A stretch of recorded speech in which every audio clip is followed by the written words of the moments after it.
all to kindly be seated so we can begin our panel discussions. Thank you.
Assalamu alaikum.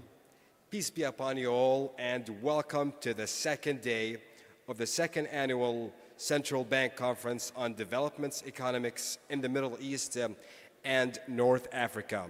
My name is Walid bin Khanfour, and I'm honored to be your MC for the second day. Today, we will continue our panel discussions with our esteemed moderators and speakers.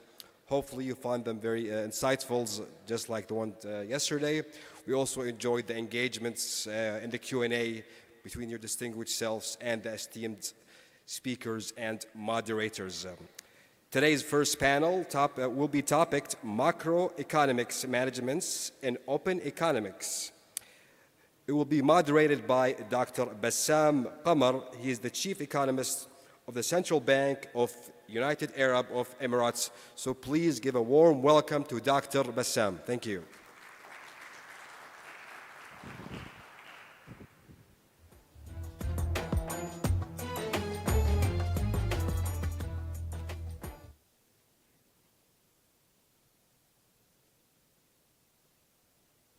Assalamu alaikum. Actually, first I would like to thank Sama for the very warm welcome, the organization. It's really an amazing conference we are having.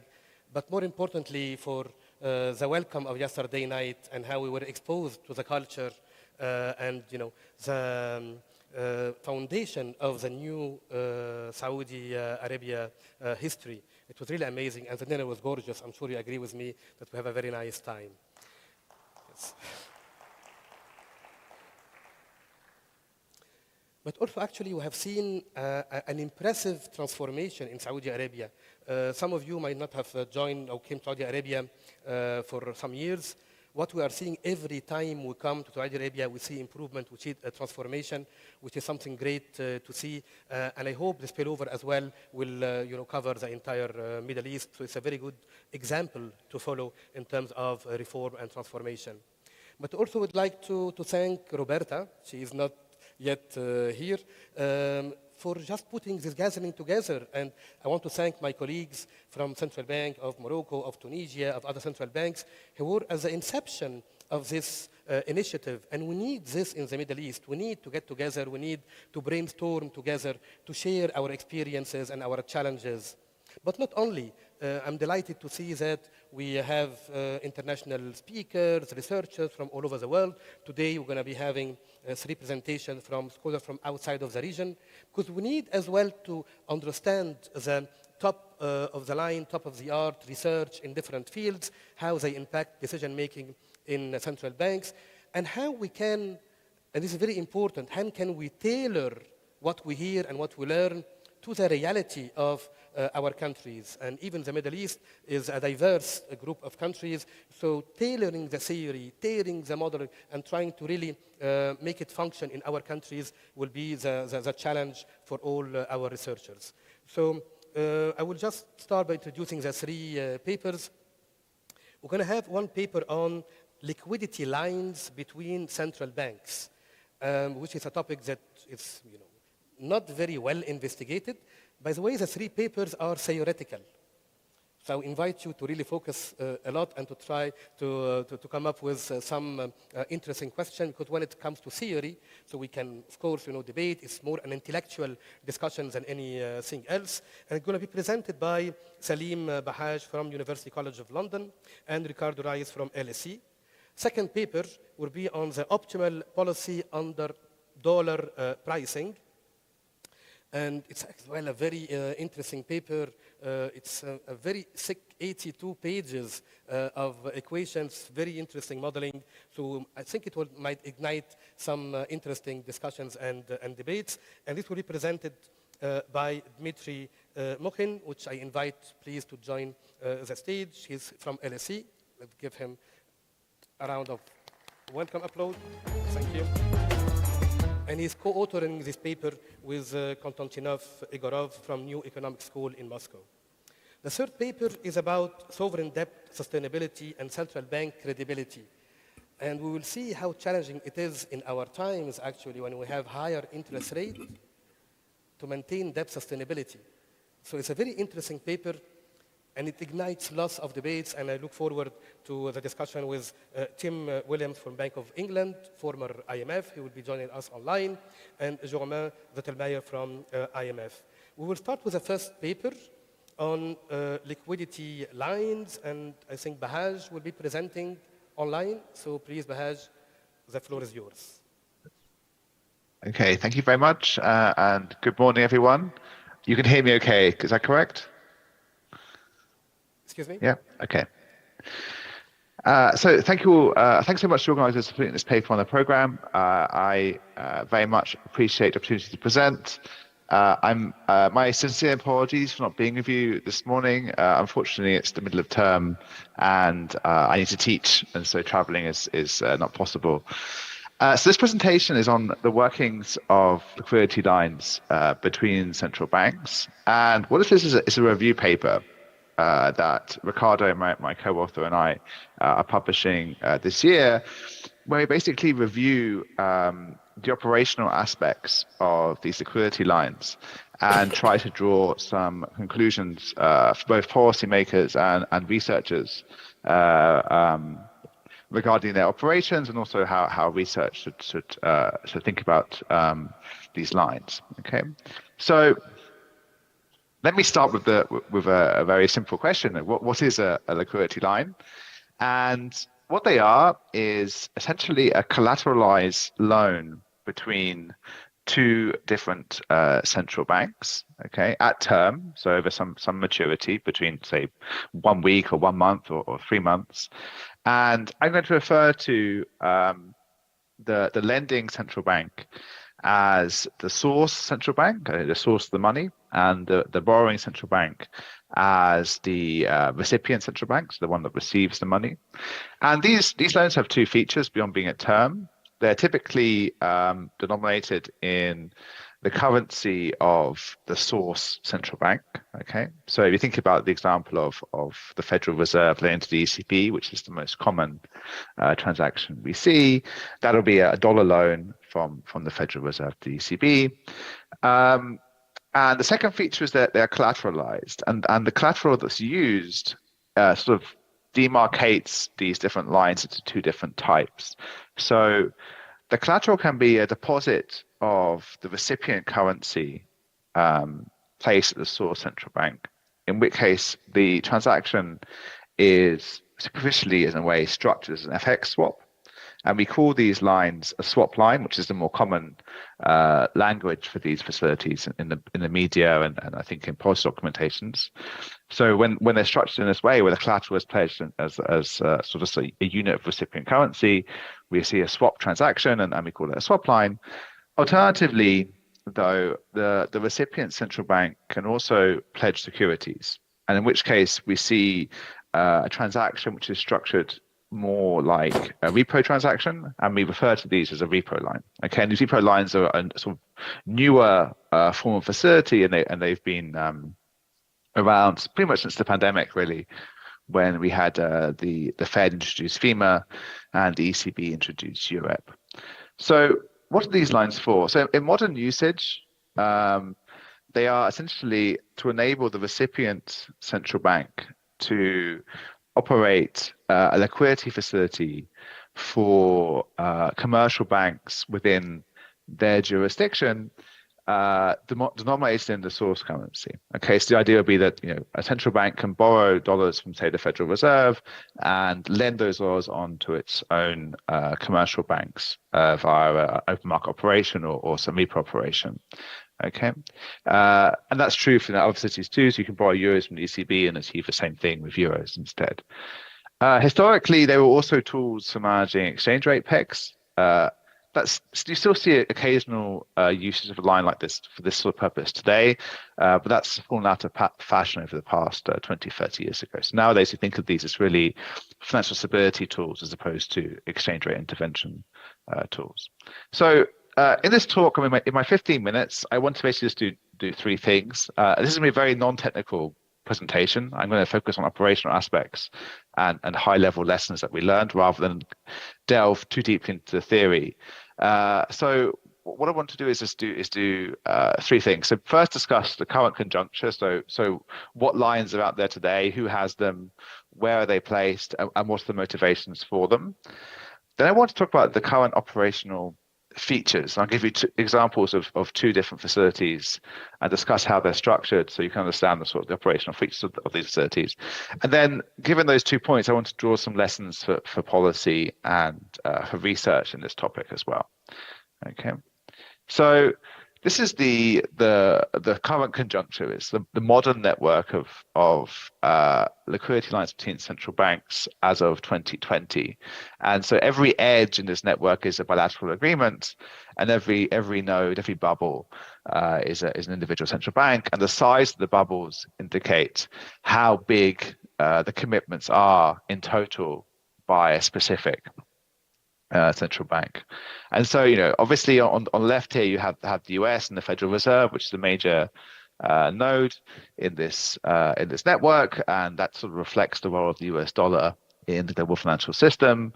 Banks throughout the world have large dollar funding needs and large dollar denominated asset positions.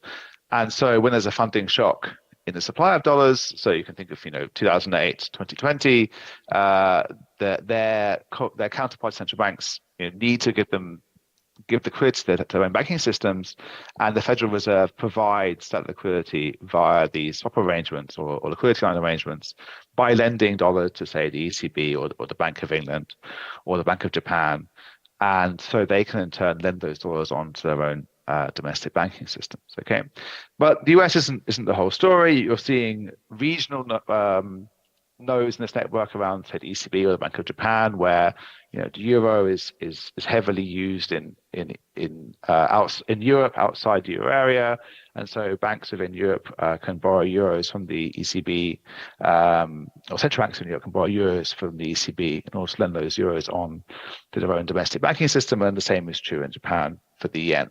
Okay, there's a sort of third node to this network, which is China and the PBOC.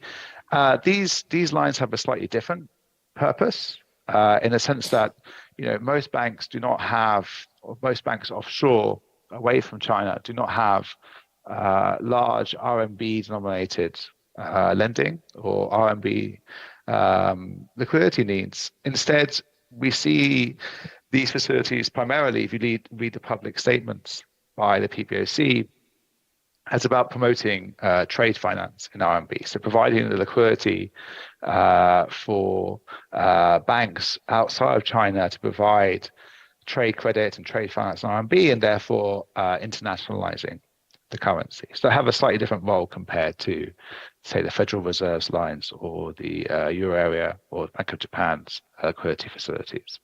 Okay, so there's a couple of points that emerge from this picture as well. The first being, we don't have a sense, I don't think, of whether this pattern of facilities we're seeing today is somehow optimal. I don't think that's an answer we know yet. I mean, are there? I mean, first is the question of how you would even assess that benchmark. How would you benchmark the answer to that question? But are there countries in this network that should be somehow included that aren't? Are individual countries making bilateral decisions that aren't optimal from a global perspective? And are we seeing a situation where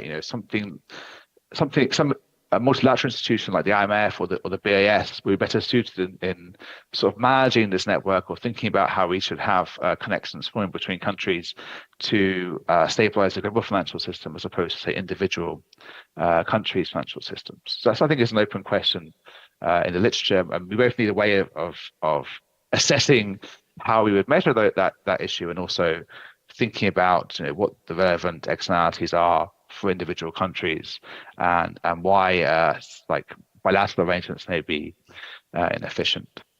The second point I wanted to raise is that one feature of this network that emerged during COVID was the establishment of FEMA by the Federal Reserve and Europe by the ECB, and these are open facilities that allow, for the most part, any sovereign to pledge securities and borrow dollars from the Fed and euros from the ECB, and in a way they render the bilateral lines, not necessarily redundant, but they provide a substitute, and it means that anyone with the relevant securities any sovereign with relevant securities can access liquidity from both the US and the ECB. So there's a wider pool of arrangements as a result. Okay, so how are these lines structured? So I want to give you an example of the HKMA here, because the HKMA is a central bank that doesn't borrow via a bilateral facility. It borrows via FEMA, and it borrows dollars from the Federal Reserve. So this is just a picture showing the pattern of transactions that take place.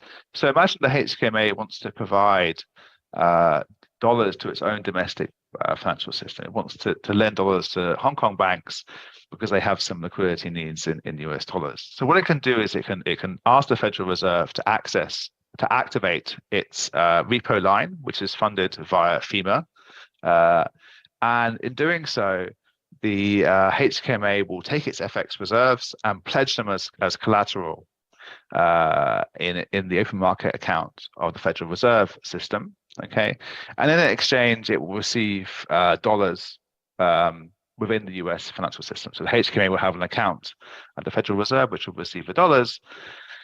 And then with these dollars, the HKMA can run an open market operation where it lends them on to the Hong Kong banking system. And what's interesting about this is that it essentially controls the terms of that open market operation. So it decides which banks are eligible, what the collateral needs to be, what the haircuts are. So it has a lot of discretion over the terms at which it lends dollars to its own domestic financial system.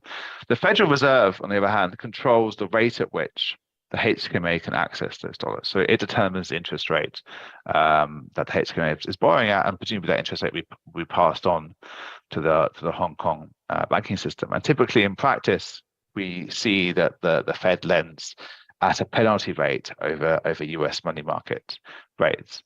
So given this open market operation takes place, the Hong Kong banking system has access to dollars via this arrangement, and it can use those dollars for various different things. It can use them to cover withdrawals, provide credit to clients, purchase oil securities, and from the literature, actually, we know that banks that receive this money do all three things. So they cover withdrawals. They do lend to their clients, but also what's interesting is they channel the dollars outside of the jurisdiction that first receives them. So we see, for instance, in the euro area, European banks borrow dollars from the ECB and lend them on to banks outside of Europe as well. So we see there's a great Korean paper showing that effect within Korea, where the dollars actually are channeled from Europe to Korea, and actually it's also evidence that those dollars spill back to the US as well. So there would be a provision of dollars from, say, a euro area bank borrowing from the ECB and then lending those dollars on to its subsidiary in the US and improving credit conditions within the United States. There's a spillback effect as well. Okay, there's going to be purchase of dollar securities. So my work with Ricardo, we have a paper showing this, that providing liquidity in this way by the Federal Reserve actually encourages offshore banks or foreign banks to buy dollar securities, and in doing so, that raises the value of those securities too. Okay, and here is an alternative. Do you hear me? Here is an alternative transaction. Dr. Salim, I think we are running a little bit out of time. I might ask you to speed up a little bit. I'll speed up. That's fine. Yeah, so here's an alternative transaction where the Bank of Korea is borrowing RMB from the PBOC. There's a couple of differences here. The first is that this is being intermediated by the offshore clearing bank in rather than directly by the PBOC, which is a function of Chinese capital controls. And I've also structured this as a swap rather than a repo transaction. So you're seeing the won being deposited in the PBOC's account rather than FX reserves being lent given to the PBOC. And this is then being used to fund trade credit. So we're seeing the loan being used by a Korean importer to buy goods from China. So this is how you can use these liquidity lines to finance trade in particular. Okay, so those are two examples of how these transactions are structured. I mean, I won't dwell on the properties too much, but I think the way I think about these things is they are a way of providing liquidity assistance to a foreign banking system using the foreign central bank to essentially do the monitoring of both the collateral that's pledged by that banking system and of the banks themselves. Okay, and it kind of fulfills the basic function of central banks in the sense it's a source central bank that's best suited to provide liquidity, and it's a recipient central bank that's best suited to do the monitoring and sort of think about which banks should be eligible for liquidity assistance. Okay, I'll skip that slide and just conclude with some lessons. So I guess I have a couple of minutes left. Let me just say that for policymakers, I think there's sort of three things that emerge from our review of different operational arrangements of these lines. The first was that you have multiple central banks often borrowing in the same currency and lending to their domestic banking systems to the extent that the same bank can borrow from different institutions. That means that you want to make sure that the terms of their own open market operations. So, for instance, if say the ECB is borrowing dollars and the Bank of England is borrowing dollars, they're both lending to banks in the UK and Europe, but those banks can access potentially both facilities, but the collateral regimes and disclosure regimes are inconsistent across central banks. And so there's scope for regulatory arbitrage as a result of that. And there should be some work, I think, to sort of make sure those inconsistencies are resolved. A second issue is that we see gaps in the coverage of these lines. So they're typically available, the operations are available at a fixed schedule, and between those schedules, there are situations where rates can spike and we can have deviations from optimal market conditions. And typically in most domestic funding facilities, we'd see like a discount window or a standing facility to make sure there's always some source of liquidity at any given point in time. That's not the case of these swap lines. They are scheduled operations, and there are often gaps in when they are available, which I think is something could be rectified quite easily.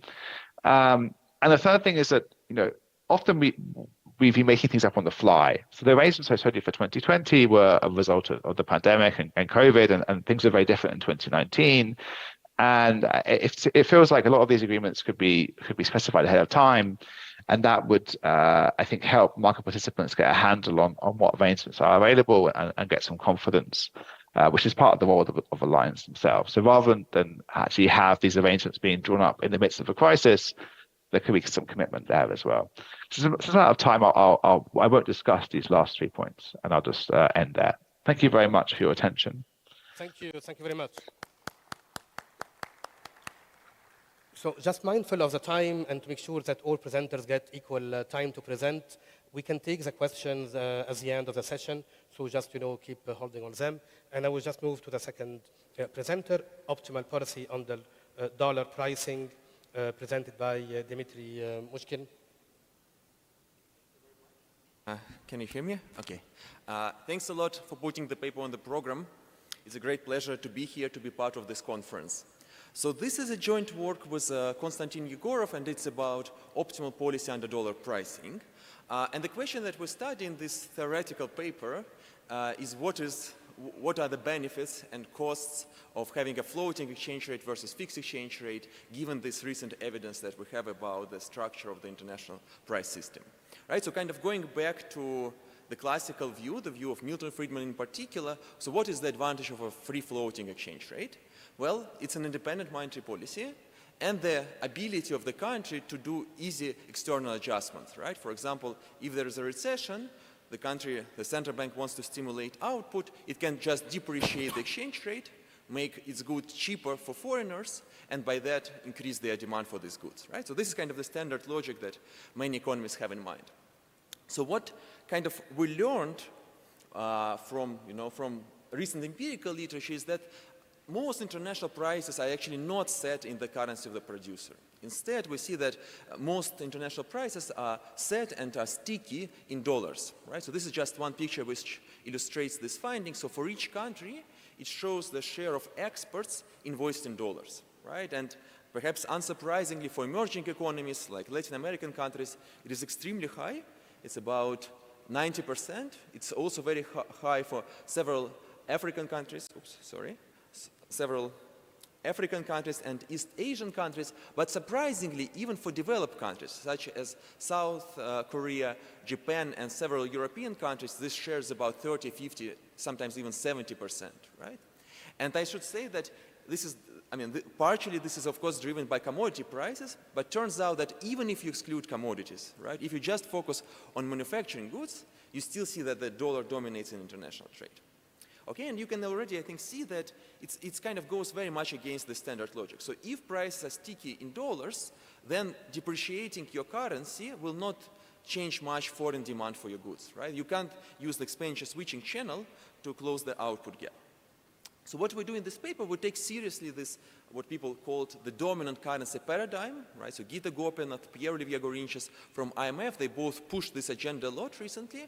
They wrote several papers, mostly empirical papers, which show this channel is important. And so what we want to do in this paper, we want to understand what are the normative implications, right? In particular, we revisit all these classical questions about pegs and floats, the use of capital controls, the benefits for the US, potential spillovers of US monetary policy. Okay, so how do we make progress? So what is our strategy? Well, we take a very standard model, right? So the standard model that people usually use in this literature, just sticky price, open economy model. So for those of you who are familiar with this literature, think of Gadi-Monticelli model, right? And we augment it with this one new ingredient. So we are going to assume that domestic prices are sticky in local currency, but all export prices in all economies are sticky in dollars, okay? So that's of course the key focus of our analysis. In all other respects, we can be pretty general. So for example, we can allow for complete asset markets, we can allow for financial frictions in the global financial markets, we can allow for commodity price shocks, productivity shocks, demand shocks, so these details are kind of not very important for our analysis. So given I don't have much time, let me just very quickly show you the main policy results that we get in our analysis. Okay, so the first one, and this is really kind of the central result of the paper. So it turns out that, the standard result about optimality of inflation targeting remains true in this environment as well. Okay, and so for us, it was a very surprising finding. So when we just started working on the project, our intuition was completely different. So we thought that there are two sectors in each economy. There's domestic sector, there's export sector.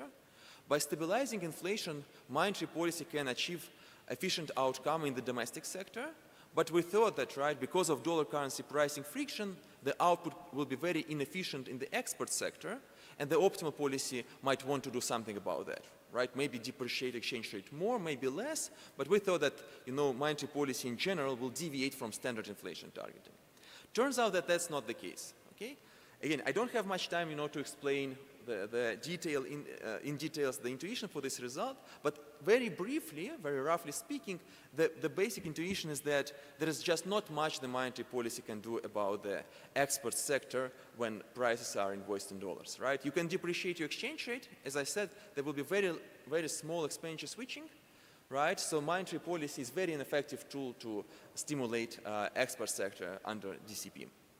Okay, and so as a result, it is optimal for monetary authorities just to focus on domestic sector, right? And to do that, it just needs to stabilize prices in that sector. So there are three interesting implications of this result. So I kind of went through the last one, right? The surprising aspect of this result, but there are two other important implications. So first of all, what is the price index that central banks should target under DCP? So it turns out that right, so is it PPI, is it producer price index, or is it CPI, consumer price index? So it turns out that what matters is not the country where the good is produced. What matters much more is the currency in which the good is invoiced. So for example, if you have a foreign good, which was produced abroad, right, you ship it to your country, this good is sold to the retailer, and then the retailer sells it to households, setting price in local currency. Then you do want to include this price in this targeted price index, okay? Because the retail price is sticky in domestic currency, even though the good is produced abroad. On the other hand, if you have domestic good which is exported to other country, but its price is invoiced in dollars, then you don't want to include that good in this targeted price index, right? So it's not really about country of origin, it's all about currency of invoicing. You just include all goods which are invoiced in your domestic currency in this targeted price index. And so, which means that in practice, it will be closer to CPI rather than PPI index. So another implication, kind of going back to our original question, right? So is it optimal to have a free floating exchange rate or a fixed exchange rate? So what we effectively show that conditional on targeting inflation, you want a free floating exchange rate. Or in other words, you don't care about fluctuations in the exchange rate as long as you manage to achieve this stable inflation, right? Of course, it doesn't mean that you will have, very volatile exchange rate. Because to target domestic prices, you sometimes need to offset movements in exchange rates, right? So there will be some implicit offsetting of movements in the exchange rate, but importantly for the central bank, the right target is still inflation, not the exchange rate per se. Okay, so that's kind of the first lesson. Now moving forward, so does it mean, oops, okay. Sorry, can you click to the next slide? I think. So the next result is about, does it mean that the policy is completely inward-looking, right? So it turns out that's not the case. The monetary policy will in general respond to foreign shocks, okay? And so think of US monetary policy shock, right? Suppose the Fed increases the interest rate as it did in the last year, right? So then the dollar will appreciate. All other currencies will depreciate relative to the dollar. Right? That will increase import prices in these countries, and that will increase inflation. And so then, as we just discussed, right, the optimal thing for the central bank to do is to tighten its monetary policy to get rid of this inflationary pressure. So as you can see that in this case, right, the country effectively imports the monetary stance of the US. Right? So you get something like a global monetary cycle. Even if shocks are completely uncorrelated across countries, because it is optimal for all economies to respond to the US monetary shock, there will be a positive correlation in monetary policy across countries, right? So it's kind of natural that maybe US starts the monetary cycle and all other countries follow the suit. And then there is the second channel, right? So this was the import channel, but then there is also an export channel. When the dollar appreciates, it means that my exported goods, right, in foreign markets, they become also more expensive. So foreign demand for my exported goods goes down, and as a result, the output will go down as well, right? And so you can actually get a deflation in this case. And so in this case, the monetary policy should be more easy, right? It's optimal to decrease interest rates in other economies. So depending on whether the import channel or the export channel dominates, it might be optimal either to increase interest rates or to decrease interest rates. So how do we know which channel is more important? Well, it depends on the share of dollar pricing in your imports and exports, right? So there's a very nice empirical paper by Tony Zhang, which kind of confirms predictions of the model. So in particular, the right figure shows the share of DCP in imports and the response of monetary policy, the interest rates, to US monetary shocks.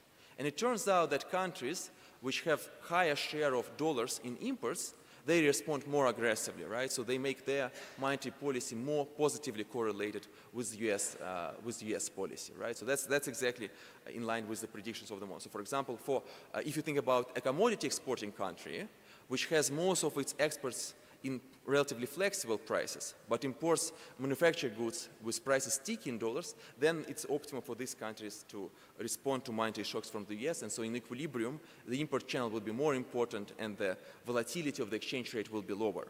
Right? So this is kind of the famous picture from Izetsky, Reinhardt, and Rogov, which shows that the vast majority of countries in the world do manage the exchange rate and they use the dollar as an anchor currency.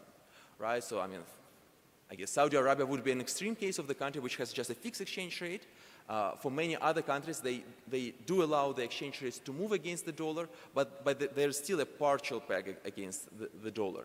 And so kind of our model is kind of consistent with this evidence. Oops. It shows that for countries which import a lot of goods invoiced in dollars, it is optimal to follow the same monetary policy as in the US, and as a result, the exchange rate will be not as volatile, right? So it will look as if there is a partial peg to the dollar.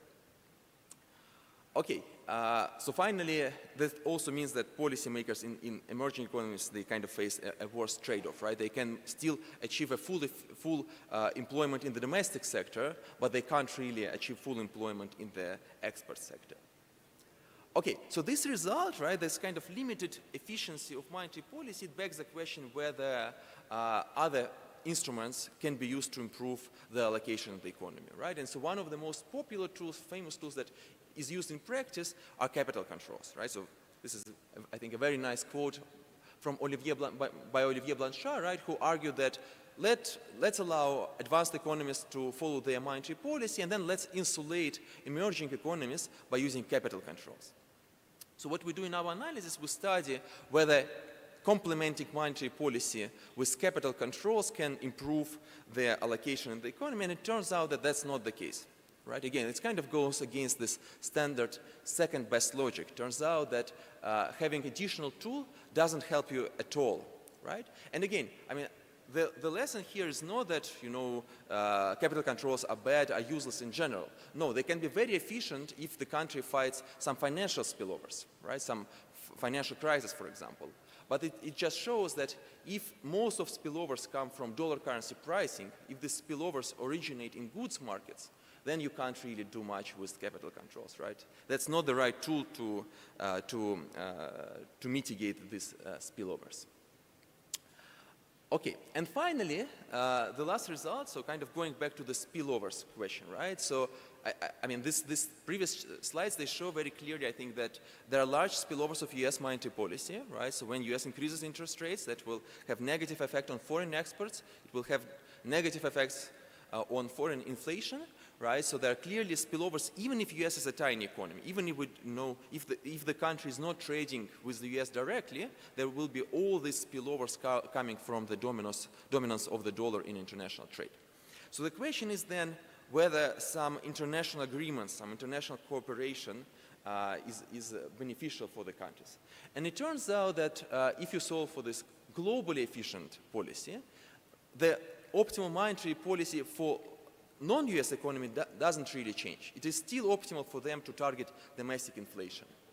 But at the same time, the optimal policy for the US will change quite a lot. Instead of just focusing on the domestic objectives, instead of focusing on domestic inflation, domestic employment, what is optimal from global perspective is that US, you know, stabilizes all global prices which are sticky in dollars, not just domestic prices in the US, but also all these international prices in dollars. Okay, so they should take into account these spillovers on international trade. And I think you can see immediately that there is a conflict of interests, right? If US experiences the same shocks as other countries, then all countries move their monetary policy in the same direction. There are no spillovers. I mean, everyone is happier, no conflict of interests. The problems start when the cycles are not perfectly correlated, right? If, for example, US fights high inflation, but inflation is not that high in other countries, then the tightening of US monetary policy will have negative effects on other countries, and without coordination, you can't really solve these issues, right? There's kind of a fundamental disagreement between the US and the rest of the world. Okay, so let me just conclude by summarizing. So we take seriously the dollar currency pricing in this model, right, and we derive the optimal policy. Our central result that inflation targeting is still optimal. It's not that, you know, you can argue that because all prices are sticky in dollars now, we should completely abandon inflation targeting and just implement a peg. That's not true. But at the same time, it also implies that there will be larger international spillovers of US monetary policy, right? And in equilibrium, it is optimal for countries to respond to these shocks, which means that the exchange rate volatility might be much lower than in our standard models, right? The countries will intervene in the currency markets, and that will smooth movements in the exchange rates. There is not much that you can do with capital controls. I didn't show you results for the optimal trade policy. Actually, with trade instruments, you can do much more. But capital controls, financial instruments are not really effective in terms of fighting these spillovers in the goods markets. And finally, there is definitely room for coordination. Right? So on average, all countries benefit, but the problem is that US doesn't benefit that much. Actually, US loses from this coordination, while all other countries benefit from coordination, which means that it's reasonable to assume, to think that this coordination is very hard to sustain. It there is fundamental conflict of interest between countries in this case. Okay. Thank you very much. Thank you. Thank you very much, Dimitri, and thank you as well for keeping the time, perfect time management. Thanks a lot. And I'm sure, you know, in a region where we do not apply inflation targeting, this might trigger plenty of questions from our colleagues from different central banks. And I also come from a school where there is no one size fits all, and at all time. So we might have a discussion, you know, at the end, and to see if the audience has also some questions. Let's move to the third paper, which is also online, Sovereign Debt Sustainability and Central Bank Credibility, presented by Tim Williams from Bank of England. Yes, thank you very much, Bassem. Apologies for not being there in person, but as mentioned before, I'm in the process of relocating. I've just moved from the IMF, where I used to be, to the Bank of England. Very pleased to present this paper here, which is joint work with German Zettelmeier, who also used to be at the IMF, but has now also moved. I don't think it has anything to do with this paper, that we're both no longer there, but just to say that this paper doesn't represent the views of any of my current or former institutions. So, yeah, so this is a presentation based on this paper that German and I wrote together. And the idea is basically to give a sort of a summary of the thinking on debt sustainability, paying particular attention to what some have coined a debt valuation puzzle, because it's kind of puzzling when you think about it, that debt claims on some sovereigns are highly valued, meaning that they can borrow at rather low interest rates, despite the fact that these countries are not exactly generating high primary surpluses. So in the figure below here, you see in blue that the US for the last 30 odd years has almost exclusively generated primary deficits, and the CBO, the Congressional Budget Office, projects that they will continue to do so going forward. While at the same time in red here, you see that a country like Italy, but also many other countries, has been generating far greater primary surpluses over the last 30 years. And yet Italy's borrowing costs far exceed those for the US. So this kind of raises the question, well, what does this tell us about debt sustainability as a concept? And are we perhaps missing something big? Because to see why these previous facts are puzzling, if you take the predominant view of debt sustainability, which we over here call an accounting-based view of debt sustainability, that one typically starts from the classic sort of debt dynamics equation, which tells you that the debt to GDP ratio today is equal to yesterday's ratio multiplied by the ratio of the interest rate bill and the rate of economic growth, minus any primary surpluses that you may generate between yesterday and today. So if you define Q as the growth-adjusted discount factor between two periods, so Q is essentially the inverse of this blue term here, and you then iterate this line forward, then you get this sort of very sort of central expression, which tells you that the value of government debt at time t is equal to the present discounted value of any future primary surpluses plus some terminal value of the debt stock. But now there's not really a good reason why this terminal value of the debt stock should have any positive value, because no one would want to hold it in sort of the final period. So that's a bit like a Ponzi game. So we then typically proceed by imposing a no Ponzi game condition, forcing this final terminal limit to zero.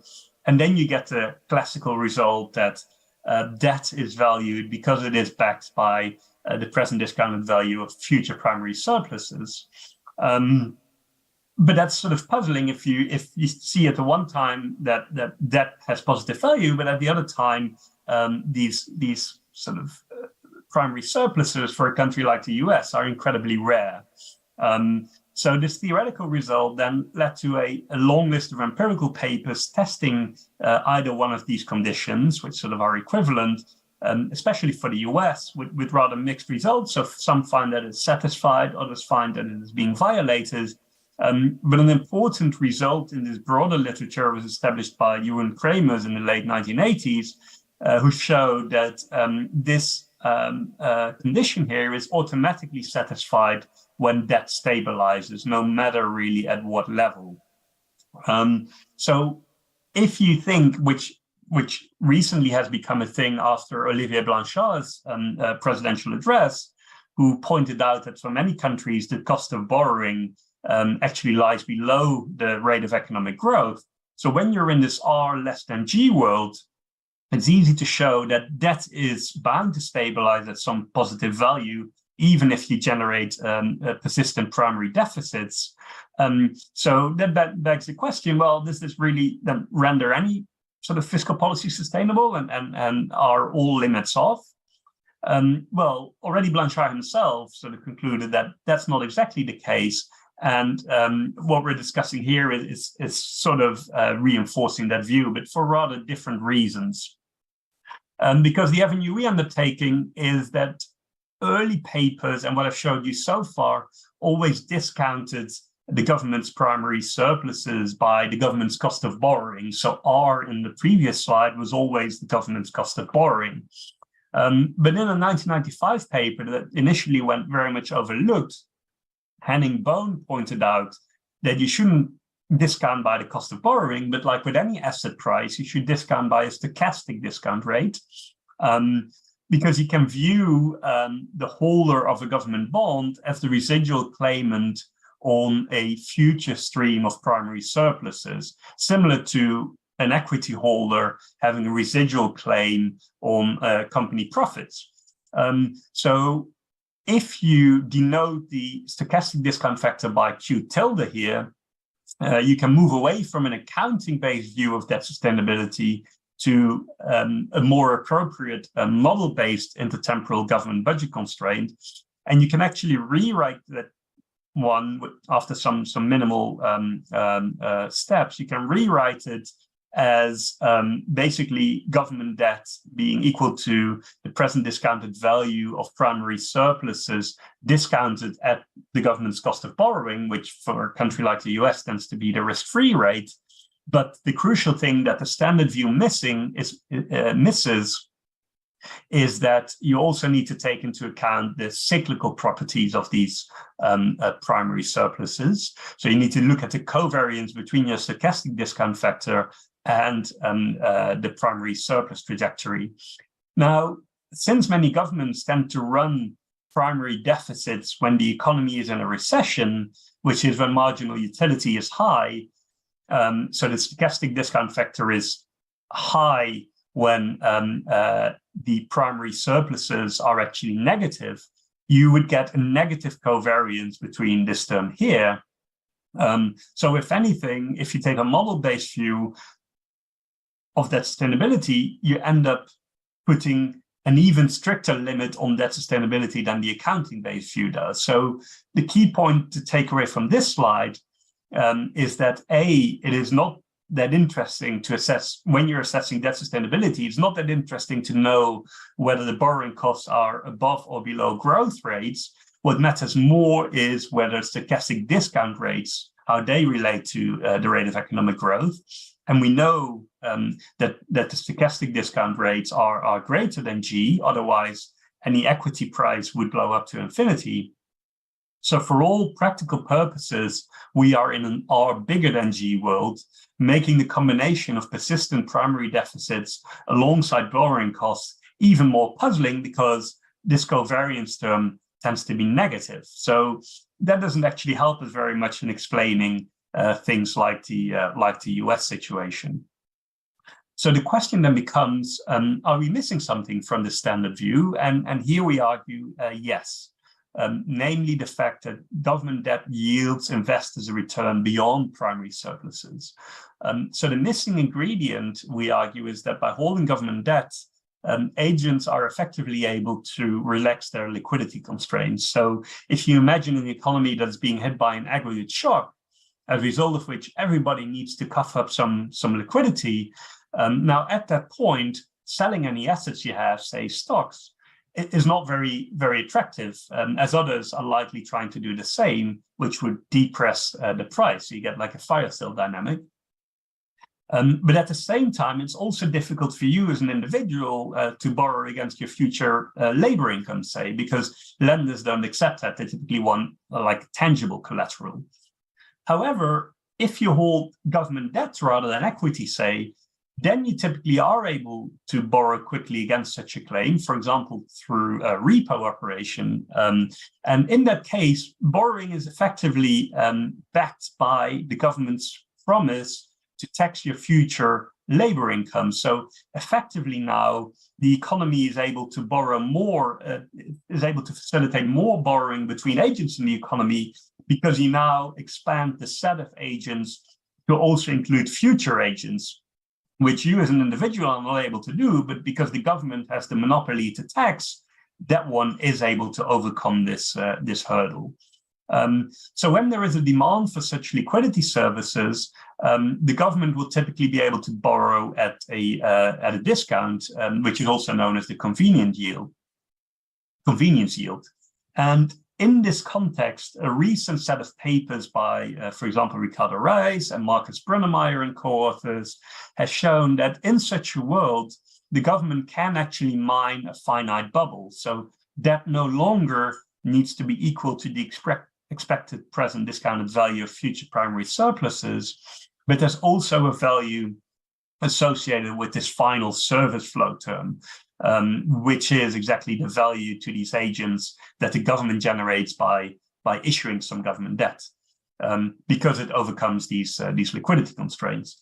And for the US recently, Zhang, Hanno Lustig, Stan van Nieuwenburg, and co-authors have recently valued this claim, and they value it at some 65% of US GDP. So meaning that that can still be valuable even when the expected present discounted value of primary surpluses is negative. So key question then is, well, what really determines this final service flow term? What determines its valuation? And there we argue, perhaps of most interest to you, that central bank credibility is key for a couple of reasons. So first of all, a credible central bank is normally able to cut rates in recessions, meaning that the value of government debt goes up during hard times, which is exactly when people need extra liquidity. So when people maybe want to borrow. So this expands the borrowing capacity of agents when the marginal utility is high, making government debt a very valuable asset to hold. It's like almost like an insurance type of mechanism. So in that case, you'd even be willing to invest in government debt when the nominal coupon rate is very low. So you're not primarily holding it for any financial rate of return, but you're holding it for these insurance type motives. Now, second, central banks can also promote and protect the liquidity of government debt in two stages. So first of all, in an ex-ante stage, the central bank can, a credible central bank in particular that is able to deliver on its promise of low and stable inflation, can promote the development of a local currency debt market. Olivier Jean showed that in an early paper. But also in the ex-post stage, a central bank intervention can prevent markets from freezing. So a central bank can function like a market maker of last resort. But importantly, the central bank would only be able to become a buyer of last resort if it can inject liquidity during stress circumstances without de-anchoring inflation expectations. And that is typically something that only a credible central bank can do. So consequently, and this is my final point, we conclude our paper by viewing central bank credibility as a fiscal asset. So we view it as a form of reputational capital that at times can be dipped into to relax fiscal and other constraints, but it should be kept in mind that this fiscal asset is depletable and that one first needs to accumulate it by pursuing prudent fiscal and monetary policies over time. So that's all I wanted to say for now. So thank you very much. Thank you, Tim. And here again, a very timely paper. Debt level globally, but in advanced economy have been growing very fast. We have seen before the global financial crisis, debt level in the US was around 60, and then they had to have a fiscal stimulus, and then they had to go through a pandemic, and now with 120 something, with increasing interest rates to fight inflation, how sustainable the debt in many countries can be. So thank you very much for the paper. Let me now turn to the audience. We have some time for questions. So please, we might just take a few randomly to all the authors. We have a question here. Can I get some mic? 2, 3.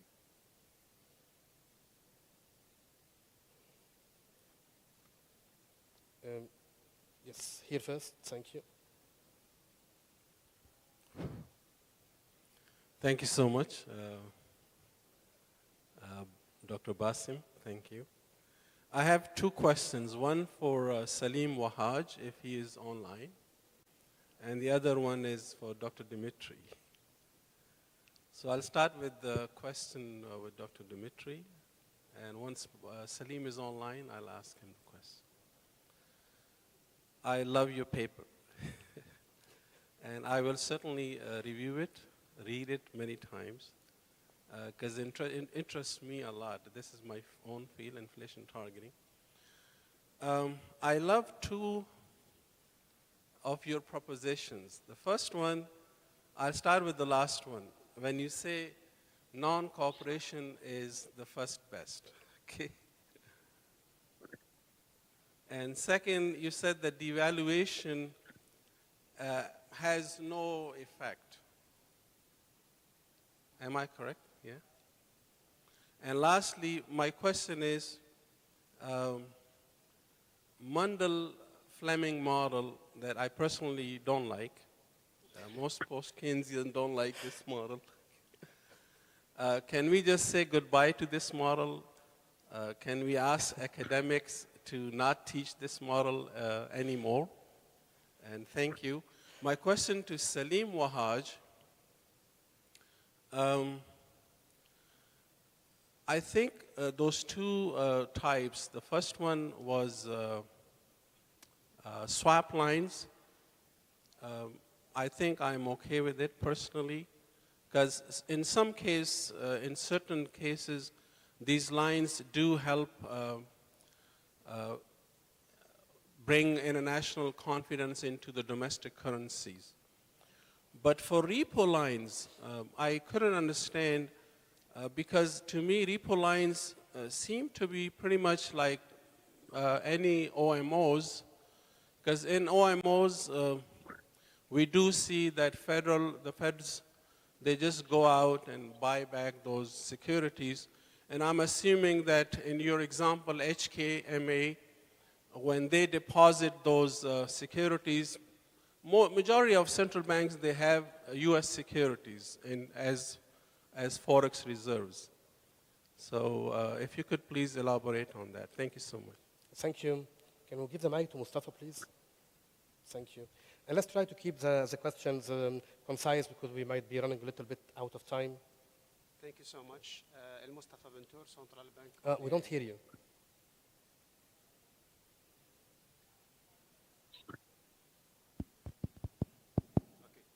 Okay. Mustafa Bentour, Central Bank of the UAE.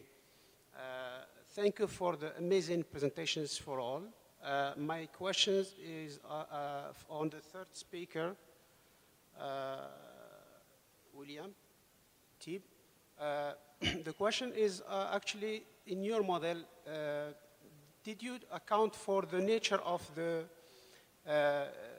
effects on the public, that this public have incentives to be Ricardian or hand-to-mouth, as we see in the literature? This is my question. Thank you so much.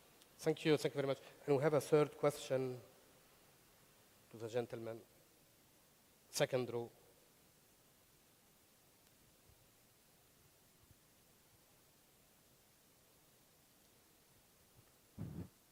Good morning, everyone. My question to Mr. Salim. He shared with us an interesting slide about the liquidity line sizes among different countries in the world. So what about the case during the, let us say, global financial crisis in 2008, or during any phase of lack of liquidity among the system? And what are the suggested policies just to mitigate that risk? Thank you. And we also have a question here on the first row, please. First row. Are we having any other questions? Okay, thank you, Dimitri, for your good presentation and your paper. So my question related to that, you have said that the import channel dominate the export channel in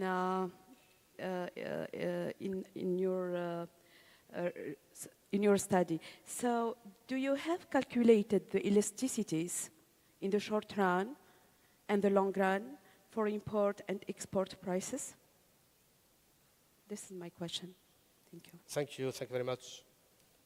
So maybe I will give the floor first to Dimitri, let's say. Go ahead.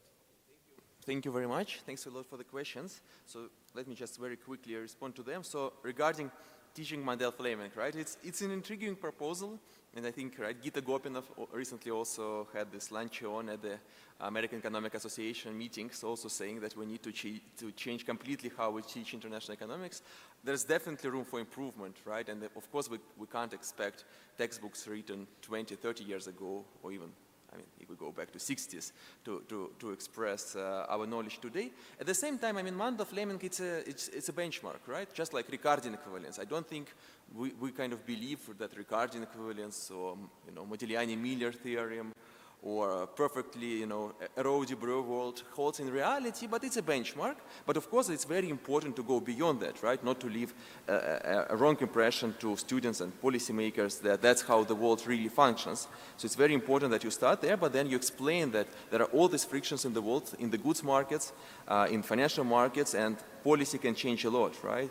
So people at the IMF now working on this integrated policy framework, which does exactly that, combining all these frictions together to see what is the optimal policy in this case. And what we do, I think, with my co-author, it's kind of an important building block into that big framework. Regarding import channel versus export channel, no, definitely in general it will depend on the trade elasticities, right? And they can be different for imported goods, for exported goods, they can be different in the short run versus long run. So we take some conventional values from the literature, we don't estimate this elasticities ourselves, but I think this also goes back to what Basel said before, right? There's no size that fits all countries, right? So of course, once you want to apply this result to a particular country, you need to estimate this elasticities from the data. That's definitely true. Thank you. Salim, please. Yeah, so thanks very much for the questions and all the comments. So I'll just respond very briefly. So I agree with the first question regarding the swap line versus repo line. The swap line is clearly a much more generous arrangement for the recipient institution compared to a repo line, because it essentially allows the recipient to print the collateral it needs to access the facility, right? That's in a way, it's almost beyond any caps set by the source central bank.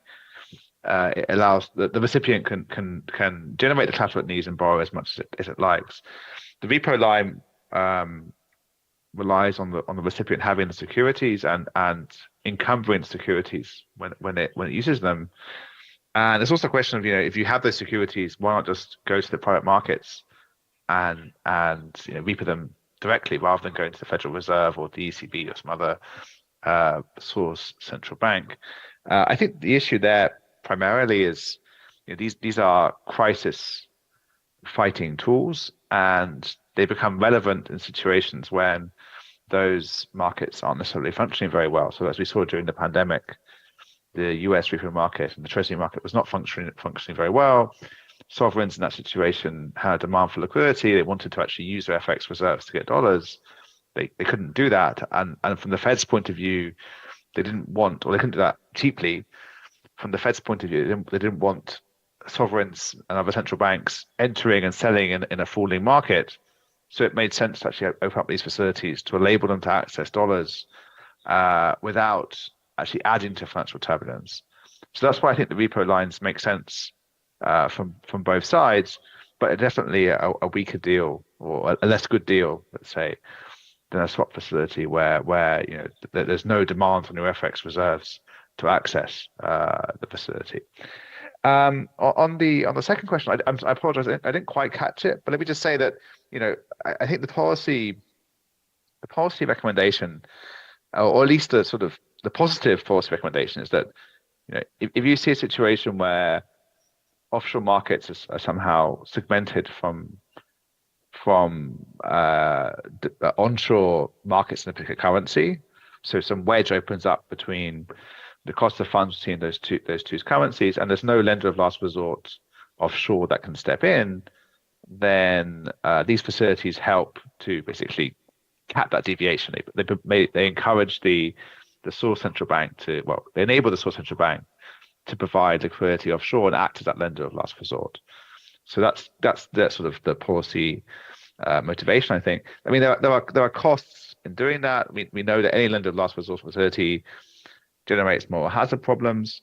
I don't think that's really been investigated at all in the context of these facilities, but that's something I think for future research. Thank you. Thank you. Tim, please. Yes, so very good question on the Ricardian versus non-Ricardian issue. What I told you applies in both the Ricardian world and a non-Ricardian world. Where the difference will matter a lot is like how ultimately balance between the left-hand side and the right-hand side will be restored. So in the Ricardian world, the adjustment will have to come from the fiscal side. So it will either have to, if it has overspent in the past, it will either have to generate higher primary, so it has to do fiscal adjustment, or hard defaults, so write down part of the claim. Whereas in a non-Ricardian world, and then you're entering the fiscal theory of the price level, in a non-Ricardian world, the adjustment can actually also happen by the price level jumping in order to make the left and right-hand side equal again. So in the fiscal theory of the price level, you would get also situations where inflation is very much driven by non-sustainable fiscal spending. So John Cochrane has just published a 600-page book on the issue, which might be of interest. So in a non-Ricardian world, there might be a tight link between fiscal and sustainability and jumps in the price level. So that's sort of the main difference, how the adjustment would work if we currently are on an unsustainable trajectory. Thank you very much. Actually, it's really unfortunate that we will not have the opportunity to interact during the break with our presenters online. So I will just make a very brief comments to wrap it up. On the liquidity lines, I would love to see your view, and maybe we can interact later, parallel. We have the experience of the Chiang Mai. You did not touch on the Chiang Mai agreement. And do you think something like this can be replicated in the Middle East? And if yes, who might win, who might lose, how we can find, this synergy? On the second paper of Dimitri, on the optimal regime, the other side of the story, the PEG have been serving the GCC countries, for example, very well. Inflation is lower than elsewhere. The appreciation of the US dollar is containing inflation as well, and growth is high. So there's also a case in practice, not in theory, to show that actually, the PEG can be a very optimal policy, and we have a wide range between the two corner solutions of intermediate regimes. I think in the IMF, Gosh and others had presented that for emerging markets at some time, maybe intermediate regime might be as well optimal for countries like Tunisia, like Egypt, managed float to some extent. And on the third paper, which is to me very, very timely, talk about debt level. And I just take the last sentence before the conclusion of the paper, which actually is questioning if the US debt is sustainable. Is it sustainable given the amount of primary surplus or primary deficit that the government need to run? What if it is not sustainable in a context of question marks about a potential recession? Maybe a recession, maybe not. Maybe a mild recession, maybe a deep one. If we listen to Rubini, it's a crisis. So how all this can have, can unfold and have a spillover on the global economy? Are we facing the risk of a new financial crisis? So you can see actually these papers open a wide range of questions. So I thank very much the authors, and we might have to now to stop and to go for a break. Thank you very much. Thank you.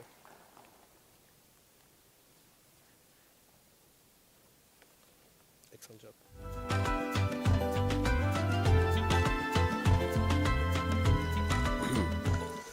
Thank you, Dr. Bassem, and your esteemed speakers for that insightful session and for the great energy as well. Appreciate that. And now we will be taking a 15-minute coffee break, and then we will be right back to continue our panel discussions. So enjoy your coffee and see you in a bit. Take care.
Welcome back, Your Excellencies, dear esteemed guests. We hope you enjoyed your coffee break. And now we will be continuing our panel discussions.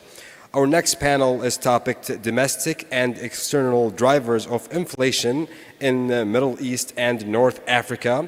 And it will be moderated by Dr. Nader Mohammed. He's the Regional Director of Middle East and North Africa World Bank. I asked Dr. Nader to please come to the stage. Thank you.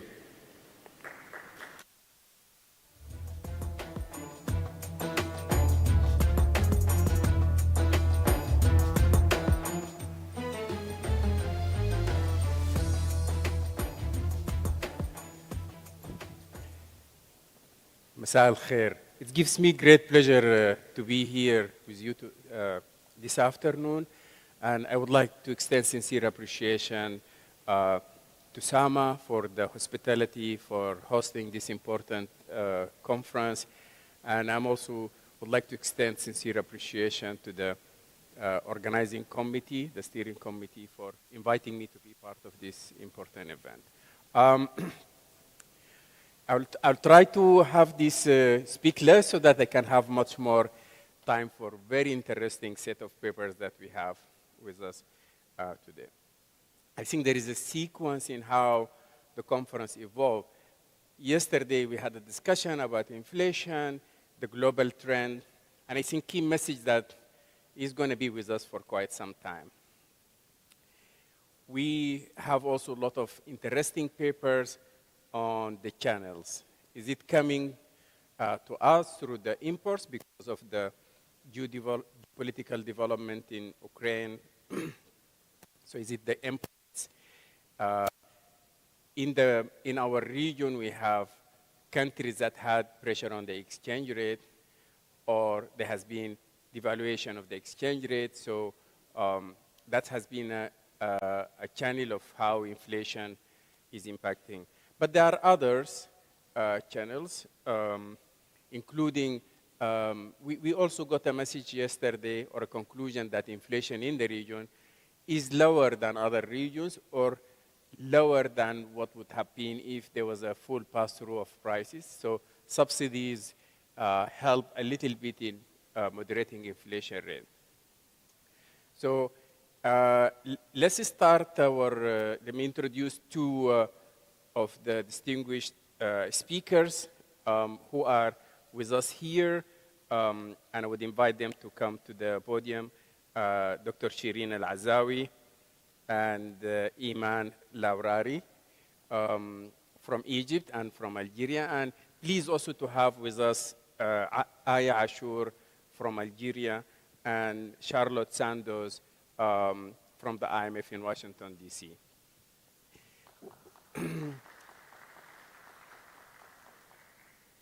The two papers at the beginning are really distinct because they are focusing on the exchange rate pass-through in Egypt and in Morocco. These are examples of oil importing countries also that have really examined the extent of the transmission and the extent of the pass-through. And then the two other papers, Iman and Charlotte, would discuss on the oil exporting countries, what has really determined inflation in Algeria as well as in the GCC. So they look at a number of other factors as well. I think what's interesting in the first two sets of paper that we have also not only examining the extent of the exchange rate pass-through, but also looking to the impact. Something we need to worry about is inflation complicates decision-making, not very good for economic growth, but we understand it's a tax on the poor mainly. So who has been impacted by massive fluctuation in the exchange rate? And I think we really had a good experiments because we, as Dr. Shireen would reflect on the 2016 movement in Egypt. So very interesting set of paper. So I will invite from 10 to 13 minutes for the speakers. So we'll invite Shireen first, and then after her, Aya Ashur. and we would welcome also to keep, if you have any interesting questions at the end, I will ensure that we have enough time for discussion. Thanks. Thank you very much, Dr. Nader, and thank you to SAMA and to the World Bank for hosting and organizing this wonderful gathering. I'm very happy to be here and present my joint work with my co-author, Vladimir Lasny, on disparities in cost of living changes after a large-scale devaluation, and we're looking at the case of Egypt in 2016. Of course, as many of you know, Egypt went through a very large devaluation in November 2016. The Egyptian pound lost more than half of its value between rising from 8.8 Egyptian pounds to, or rather falling from 8.8 Egyptian pounds to the dollar to 17.6 Egyptian pounds to the dollar. Now, this led to a very rapid inflation, rising to over 30%, while food prices shot up by over 40%. Inflation rates continued relatively high throughout 2017, and even in 2018 remained above pre-2016 regional averages. We would expect, as Dr. Nader mentioned, to see a very disproportionate impact on the poor, and perhaps also a regional disparity, urban versus rural, or in the case of Egypt, upper versus lower Egypt. And that is exactly what we are investigating in this study. And of course, this has policy implications, especially now, given a second large-scale depreciation that the Egyptian pound has gone through just in the last few weeks. And hopefully, the results from this study can also inform policymakers about the potential effect of the current devaluation. Just to point out some of the massive impact, as you can see on the graph, the devaluation was extremely rapid. This is the red line over here, but then food prices shot much higher. And of course, the share of expenditure that the poor spend on food is much higher, and so it's very much expected that they will be disproportionately affected. So the research questions we plan to investigate: first, how much of the devaluation passed through to prices? What was the welfare impact, and how did it vary by region and also by income level? In the first step, we calculate the exchange rate pass-through using a model that makes the price of a good in a region a function of having both a tradable and non-tradable component, and the tradable component is a function of the exchange rate as well as production costs in Egypt's trading partners. This yields an estimable reduced form equation that we are able to estimate using available data on price changes, and to decompose the change into the part that's directly due to the devaluation and the part due to other factors. Next, we measure the welfare effect, and of course, we could have simply just used the consumer price index methodology to calculate different consumer price indices at different income levels or for different regions, which are already published by the statistical agency in Egypt. However, as is well known, when prices change, consumers will resort to substitutions in order to hold their welfare constant. And so we want to take that into consideration and calculate a cost of living increase rather than a consumer price index increase. And so we also estimate a true cost of living index, or a so-called true cost of living index, which monitors the cost of attaining a given level of utility rather than the cost of a fixed basket of goods. Now, the cost the true cost of living index literature, of course, is relatively well known, and it's goes all the way back to Conius in 1930 for one of the first papers on that topic. And typically, calculating the cost of living index is pretty arduous because it involves the estimation of a system of demand equations. Sometimes we don't have that data relatively available. And so we rely on an easily applicable methodology due to Baseman and his co-authors based on the generalized Fechner-Thurston utility function. And I have a lot of derivations in the paper that I don't want to go through right now, but they're available for you if you'd like to read through them. And based on that GFT direct utility function, we are able to reach two types of true cost of living index. One that assumes fixed preferences, but not a fixed bundle, and another that takes into consideration changes in preferences over time. Now, the really nice thing about these cost of living indices is that we have all the data necessary to calculate them. We have price data, and we have expenditure shares, the M's in the equation, and it's easily calculated using the available data. Just to kind of stress on that point very briefly, when prices change, consumers we want to know what it would take to keep the consumer at the same utility function. So it's common to calculate a compensating variation. Now, we can calculate one that assumes constant preferences, so the consumer will just adjust their position along this utility or this indifference curve, and that gives us TCLI 0. And then another type of consumer true cost of living index will assume variable preferences. I don't have that shown on the graph, but based on that, we can also calculate another version of the changes in the cost of living. Jumping to the data, we use data on exchange rates from the Central Bank of Egypt, producer price indices in Egypt's main trading partners, from the Federal Reserve Bank of St. Louis, and of course all of them are weighted by partners' share in Egypt's imports, and we use that data from the World Bank Integrated Trade Solutions database. We use price data from the Consumer Price Index monthly series for 12 main commodity groups by region, so we have monthly data by 8 regions. And we have data all the way back from July 2008 until December 2017. And finally, we use household expenditure shares from the Household Income, Expenditure and Consumption Survey for Egypt from 5 different surveys spanning this long period.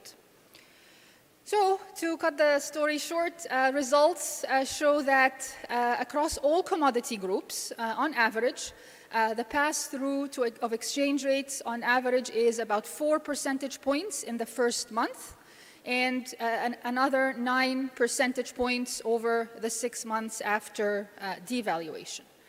Pass-through was highest and most significant for highly tradable goods, as expected, of course, such as food, alcohol, apparel, and equipment, and lowest or even negative, again, as expected, for non-tradables, such as communication services, medical services, education, and so on. In terms of impact propensity by region, it also varied quite a bit. We see that lower Egypt in general, rural and urban, witnessed the highest increase or the highest impact of the devaluation. And again, as expected, certain commodity groups also witnessed the highest increase. So, for example, equipment expenditure and followed by food, which is the red line over here. Now, of course, different consumers will have a different consumption bundle that incorporates all of these products. And so in terms of the welfare effect, we find that combined with household expenditure shares, when we add the exchange rate pass-through effect, 50% of the rise in the cost of living of the average household between November 2016 and May 2017, so over the 6 months right after the devaluation, was due to the devaluation itself. Moreover, there were wide disparities in price and cost of living changes across regions. Cairo, Lower and Upper Egypt were the hardest hit, and the effect of the devaluation was over 50%. We used the 3 different indices that we have. So first we started by calculating a Laspers type price index so that we can compare with the data that we have rather than CAPMAS's data, and also our 2 measures of cost of living changes. And as you can see, there are quite a bit of difference across across regions, and that of course implies a large disparity in the regional impact.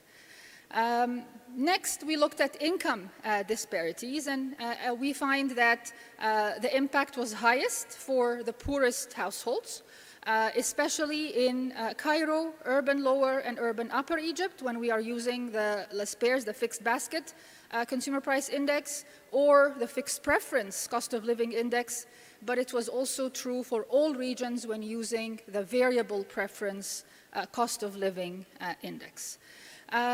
This implies that these households would have faced a far lower cost of living increase for other reasons than the devaluation. Just looking at the data, so we do have some difference in Cairo based on the Laspers price index, some difference in urban lower. A similar pattern appears with the fixed preference cost of living index and the variable preference cost of living index. So the last exercise that we did was to calculate the compensating variation for a Cairo household. How much would it take to keep that household at their 2015 real expenditure level? And we find that over 50% of the compensating variation that they would have needed to stay at their 2015 real expenditure level was directly attributable to the devaluation. For the mean household, by quintile, we found that the bottom quintile would have required the highest relative compensation to counteract the devaluation. And here are the results in this last row over here. As you can see, the share of the compensating variation that's due to the devaluation is much higher for the lowest quintile than it is for the top quintile. And I'm going to quickly wrap up. So I don't want to repeat, but clearly there are large differences by region and by income level. The exchange rate pass-through was significant. And of course, this points to the importance of social protection efforts to mitigate the impact of any devaluation. And of course, the current devaluation is very much expected to have a similar impact. Governments will need to really work hard to provide a parallel policy platform to make sure that the poorest and the most vulnerable are not the ones paying the price. Thank you very much. Thank you very much, Dr. Shireen, for the excellent work and also for keeping your presentation within time. This is really timely as Egypt going through another adjustment on the exchange rate, and I think your policy conclusions and directions are quite helpful. Let me ask Aya Ashur to share with us the experience in Morocco. Let me just also note their co-authors for all of these papers, Shireen and with Vladimir Halsani on the Egypt paper, and Aya Ashur with Shafiq Umar from Morocco. So the floor is yours, Aya. Thanks. Thank you so much, Dr. Nader. So first of all, good afternoon. And I would like to thank the organizers for putting together this event and also for including our paper on the conference program. So as it has been mentioned before, our paper is entitled Long Run Transmission of Exchange Rate Variation to Prices in Morocco. It is a joint work by with my colleague Omar Shafiq from Central Bank of Morocco, so the usual disclaimer applies. So in a nutshell, what we tried to ask in this paper is the interesting question on how the exchange rate variation are reflected in the consumer prices in Morocco from the long-term perspective. So our starting point is the fact that Morocco is a small open economy. So the exchange rate would play inevitably a fundamental role both in price-setting behavior and in economic growth.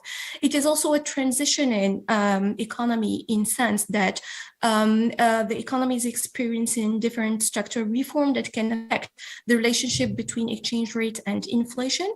So I'm naming here the reform of the greater exchange rate flexibility and gradual capital account liberalization, which started in 2018.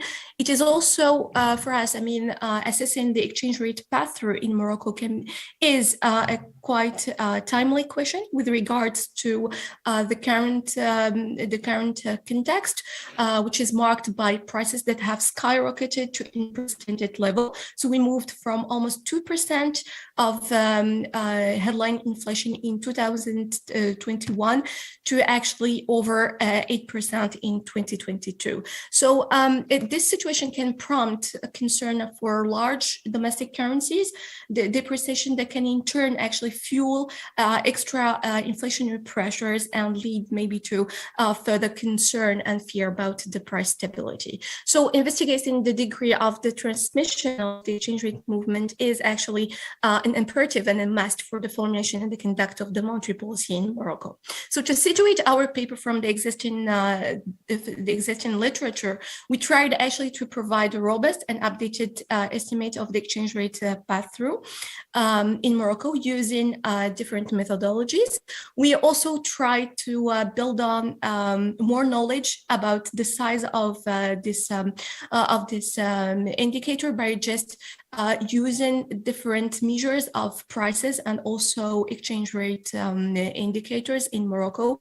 And to our best knowledge, it is actually the first study that to really stress on the impact of several structural reform that happened in the last year on the amplitude of the exchange rate path-through. So to do so, we looked at the literature. It is a very rich one on the exchange rate path assessment, and we refer to some of the most known approaches, which are the Ardell methodology and also an SVAR methodology. So basically for the reduced form equation framework, so we have the following setting. So we tried actually to come up with a comprehensive modeling framework where we describe the inflation as actually a combined effect of domestic determinants and external determinants. So in the domestic determinants, we put the policy rate, we put the output gap as a proxy for the excess demand. On the external determinants, we take into account the nominal effective exchange rate, the imported inflation in the euro area, and also we tested for the oil prices. So you can find out that the two first line of our framework describe really the short run dynamic of inflation, while the last line of our model tried to depict actually the relationship in the long run between the inflation, the consumer price index, and its determinants. So we are really interested in the estimates of these last quotation. So as I mentioned before, we tried to build a more robust understanding of the exchange rate path-through amplitude in Morocco. So we tried to extend this RDL methodology to take into account both the core consumer prices. So it's in the first variant of the model number 1. So we just replaced actually the consumer price. The second variant and the third variant replaced actually the nominal effective exchange rate by the bilateral exchange rate of the dirham vis-a-vis the main foreign currency. So we estimated our models on quarterly data over the period from 2007 Q1 to 2021 Q4. And so overall, in the very first step of our estimation is actually to tackle the existence or not of a quantitative relationship between exchange rate and inflation. So we performed the PSS test, and the default statistic actually support the existence of a stable link between consumer prices and exchange rate for all the RDL models. So now on, we can actually comment on the estimate for the founding of our estimation. And so you can see here in the first line that the exchange rate path-through in Morocco is actually incomplete, and it is also moderate in the long run. So it gravitates around 33% for the nominal effective exchange rate. It is also close if we are considering the bilateral euro to MAD exchange rate. And so it is also 3.5%, but when excluding the volatile components from the consumer price, the exchange rate size dropped to 14%. And also it is around 10% in the long run if you are taking into account the exchange rate of the dollar vis-a-vis the dirham. So it is actually interesting to continue our investigation, empirical investigation, by taking into account a more structural approach, because the RDL model is still robust, but it is based on strong assumption between the exchange rate variation and the price dynamic. So we relaxed this assumption. We looked at influential work in the literature, and we come up with a quarterly VAR model, taking into account consumer price index, nominal interest rate, nominal effective exchange rate, agriculture, GDP, and one exogenous variable to take into account the impact of imported prices in the euro area. So based on a restrictions strategy that relies on long-term restrictions or condition, we found out again that the exchange rate path-through in over the period of our estimation is approximately around 33%. So in other words, about 1/3 of the nominal effective exchange rate fluctuation is passed through to the domestic prices in the long run. So this is interesting for the decision makers, but we can enhance our estimate by stressing on the point that the exchange rate path-through can actually react to some structural reform that the Moroccan economy have experienced over the last years. So we followed the Gagnon and Irig paper in terms of estimating the exchange rate path-through over the sub period of 2016 Q1 to 2022 Q2. So the rationale behind this period is the fact that it is characterized by the full liberalization of energy prices that occurred in December 2015, the transition to a flexible exchange rate regime starting from January 2018, and also the COVID-19 crisis that the economy has experienced in the last 2 to 3 years. So Again, we performed the same procedure, estimation procedure, both for the RDL and for the VAR, and we conclude. So we conclude here that the exchange rate pass-through has slightly increased from 33% to 37% with respect to the nominal exchange rate. The long run, this slight increase or trend in the exchange rate magnitude was also the case when just swapping. I mean the nominal or the headline inflation by core inflation, and also taking into account the bilateral exchange rate vis-a-vis the dollar and the euro. It is also a strong result that we show as being consistent with the SVAR approach. So we moved from 33% again to 39%. This results can seem to be a little bit contradictory with the recent trend in the literature, because many paper had reported or had argued that the exchange rate size was actually declining both for the emerging countries and the advanced countries in the last decade. So we try to challenge our results by just estimating the exchange rate pass-through over the big or the general sample, but this time building on a paper of Eisen, of Lopez and Jazova, we incorporate in the RDL approach, beside the conventional determinants of inflation, some interaction terms, exchange rate, and these reforms. So it's taken this form. I'm gonna skip this slide and go straight to the results. So you can find in model 1, it is actually the RDL with the interaction between the energy price liberalization and exchange rate. The model 2 depicts actually the interaction between the flexibility, the FX flexibility, and the exchange rate. And the last one is the interaction between the pandemic and the exchange rate. And so we report that from our results, it seems that all these reforms are significant in terms of their impact on the exchange rate pass-through magnitude. And for the energy price liberalization and the exchange rate flexibility, it is moving towards a higher exchange rate pass-through than the period before these reforms were carried out.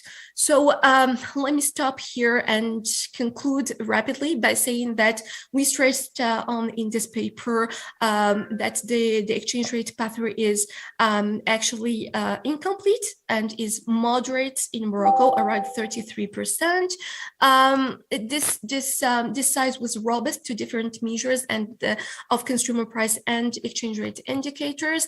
It is also interesting to see from the point of view of the policy recommendation, this moderate long-run exchange rate could help the Moroccan authorities to continue actually to stabilize inflation at low levels. Also, if considering the Taylor assumption, I mean, this moderate size can help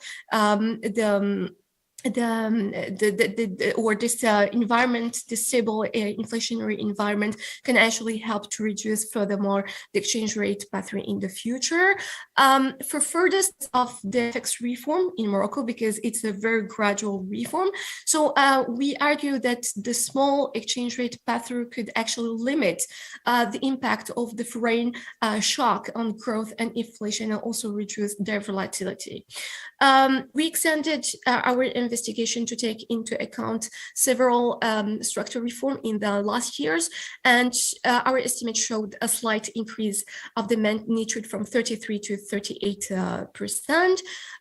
We actually advanced we stressed out that this acceleration is attributed to the removal of energy prices that take place in Morocco lately compared to the majority of emerging countries, of the adverse effect of the COVID-19, which weighed differently on both price and exchange rate dynamic, compared to the pre-crisis period, and also the exchange rate reform, and more specifically on the persistent appreciation in the dirham that was more likely to be transmitted to the prices.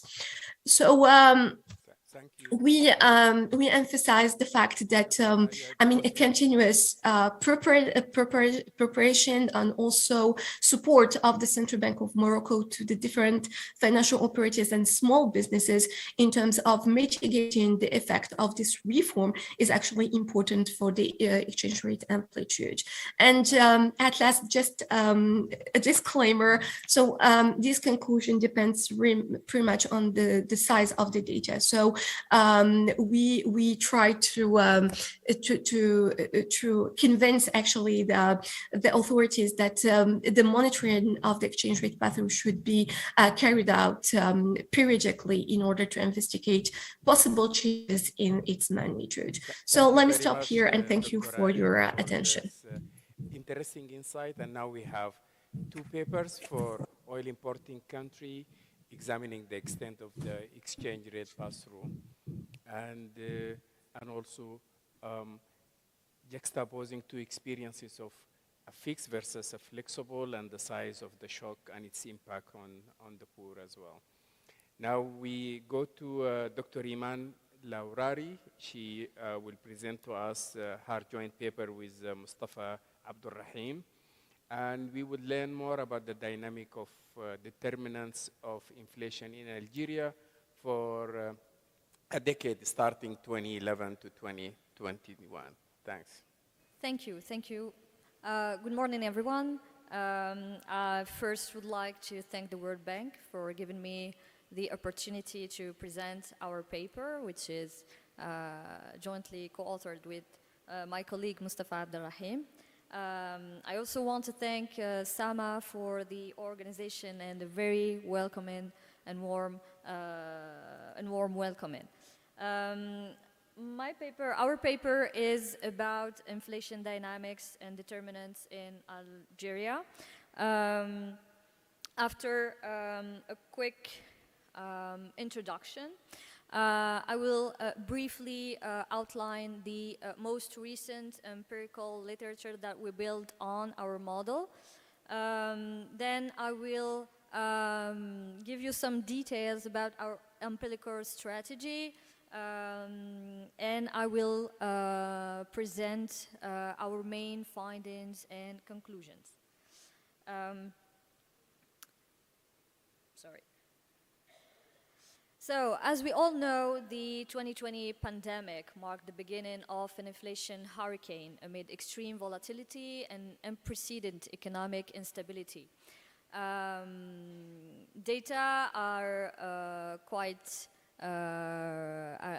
the data or recent data about inflation show that inflation is above 5% in 88.9% of low-income countries, in 91.1% lower middle-income countries, and 96% of upper middle-income countries.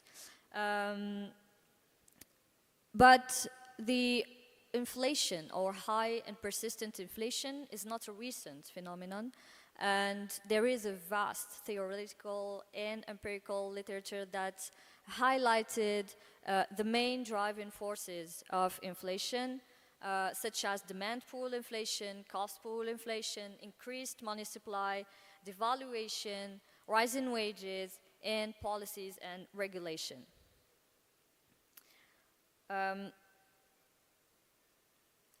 The sources of inflation differ across countries and is more challenging to monitor in oil exporting developing countries. As some of our colleagues yesterday highlighted, inflation in those countries is challenging. Why? First, because inflation becomes inevitable if oil revenues are not carefully invested in real sector. And second, inflation level remained high over time in many oil exports in developing countries despite exchange rate appreciation. Speaking of oil export in developing countries, Algeria is on top 3 oil producers in Africa, top 10 net oil exporters in the world, and in 2021, oil sector accounted for about 30% of GDP in the country, more than 60% of total budget revenues, and more than 82% of exports earnings. So Algeria's economy is heavily dependent on oil exports. Of course, the country will benefit for the short-term surge in oil prices and gas prices on the world energy markets. However, there is no escape from inflationary pressures, even if the Algerian economy is off to a good start in 2023 after showing a good resilience to COVID-19 waves and its aftermaths. So, considering the importance of determining and identifying the main sources and determinants of inflation, this paper seeks to identify these determinants and to highlight the contribution of each determinant in the global inflation in Algeria. So the main objective of our paper is to highlight these determinants, the weight and the contribution of each determinant in global inflation using monthly data over the 2011-2021 period. Let me just briefly talk about the most recent empirical literature that has focused on the Algerian case, which we summarized in this table. And we can, in a nutshell, the models usually used in these studies are VECM models. And the main finding is that money supply and imported inflation are the main determinants of global inflation. So, relying on these studies and these results, we collected monthly data, again from 2011 to 2021, on the following variables. So we used the CPI, we used the money supply, we use the nominal effective exchange rate, import price index, and public expenditure. We performed the usual and standard primary tests, such as correlation and causality, and we tested, since we are dealing with time series, we tested for stationarity of all our series using and performing 3 stationary tests. Then we decided to estimate an ORDL model, which fits better actually our data and our series, which have mixed order of integration. This will allow us actually to highlight the short run and the long run relationship between inflation, global inflation, proxied by CPI, and the determinants that I highlighted just previously. So here, to save some time and not go through all the econometric details, this is, as you can see, the short-run equation that we built, and this is the long-run relationship that we're going to estimate through the RDL approach. Here I'm gonna just run quickly through the summary of our primary test results. So as you can see, correlations between CPI and determinants such as money supply, IPI, and nominal effective exchange rate are very high and meet the theoretical expectations. We found a correlation with a lesser magnitude with public expenditure. As for causality, there is a one-way causality between inflation and determinants that we selected and included in our model, except for the public expenditure. As for stationarity, there is a mixed order of integration, which comfort us actually to use the RDL approach. So here is our main finding and result. I will begin by presenting the result for the short run relationship. As we can see from the table, the error correction term, which is CPI minus 1, which is the misalignment actually of the CPI from from its long-run equilibrium. The coefficient is statistically significant and is negative, which indicates that a misalignment actually of the CPI from its equilibrium or long-run equilibrium is corrected by 0.4% each period, which is each month in our model. Which means that the misalignment from the long-run equilibrium is corrected after 9.5 months. As for the long-run relationship between the determinants and global inflation, the results are shown in this equation. What we can see is that a 1% increase in money supply leads to an increase by 0.2% of global inflation. In a similar way, a 1% increase in import price index leads to a 0.28% increase in global inflation. What we can see here is that the impact, although positive, is that these coefficients have a low magnitude and have closed, actually, coefficient. This could indicate, we're thinking that this could indicate that inflation in Algeria is not strictly a monetary phenomenon.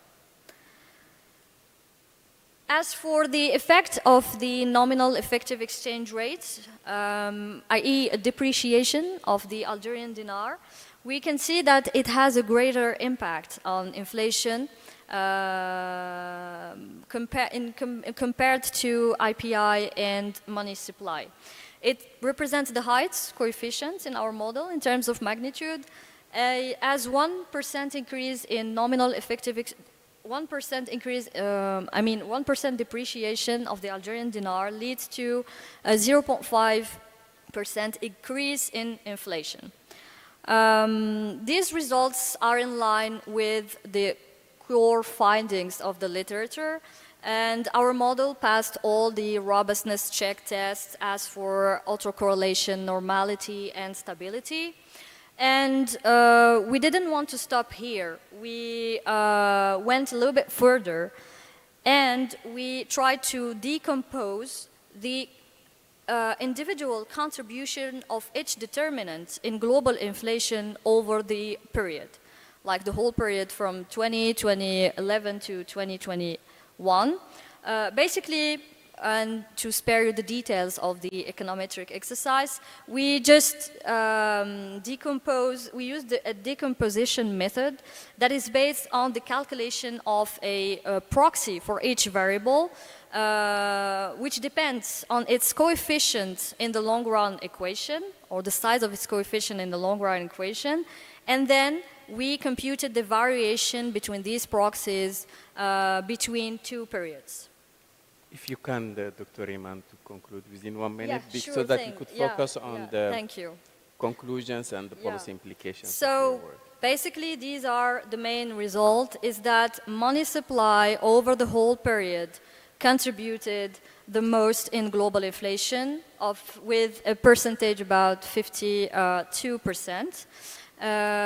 IPI ranks second with an average contribution of 39% over the whole period, followed by the nominal effective exchange rate with a average contribution of 5%. But we should highlight that this contribution varies a lot across each period. Public expenditure contributes only marginally to inflation with an average of about 4%. But we should keep in mind that in Algeria, a large proportion of public expenditure is transformed to money supply, which explains actually the significant contribution of money supply to inflation over the period.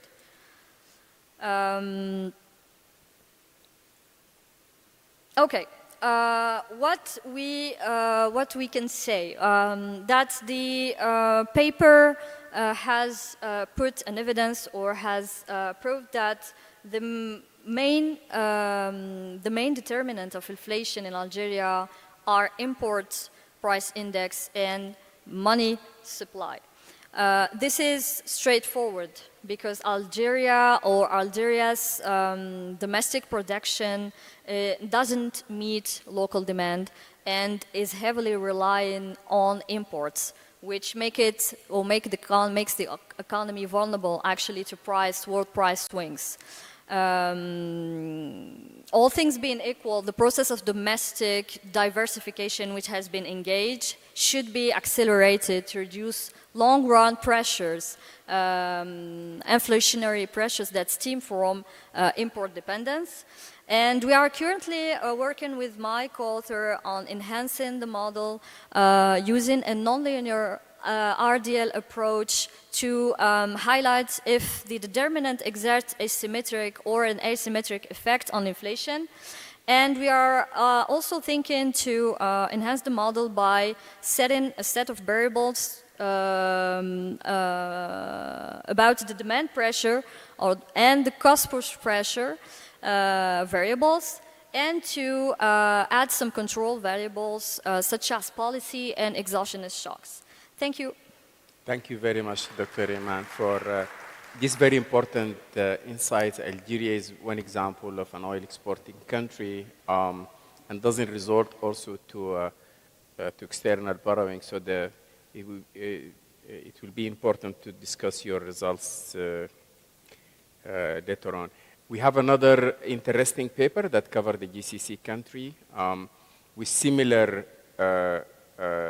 research findings on the importance of the import channel and import prices. So I would like to invite Charlotte Sandoz from the IMF to present her paper, which is co-author with Abul Faz Rizgi and Fuzan Farid. The floor is yours, Charlotte. Good afternoon. Thanks a lot for having me today at this conference. It seems the organization seems really amazing. I regret to not being with you in Riyadh, but I will try to make it next time. So I'm Charlotte Sandoz. I'm an economist at the International Monetary Fund. And today I'm going to present a work on inflation dynamics in the GCC countries, looking at the driver mostly of inflation in this region. And this paper is co-authored with Abul Faz Rizgi and Fuzan Farid. So first, you can see that inflation in the world, so the black line, the green light on the left-hand side chart, has sharply risen after 2020, after the COVID crisis. And in the GCC, the blue line, we see that it has also started to pick up at the same time. And on the right-hand side chart, we represent the trend of inflation observed in advanced economies in blue and in the GCC in red. And you can see that after including country and time fixed effect, we see that both regions are inflation in both advanced economies and GCC are following the same trend, especially in 2021. In 2022, we see a slight divergence between the two. And so we will investigate that later in the presentation. We often hear that inflation has been quite contained in GCC countries after the COVID crisis. And the main explanation given is mostly the composition of basket with a very low weight of food in the CPI basket, and also the relatively cheap energy due to many price control and so on.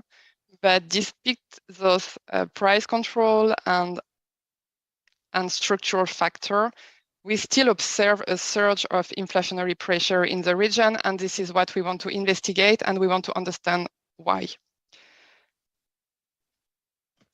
One characteristic that all those countries share is a very high reliance on trade for domestic consumption. you can see that trade openness, it's about like 2/3 higher in most GCC countries than in advanced economies. Same import penetration is about 50% higher and so on. So we want to understand in this work, as I said, we want to identify the main driver of inflation in the GCC countries, and we also want to understand how much domestic inflation is influenced by external factors given the high reliance on imports.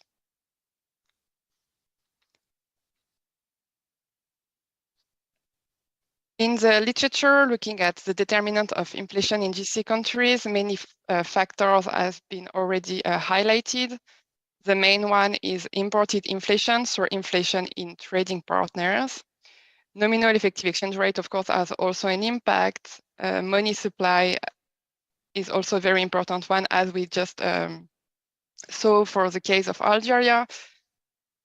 Short-term US short-term interest rate also matter for GCC countries since they are pegged, most of them are pegged to the dollar or basket of currency.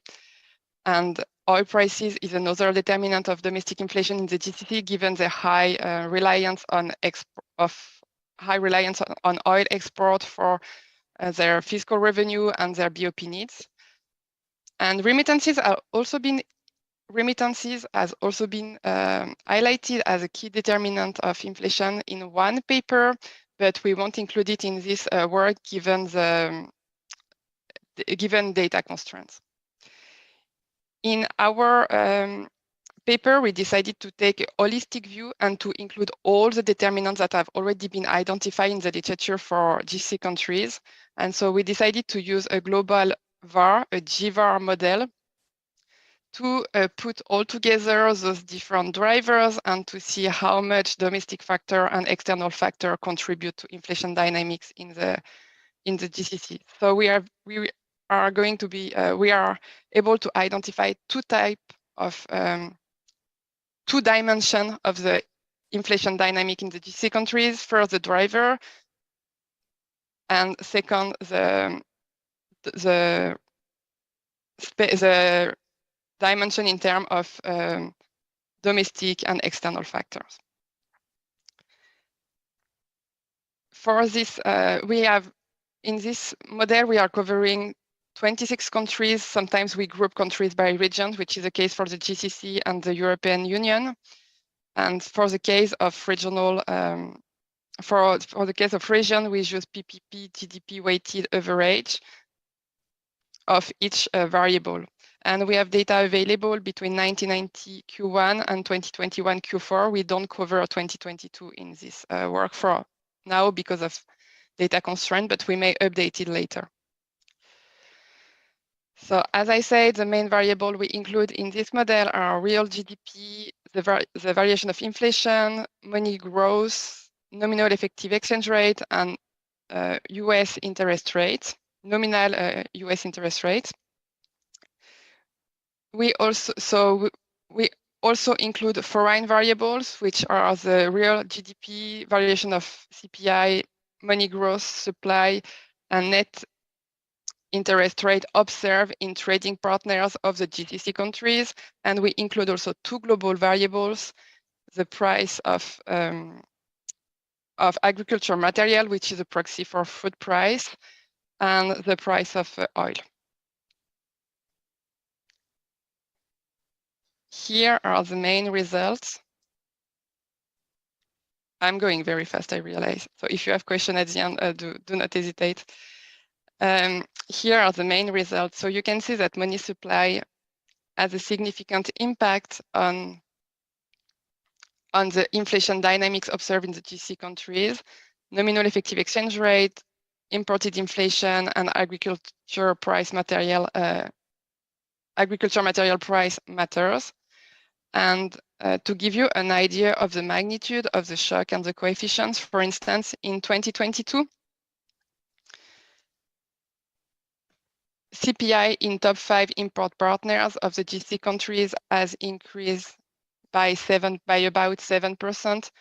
And compared to 2021, it's a jump of about 4 percentage points because inflation in the top 5 import partners of the GCC was at about 3% for 2021, and so it jumped to about 7% for 2022. And if we believe in those results, this jump of 4 percentage points in this jump of 4 percentage points in top 5 import partners of the GCC countries means that domestic inflation in the GCC countries has increased by 2.3 percentage points in 2022 due to this increase of imported inflation. On the other side, nominal effective exchange rate also play a role. And between 2021 and 2022, the nominal effective exchange rate appreciated by about 7%. And same, if we believe in those coefficients, this increase of this nominal effective exchange rate appreciation of 7% lead to a decline, a reduction of inflation in GCC countries by about 1 percentage point. During that time, we observe an increase of 3 percentage points of inflation in the region. So those results seems reasonable. And when we look then at the main driver of inflation in the GCC countries, you can see that external factors are the main the most important one for explaining the variation of inflation in the GCC countries. And trading partners inflation is a big one. It's explained about 30%. Oh, sorry. It's explained about 30% of the overall variation of no, sorry, it's explained about 15% of overall variation of CPI in this region. The second one is, so the second result from this chart is that actually oil price and agriculture price material, which is a proxy for food cost, have a very limited role. And as I said in the introduction, at the end, it's not such a big surprise because also many other papers have highlighted the role played by price control in this region. In this region, they have high fiscal surplus, so they're able to bear the cost of such measure. And so that's why there are still, some of them still have subsidies on fuel, and others also do some price control on food in terms or basic consumption in terms.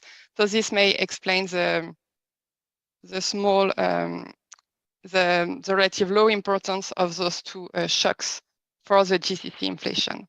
But despite those price controls that work well for maintaining food and energy prices, we still see that imported inflation from abroad matter and has increased inflation after the and might have increased inflation after the COVID crisis, following the trend observed in advanced economies. So to conclude, external factors, including shock to trade partners inflation, are the main driver of inflation in the GCC region after using this GVAR model. But shock to oil price and food price have limited role, and which can be explained by the composition of the CPI basket and also the presence of product-specific policies such as food and energy subsidies and price control. Those factors have been studied in a recent report published by the World Bank MENA office. And but on the other side, we should also highlight that the strong dollar in 2022 has also helped GCC countries to contain inflationary pressure recently. And so this can also explain the relatively low inflation level in the GCC observed, the low level observed in the GCC compared to the rest of the world. So thank you very much. Thank you very much. Thank you, Charlotte. I understand we stand between you and lunch, but we would like to take one or two questions. 4 interesting papers covering 9 countries with different structures: oil importing, oil exporting, flexible fixed exchange rate, and also also the extent of the impact of the crisis on fiscal and government revenues really differ depending on there's also existence of price control in few countries that may have shielded the direct impact or the full pass-through of prices to inflation. So very different set of countries with different insights on how inflation was transmitted or not to those countries. And it was also very interesting to look into the impact as well and the distributional effect. Maybe we take Basil and then who else? Okay, please go ahead. Thank you very much. Do you hear me? Yes, and let's be just brief, direct questions to. Okay. Please identify who on the panel you wanted to. I would like direct first the to thank the panel for the excellent presentations, and a question maybe or two to Shireen. You know, after the depreciation of the pound in 2016, it again appreciated, starting from beginning of 2019 to March 2020, by something like 12%. Did you assess the impact of this on kind of mitigating part of the implications of the depreciation? And the other question in your recommendation at the end, you recommend that the government implement some social safety net measures to alleviate the implication of the ongoing, again, depreciation of the currency on the poor. But do you think they have enough fiscal space, especially that at least, you know, last week, interest rate on treasuries in Egypt were above 20%. Thank you. Thank you. Maybe we take one more. As you could see, I'm also very privileged to be moderating all-female panel, so I would like also to extend the invitation to female participants if there is a question. Please. Thank you. Thank you. Go ahead. Thank you, everyone. Thank you, speaker. Inflation is an international problem now. All countries affected by this great economic problem. Are there some coordination between World Bank and Central Bank? And my second question about the econometrics used or the methodology used in the paper presented.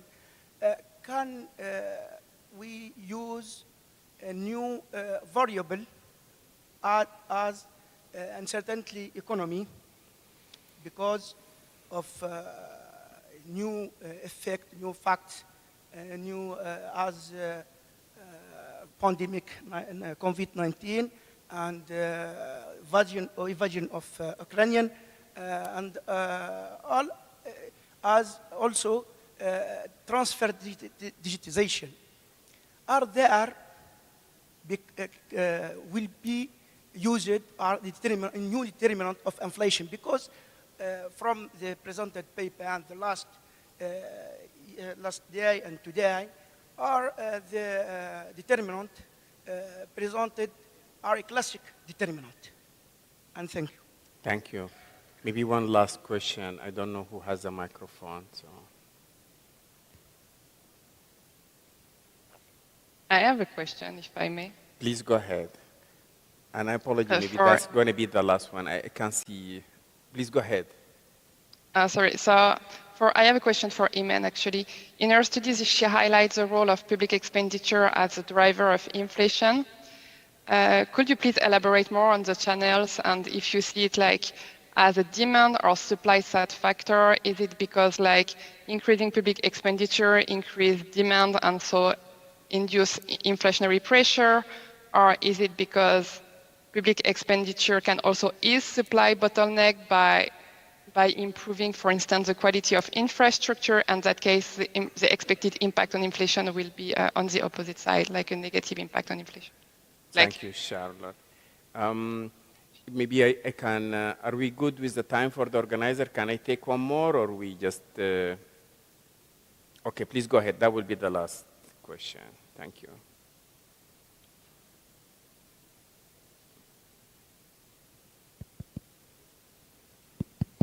Thank you so much. My question quickly is to Charlotte, just about your model.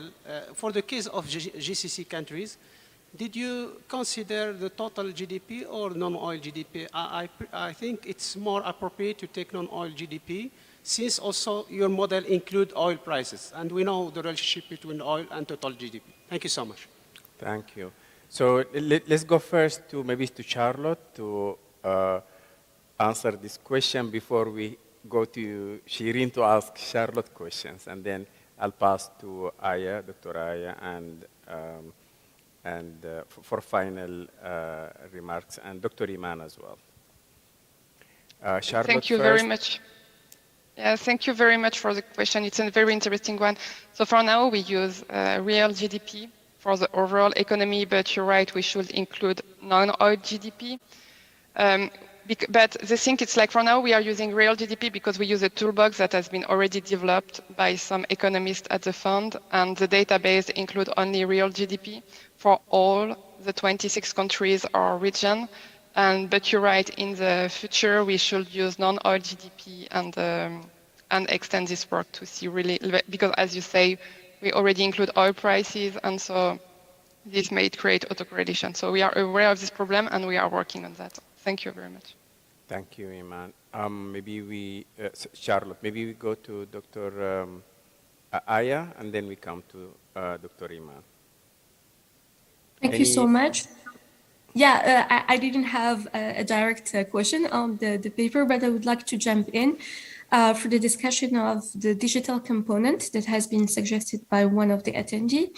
Well, this is an interesting feature, and we can actually discuss this with statistical agencies, because they perform or different update of the consumer basket. So if digital components or goods are taking more importance and weight in the consumption pattern of the agents, it should be somewhere shown in the basket as well. But just like very, very elementary reaction on this comment is the fact that in developing countries such as Morocco, for instance, you have the food prices that account for 40% of the consumer basket, and these goods are like, there are still determinants or classical determinants of inflation, and they are not responding to the digitalization shock that has been going on around the world.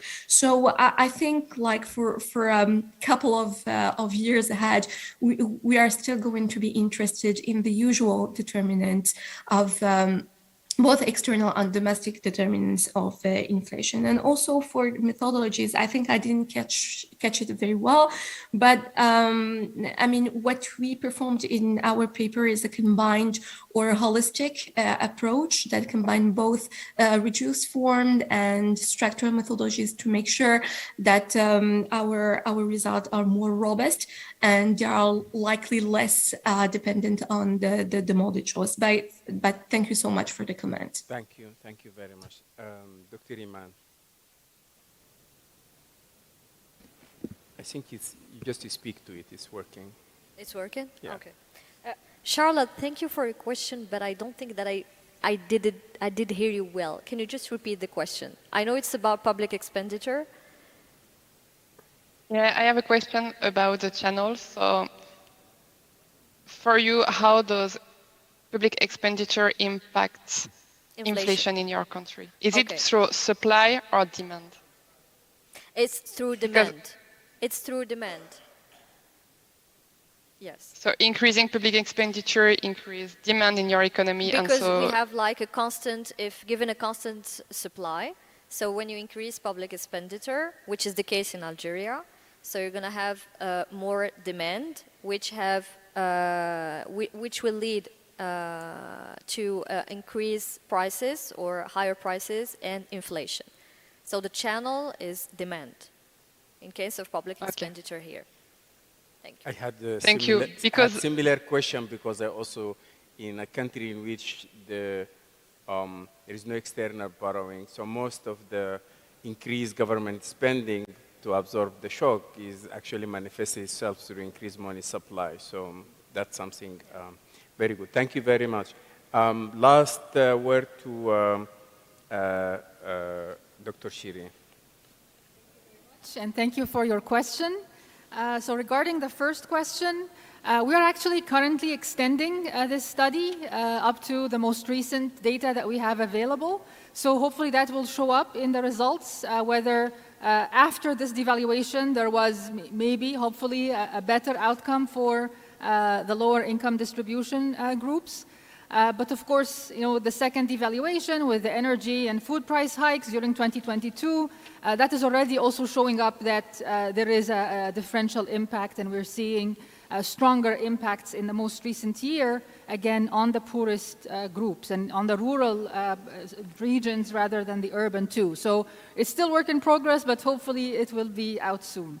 Regarding the second question, you're absolutely right. Is there fiscal space? And obviously, I'm not in a very strong position to answer that, but one thing I can say is there are always priorities. Like, it's a matter of choosing the priorities and what you want to spend in and on, and what is most important given the current policies and the current government plan. So I'm sure the policymakers can find a way to ensure that the impact on the most vulnerable is at least mitigated. Definitely, it will not be completely eliminated. Thank you very much. Thank you very much again. Round of applause to distinguished panel, Shireen, Aya, Iman, and Charlotte for their and their co-authors for the great insights on different set of countries that are really different in terms of their economic structure, being oil importing versus oil exporting, and have flexible or more flexible exchange rate than strictly fixed exchange rate. So the impacts and the channels are really different. The first two papers really put very good estimates on the exchange rate pass-through. It's interesting to see the differences between the two. In other countries, that has not really happened. Maybe it took a fiscal side of it, either through increased government spending. And in some other countries, that has led to increased debt, which we didn't discuss today, that inevitably will have a delayed inflationary impact by crowding out essential government spending. So quick versus delayed responses. I think in all of this, it's important to focus on how to protect the poor and the vulnerable from inflation. Very good insights in some of the papers. I really hope that efforts are really step up to control inflation, because it's really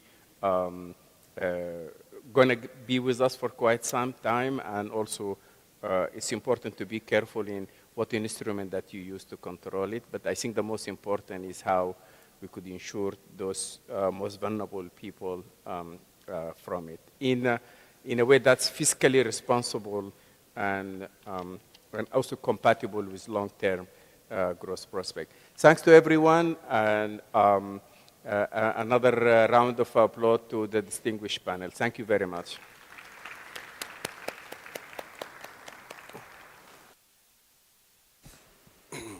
Thank you, Dr. Nader, and your esteemed speakers on that interesting topic, inflation in the Middle East and North Africa.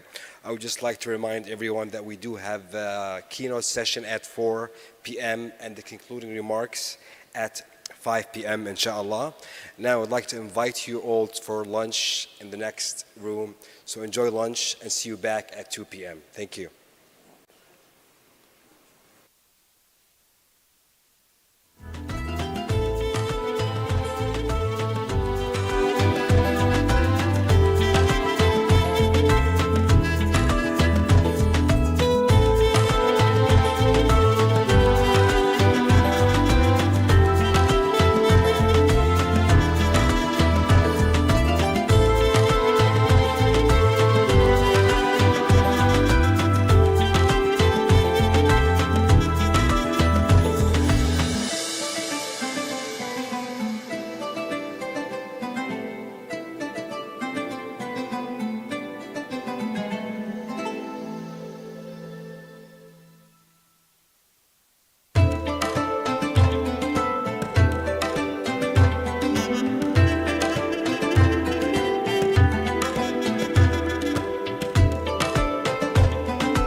Testing, testing. 1, 2, 3. We're good.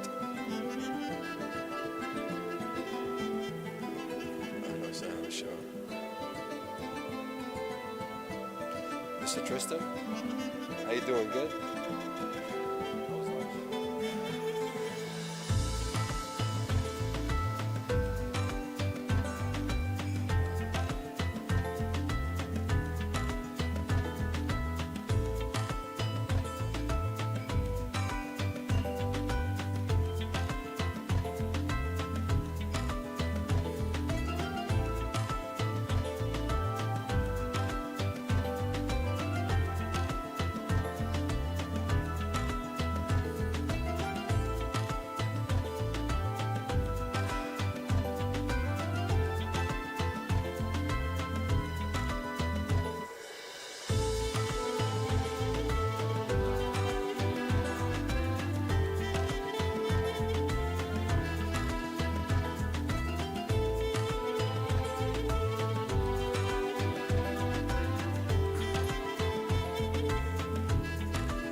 Your Excellencies, dear esteemed guests, welcome back. I hope you enjoyed your lunch.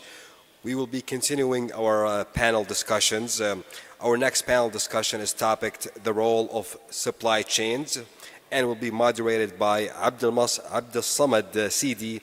He is the Director of Research at the Central Bank of Morocco. So I ask Dr. Abdel Samad to kindly come to the stage. Thanks, many thanks. Okay. So, good afternoon, everyone. My name is Abdel Samad Saidi, and I'm the head of research department at Bank Al Maghrib, which is the Central Bank of Morocco. So I'm very pleased to chair this session on the role of supply chain. So we have three speakers in this session. So the first speaker is Francesco Grigoli from the IMF, and he will present remotely his joint work with Ilyas Al-Bagli and Emiliano Lutini on inflation, expectation, and the supply chain. And we have a second speaker who is Tristan Reed, and he's from the World Bank, and he will present his joint work with Rabah Arizqi, Anna Fernandez, Federico Marchand, and Ha Nguyen on natural resource dependence and monopolized imports. And the third speaker is Mrs. Insaf Gdidi from Université de Tunis, and she will share with us her joint work with Dr. Leila Baghdadi on global value chain participation and real effective exchange rate insight from Tunisia. So welcome to this session. So maybe just before we start, I would like to remind the speakers the time allocation rules. As you know, economists like rules. We have in macroeconomy Taylor rule, we have fiscal rule, and so we have the rule for the session. Each speaker will be given 15 minutes to present his work, and of course, Q&A are left at the end of the session. So with that, I give the floor to the first speaker, donc Francesco Grigoli, and he will present remotely as explained in the beginning. So the floor is yours. Thanks a lot, and hello everybody, and thank you so much for attending this session. And thanks also to the conference organizers for including our work in the program. So today I'm going to present this paper, the key results of this paper. It is a joint work with Elias Albagli and Emiliano Lutini at the Central Bank of Chile, in which we examine the relationship between the supply chain and how firms form their inflation expectations. And while this is a paper using Chilean data, I think it's relevant to a number of countries in the region. The choice of Chile is really because of the availability of microdata, which are now essential for understanding some of the key core aspects of macroeconomics. So let me start off by motivating this study. As we all know, inflation expectations are critical to a number of issues in policy making, and in particular to monetary policy, which targets aggregates that in turn depend on inflation expectations, such as employment and prices.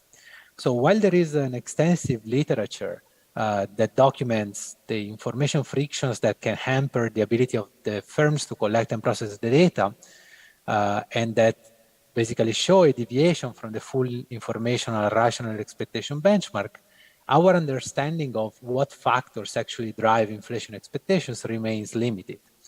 And moreover, as nicely pointed out by a speech by Bernanke back in 2007, while the firms are the actual price setters in the economy, we know very little about how they operate when they need to form their beliefs about the future. And this is usually the case because firm surveys are confidential, are generally run by central banks, but they are typically confidential. And the evidence that we have instead from professional forecasters or households is substantially different compared to the ones of firms. At least in the literature that is available, comparing the free agents in the economy, we see different patterns. So how do firms form their inflation expectations? So in principle, you would expect that firms use the economy-wide information that is available from open public websites to form the inflation expectations or to form expectations about aggregate inflation.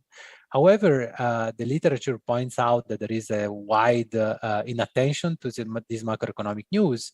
And what we point out in this paper is that firms actually form their inflation expectations not based on this aggregate data, but rather to what happens in their surroundings. And you can think of this in terms of the famous Lucas Island model, in which firms are located in different islands and learn from a subset of firms that they trade with. So basically, in other words, firms do not look at aggregate statistics when they need to form inflation expectations, but instead they look at what is they are limited to what happens in their surroundings. They look at the prices at which they settle the transaction with their suppliers, and based on those prices, they form their inflation expectations. So in this paper, we basically look at, or we try to answer a couple of questions. The first one is whether firms' supply chain matter for the way in which firms form inflation expectations. And the second one is whether the beliefs that firms form actually affect the pricing decisions of the firm themselves. So to answer these questions, again, we leverage this micro data, beautiful data set during 2015, 2021. Chile represents a great empirical setting as inflation in the country fluctuated significantly during the sample period, moved between 1.4 and 5.2 percentage points. Which in principle should lead firms to pay relatively more attention to recent price developments compared to what happens, for example, in advanced economies where inflation has been low and stable until recently. So in terms of microdata, we draw from confidential records from several sources. The first one is the expectation survey of the Chilean firms. There are about 600 firms per wave, and 2/3 of these firms submit answers. It's a panel, so we track the same firm over time. And among the questions, there is one that elicits inflation expectations, CPI inflation expectations 12 months from now, and which is key for this study. And there are a couple of aspects about this question that are particularly attractive. The first one is that the survey elicits expectations for the next year inflation rather than the next quarter. And this horizon is much closer to what matters for monetary policy decision. And the second is that the inflation question is a quantitative one rather than a qualitative one, which allows us to obtain quantitative estimates of the effects. The second and the third sources of our dataset are the VAT registry and the customs registry. So basically, in 2014 in Chile, there was a change in the regulation for which all firms are required to go through electronic invoicing.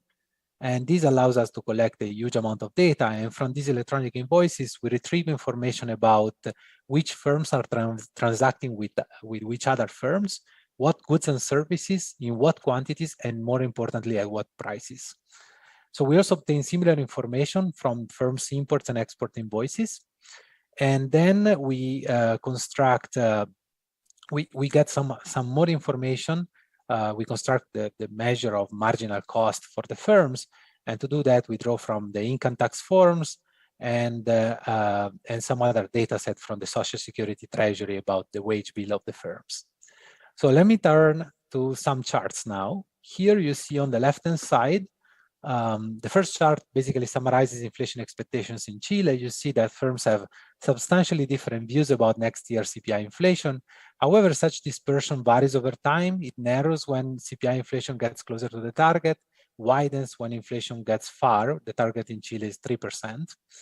And on the distribution of inflation expectations also appears relatively symmetric, except in a few instances in which the right tail of the distribution is a little bit longer, suggesting that surprises to the upside of inflation are more likely. And on the right, I'm showing you a chart that is suggestive of the inattention of Chilean firms. So basically, we show to what extent firms react to changes in actual inflation. So to do that, we compute just the share of observation that display a change in expectations in response to a change in CPI inflation larger than a certain amount so that we avoid mild fluctuations. And this is particularly interesting because you see that about half of the firms do not actually change their inflation expectations when there are these type of shocks, which is suggestive of inattention. And you have about one-fifth of the firms that actually change inflation expectations in the opposite directions compared to the direction in which the change in actual inflation happened in the previous month. So again, here, how do we reconcile these facts, the dispersion in inflation expectations and the inattention to the supply chain? So here we do not point out to any specific source of information rigidity, but we posit that there are information frictions in the economy such that it's costly for firms to go and access inflation, macroeconomic data on the website, and rather they use information that they collect automatically in their day-to-day business, which means basically the prices at which they buy their inputs. And so again, in the Lucas Island model, you have this type of mechanism for which firms operate as if they were completely on different islands, and they only form inflation expectations based on what happens in the islands they trade with. And so you can think of this basically as a signal extraction problem in which firms face a problem in which they need to extract some aggregate signal or aggregate value from a local signal. So if this is what is going on, then forecast disagreement may arise because firms rely on conditions that are different across firms.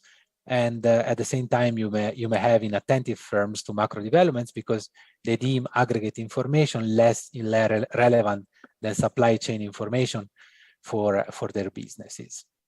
Let me turn now to our indicator of supply chain inflation. Very quickly on the left-hand side, you see that it's super dispersed. You see a wide dispersion of this indicator.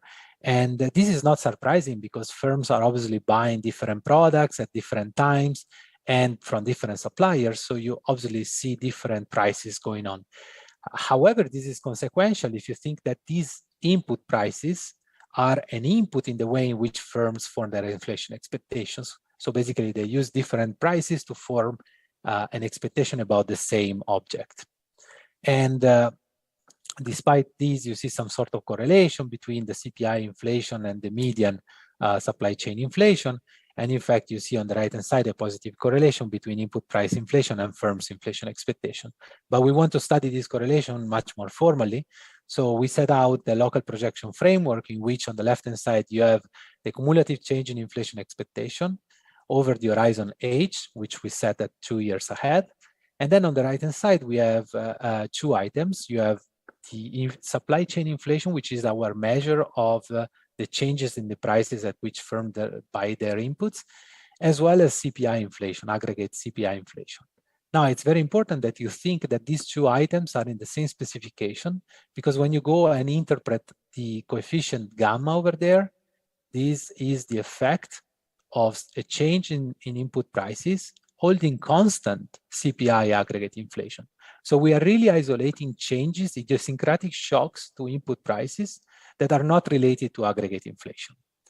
And this orthogonality assumption is very important because it allows us to test and generate basically a neat test for the full information rational expectation benchmark.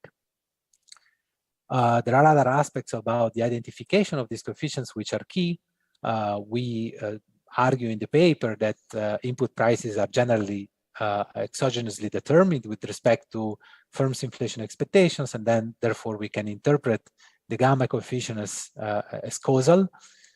If there could be anyway the situation for which firms have some monopsony power, for which they can impose prices on their suppliers, but we rule that out in our robustness test by basically removing firms that have suppliers that on average have less than 25 buyers.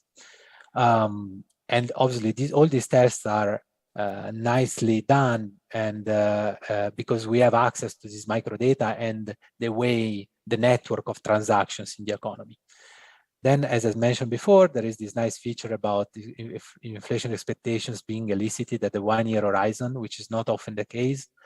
And then the frequency of this inflation expectation survey, which is monthly rather than quarterly, that reduces the time in which between which firms observe their input prices and the moment in which firms submit their inflation expectations, which allows us to isolate the exogenous effect, the exogenous change in inflation expectations.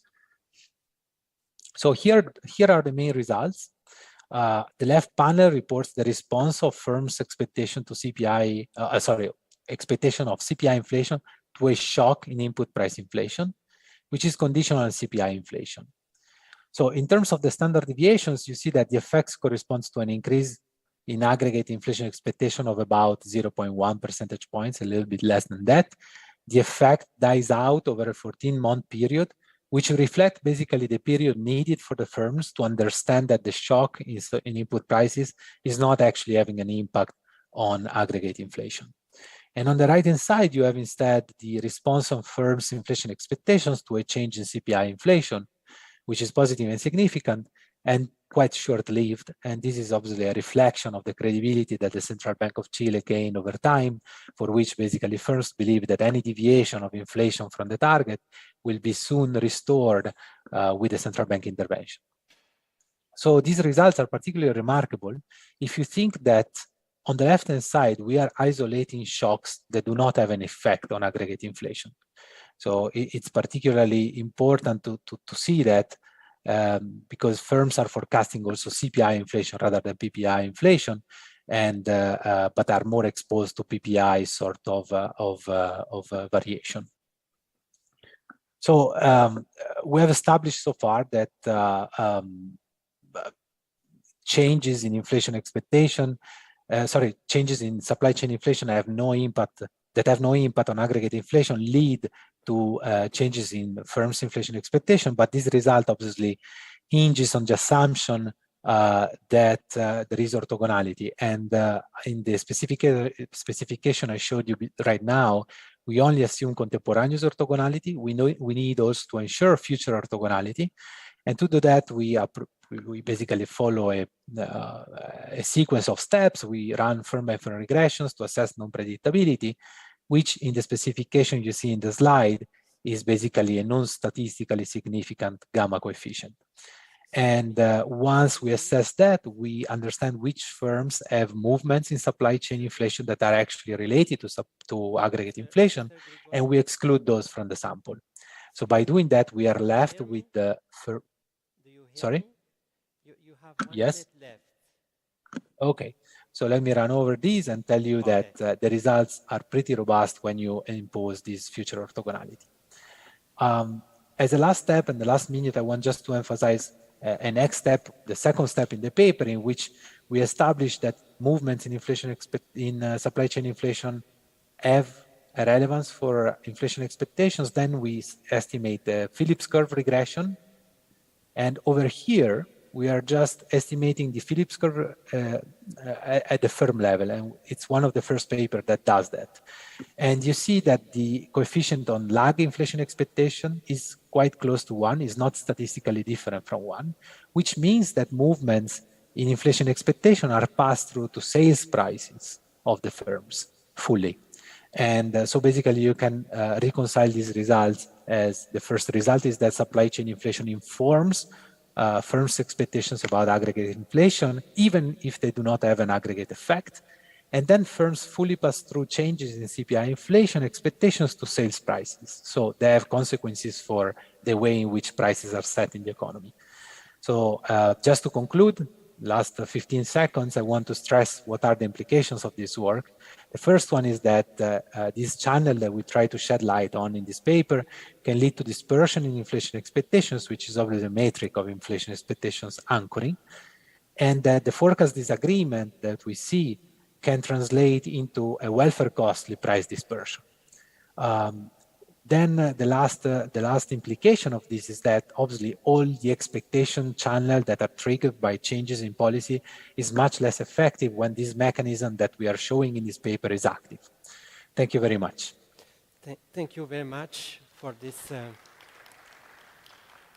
Thank you very much for this very interesting empirical work. I keep in mind two important conclusions. First, you use a unique database, and it is very important, microdata, and you use it to understand how firms form their expectations and how expectations are included, are taken into account in the price setting. It's very, very important presentation. Thank you.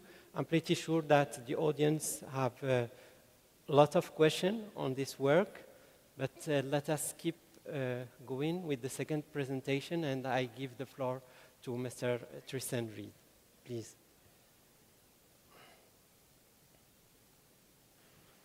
Hi.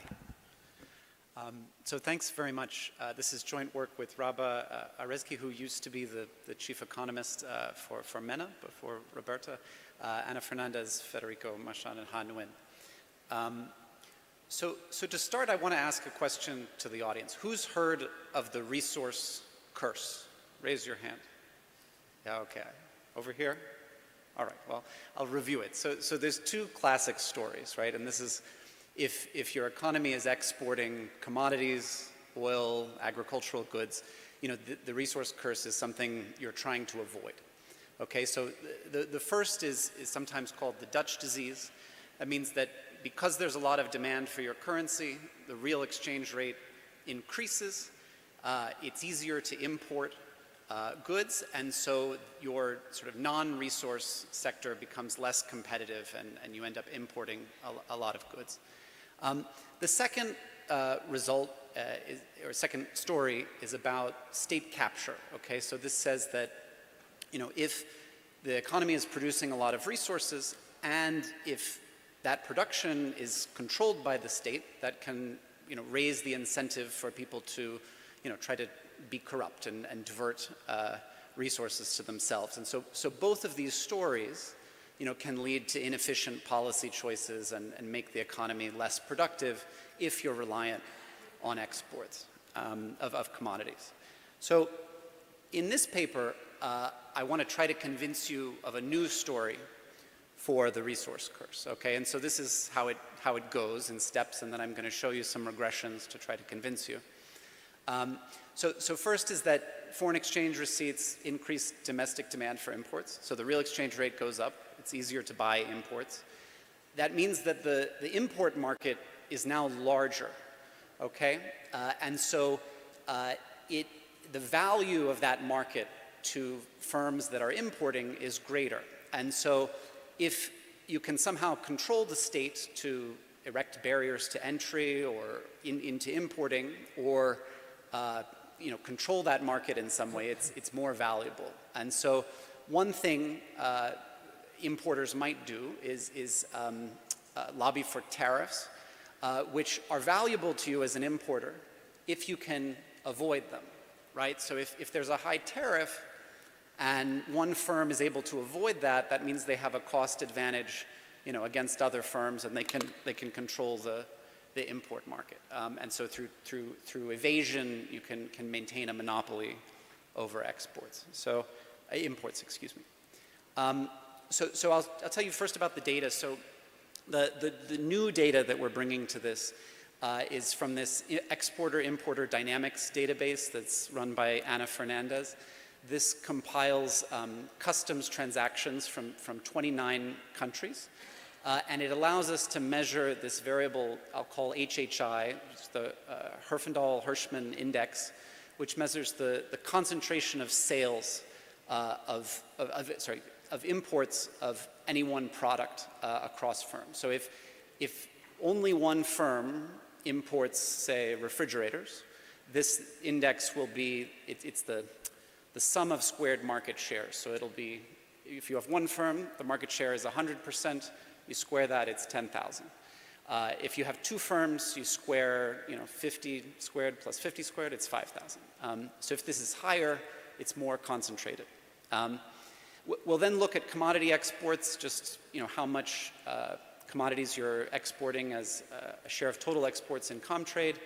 I'm going to show you relationships with domestic price levels and consumption. These come from the International Comparison Program that collects data on prices of goods across countries. I'll show you why that's relevant soon. And then tariff we get from WITS at the World Bank. So this is the first picture to show you. So this plots on the y-axis the average Herfindahl index across all products that you import. And on the x-axis is just the share of commodities, so oil, metals, agricultural goods, in total exports. And so I want you to take two things from this graph. One is that if you look at the level of the y-axis, these export markets are actually pretty concentrated. So the US Justice Department, when it does investigations into potential monopolies, it will consider a market with a Herfindahl index above 2,500 to be moderately concentrated, and so most of the markets on average seem to be above that. And then second, you see this positive, and it is a significant statistically line showing that countries with more commodity exports have more concentrated import markets. Okay, so that's kind of the first fact of this paper. I'll now show you some panel evidence to show you this is a bit more robust. So here, this is a regression where the Herfindahl index is on the left-hand side. I should have written it up there. So it's on the left-hand side. And then we're going to have product and country fixed effects. So this is basically saying within a product, as commodity exports increase, what happens to that market? And here we see it's becoming more concentrated over time. So the magnitudes are also economically significant. So again, going back to the Justice Department, they say if there's a merger and you increase the Herfindahl index by 200, that's sort of a meaningful increase in concentration that could lead to market power. Here we see, that about 20% of your 20 percentage points increase in the commodity export share gives you sort of about that much. And then column 2 just controls for GDP per capita. One omitted variable could be that markets that are more concentrated are just smaller. So here we're accounting for that. And then we also learn from this equation that as countries get richer, the markets become less concentrated. So this kind of import monopolization falls as you get richer, but it increases with commodity exports. And then the third column, we just have another measure of commodity dependence, which is just the price index that you're exposed to, and you see sort of qualitatively similar results. Okay, next slide. So we just break this up in two ways. So one is just looking at the Herfindahl of different types of goods. So that's the different columns: capital, consumption, intermediate, primary. And then also we split up the types of exports, commodity exports, by fuel, ores and metals, and food. And so the main takeaway from this graph is that you see this effect only in consumption, intermediate, and primary goods. So capital goods don't seem to be subject to this relationship. Now, I want to say, what does this mean for welfare? So I think we know from theory that if a firm is a monopolist, versus a very competitive market, the firm has more power to set prices. But that doesn't mean necessarily that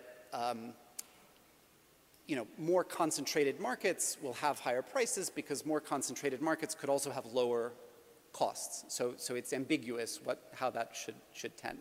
So I'm going to test that. So in column 1 here, we just have for different goods the price in dollars at the current exchange rate relative to the United States. And then in the first column we have the commodity export share, and that's positive. So we're saying that prices on average are higher the more commodities you're exporting. And so that's consistent with the resource curse mechanisms, that it's harder to develop local industries, so you import stuff, and it's more costly than if you were producing it on your own. But then we want to know, could this concentration explain some of that effect? And so in column 2, we sort of add country product fixed effects, and we say, what happens to the HHI when price changes? And again, you see a positive relationship. So that's saying that, you know, whenever the price goes up, you also see concentration go up. So I want to be careful and say this is not like a causal relationship, but it's an equilibrium relationship that when markets become more concentrated, you also see prices going up. So this is the fact that commodity exporting countries have higher prices. Maybe the concentration could have something to do with that. And then in the other columns, I'm just exploring expenditure on the good versus the price. And you see both those are negative. So it says, you know, where prices are higher, you're also consuming less. So let's go to mechanisms. I said earlier an idea is that you know, tariffs could lead to this. And so in this regression, we just regress concentration on the tariff rate. And so that's in the first row. So you see that's also positive and significant. So in countries with higher tariffs, you also see more concentrated import markets. And then what we do is we interact that with the different types of products. And here what you see is very interesting is that, you know, the relationship between tariff and HHI is stronger for fuel exporting countries, but it's actually negative and it's sort of basically erased for other types of exports. And so, you know, and I'll say Saudi Arabia is not in this data set, so it's about other countries. But, you know, there's an idea in this resource curse literature that certain different types of commodities are more prone to state capture. And those that are more prone are fuel exports because the extraction is point-based. So it's very capital intensive. The state typically has a role. In food exports, you know, the government has less of a role because you have, you know, many small producers. Ores and minerals are kind of an intermediate good. You can have, you know, artisanal mining and so forth. So it seems like there's something unique about the relationship between tariffs and HHI in fuel exporting countries. And so I'll say kind of what could be behind this. This is my last result, is it seems to be related to under-invoicing of imports. So one way to measure tariff evasion, and this goes back to Jagdish Bhagwati in the 60s, is to look, you know, if I, in my country, I report, you know, importing, say, $100 of a good, but other countries report exporting $200 of that same good, I can infer that the imports have been sort of underreported by 50% in that example. So here we see that that under-invoicing is positively related to HHI. So that's, and also under-invoicing and tariffs are positively related. So it's, you have more tariff evasion when you have higher tariffs. And so it seems that this under-invoicing is related to the concentration and that this is also higher in fuel exporting countries. So the idea here is that when tariffs are higher, there's also more room for firms to evade tariffs, and that can make the market less competitive and more concentrated. So to conclude, so high prices in commodity exporting economies are a curse. I've demonstrated that. That's higher prices in commodity exporting countries. One mechanism for this could be that the import sector is more concentrated, monopolized is what we use, and tariff evasion could be a mechanism for that. And so a policy message, since it's a policy conference, is that, you know, low tariff collection, but also tariff enforcement can promote competition and lower prices. So even if you have a high tariff, you know, you want to make sure that everybody is paying that so that at least among the importers, you know, the market is relatively competitive, whereas if one firm, you know, is able to evade that tariff, you know, then they'll have some price advantage and they can be a monopolist. So that's the end. Thank you very much. Thank you. So thank you, Tristan, for this very interesting presentation. One main result is that resource dependence on natural resource or commodities is associated with the high concentration in import market. Very, very important talk, and I'm sure we're going to have question during Q&A. And now we can move to the last presentation, and I give the floor to Mrs. Insaf. Okay, so my phone is made in China, but the truth is it's not. This phone is composed of many parts and components that are coming from many countries. So this is actually the meaning of global value chains. Global value chains is an interconnection of activities that are executed by countries and firms from all over the world to bring the product to the consumer, and they intervene at different stages. So why we are thinking about global value chains? As you can see here in this map, so we have like the biggest hubs in the world, China, Germany, and the US. However, if you see the developing countries, their contribution in terms of value-added exports is very low. Together, in the next map, if we see like the in percentage how much they are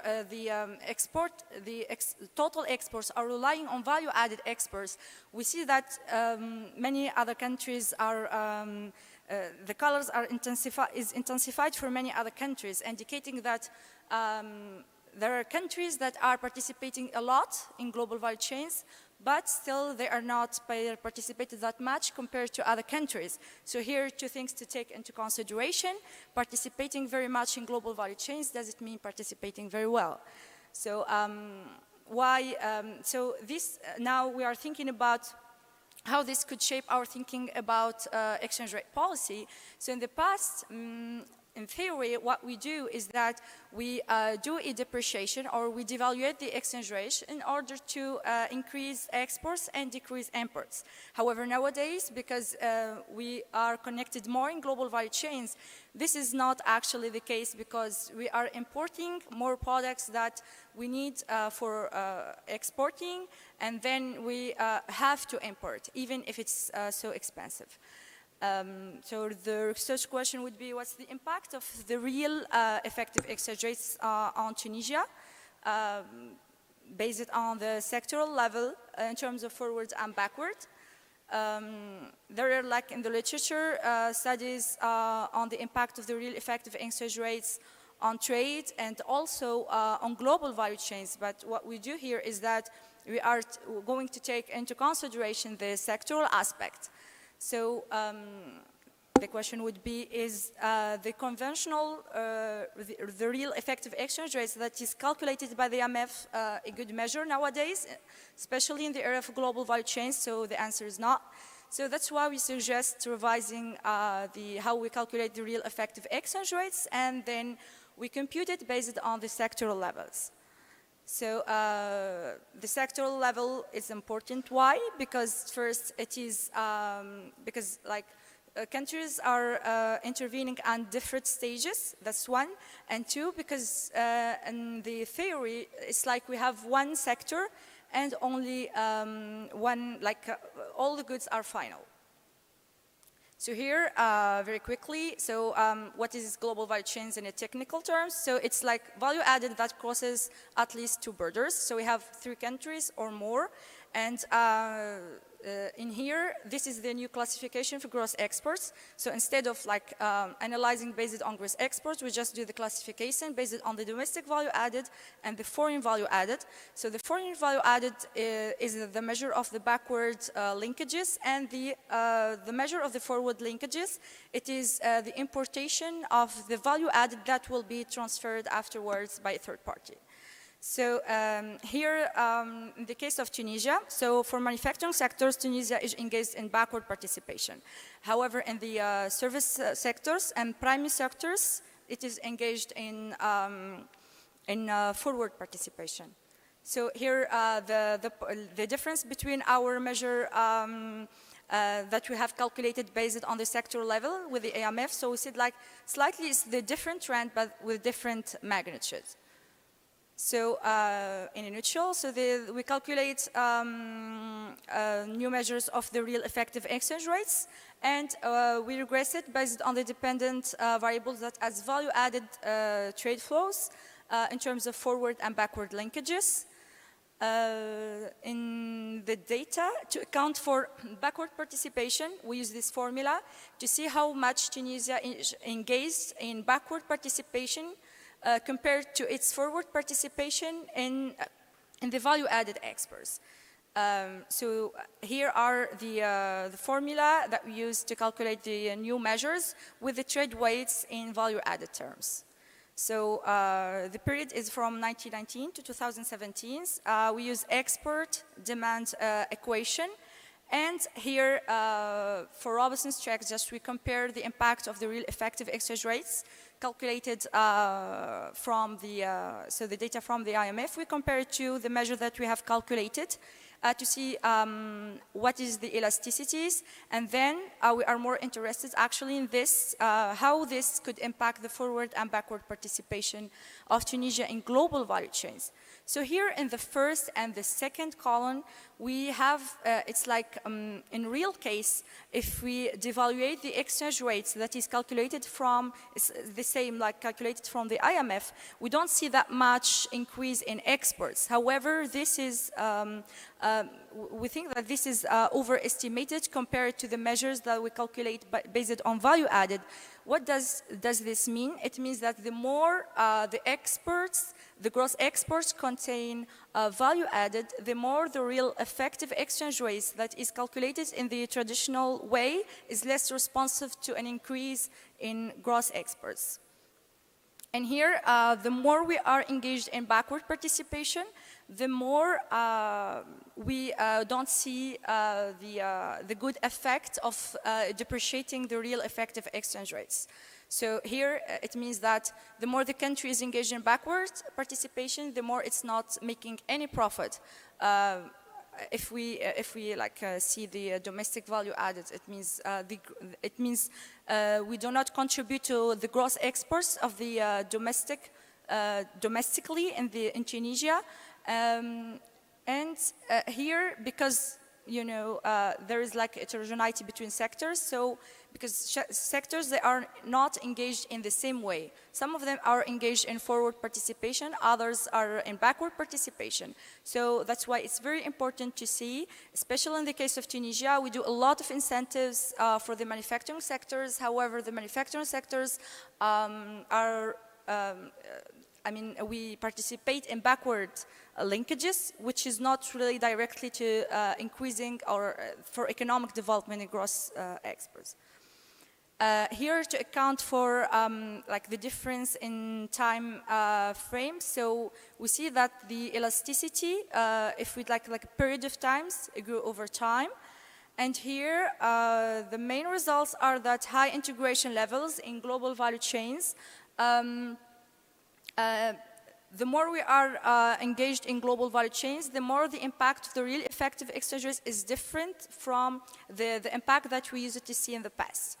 So here, the more we are engaged in backward participation, the more this is not good for the country, especially if we want to ensure that depreciating the exchange rate is contributing to gross exports, and also gross exports is contributing to economic development. The sectoral aspect is very important. So for example, if we do a strategy based on increasing exports in a specific sector, it's very, very important to calculate the real effective exchange rates for each specific sector to see how the impact or the responsiveness of the devaluation on that sector. Here, the elasticity of service, so the results based on the sectoral level, so the elasticity of service and manufacturing, indirect value added exports, and the real effective exchange rate elasticity in manufacturing sectors grew over time if we look at the time. And So this study helps identify to which extent the real effective exchange rate devaluation policy in Tunisia boosts international trade for every single sector, and then what are the policy implications. So first, small economies like Tunisia, where they are engaging a lot in global value chains. However, their engagement or their participation is very low, or the weight in the whole supply chain is very low compared to their partners. Then this is, will make us like very sensitive to any depreciation, because the country in itself will, when doing a depreciation, will not like have a very big impact on the other countries. So this is why. So changes in domestic. So for example, changes in the Tunisian domestic value added, it's not going to impact very well the changes in the domestic value added of the other countries. So here, so that like when we do a devaluation of the real effective exchange rates, we are expecting to have more exportations. However, this impact is muted because Tunisia is participating more on backward participation. So here, a call for larger movements in the real effective exchange rates probably is the case, but there are like many other things that are related to this. And changes in the real effective exchange rates in sectors with a higher share of value added will not like promote gross exports, and companies that are export oriented and import dependent will face huge expenses, especially when they are engaged in global value chains in a country like Tunisia, again engaged more and with a very weak participation. So it's very important to understand the landscape of global value chain participation of its sectors, not only for Tunisia, even for other countries, but because every sector is participating or engaging at a different stage. And also there is like a difference between participation and forward participation or backward participation. So again, I think that I showed that how important is the global value chains in the macroeconomic perspectives, how we need to shape our way of thinking of the global value chains. And now where your phones are made, it is in the world now. Thank you.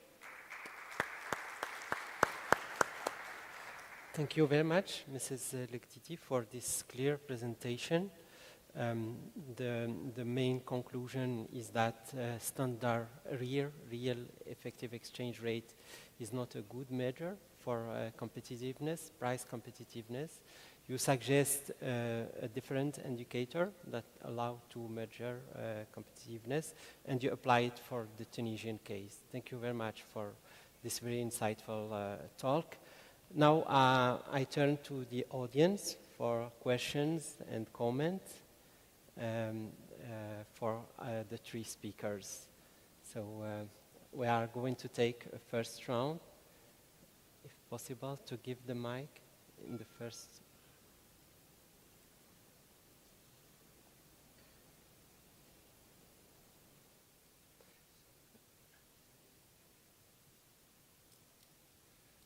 Thank you. Andrea Brandolini, Bank of Italy. I have two clarification questions, one for Francesco and one for Tristan. For Francesco, when in the Chilean survey, when firms are asked about their inflation expectations, are also provided a reference level of the inflation? Because we have experimented with our inflation survey among firms in Italy, and it makes a difference whether we provide the previous inflation rate, the ECB target inflation rate of 2%, or we do not provide any information. It makes a big difference. So I would like to ask you if you can explain about the Chilean example. And the second question is for Tristan. Tristan, very, very conceptually neat and clear your idea about under-invoicing, but are you sure that you are measuring something, or are you just using a statistical measurement problems? Because I've been involved in constructing statistical balance of payment statistics in Europe, and we spend a lot of time about asymmetries in the balance of payments. So I would like to know what you think about this. Thank you. We are going to take 2 other questions. Thank you. Thank you very much for this very interesting presentation. Laila Bardedi from Tunisia. I have the first question for Tristan. Actually, I was wondering why you didn't look to non-tariff barriers. Why only focusing on tariffs? Because from my experience working in this field, actually, non-tariff barriers are really the policies that are used to eventually build monopolies and capture more rents.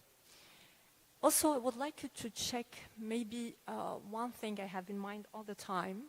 I discovered from another work on environment and trade that actually tariffs on sectors on energy and dirty energy, more specifically, are actually, they have lower tariffs than other sectors. Then again, that's to make you maybe think more about non-tariff barriers and regulation behind the borders, because they might even be more important than tariff. I'm sure you have something in mind why you didn't look at that.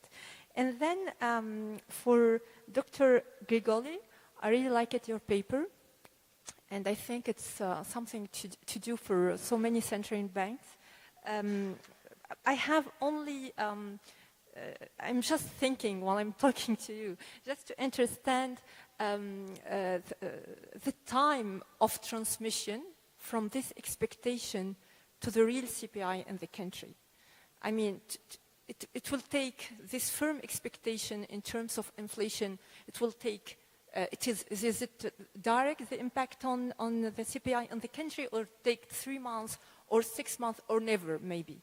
And second thing, what is more important, firms, the expectation on firms in the upstream sectors or firms in the downstream sector? Maybe it is more interesting for central banks to focus on one of these firms.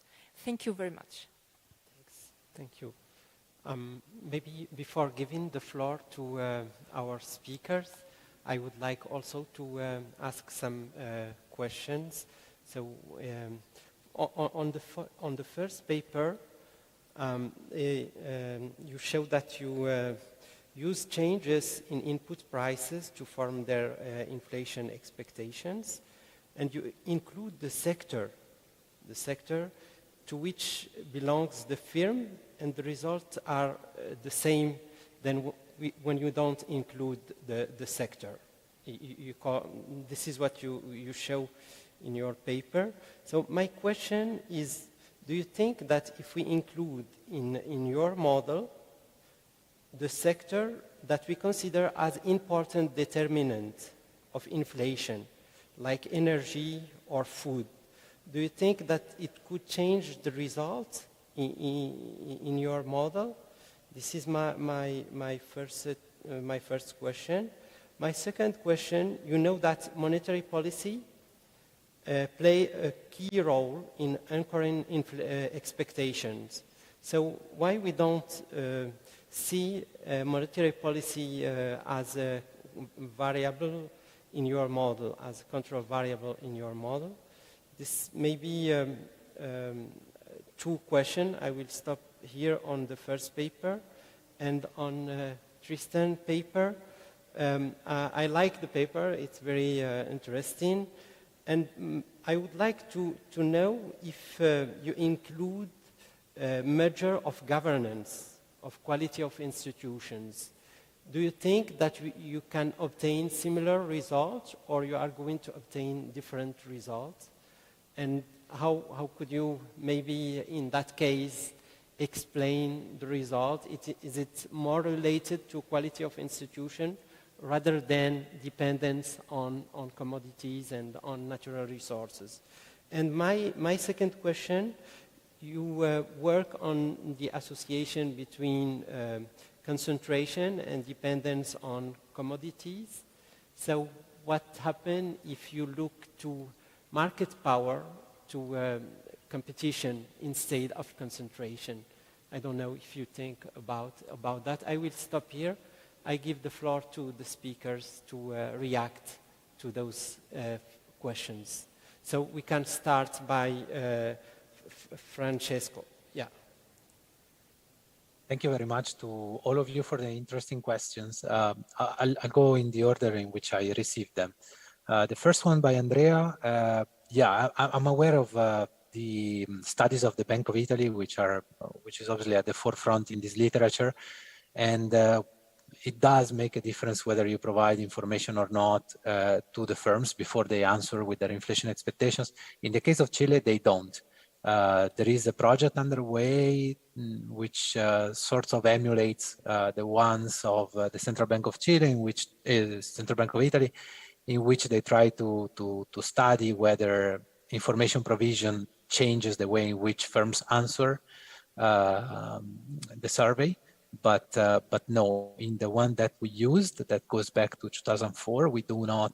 They do not include any information provision. They simply ask the expectation of inflation.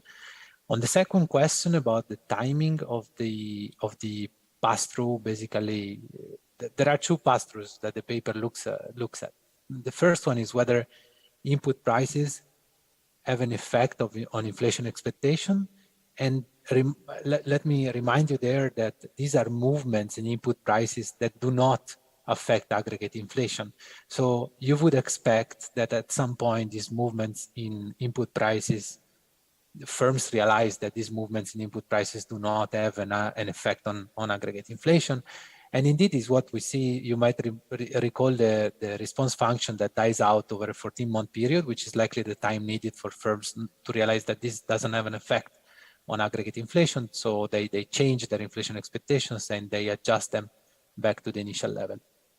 On the upstream and downstream heterogeneity, I think it's a very relevant aspect, and it's something that we are currently looking at, but I don't have any ready results, so I better not say anything that I might regret later.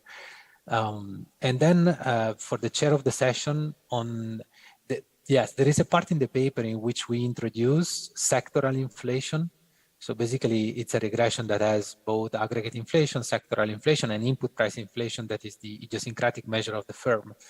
And what we show is that sectoral inflation does not change the results on the movements of input price inflation. But the idea there is basically to rule.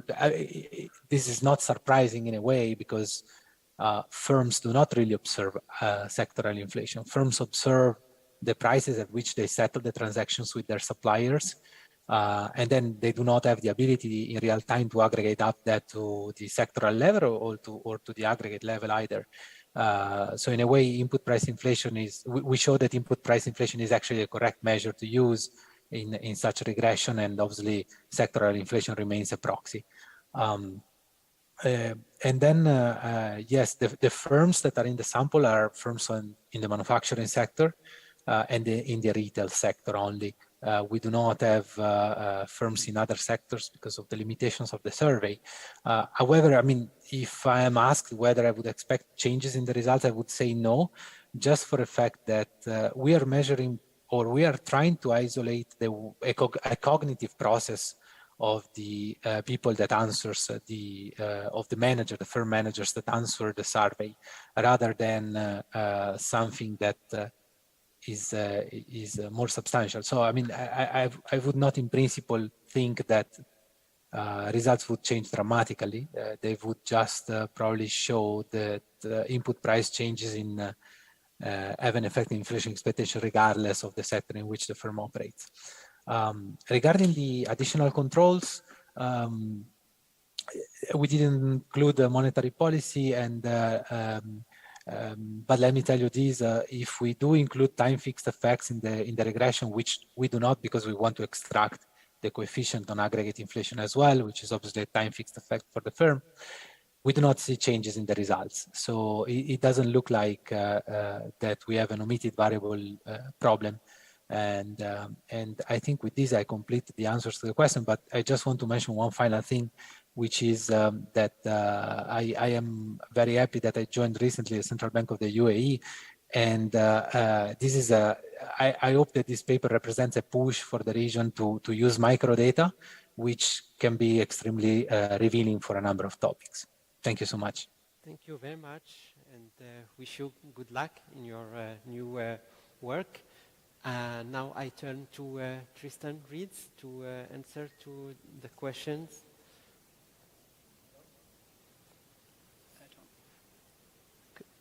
Could you try again? Yes, yeah. There we go. Thank you.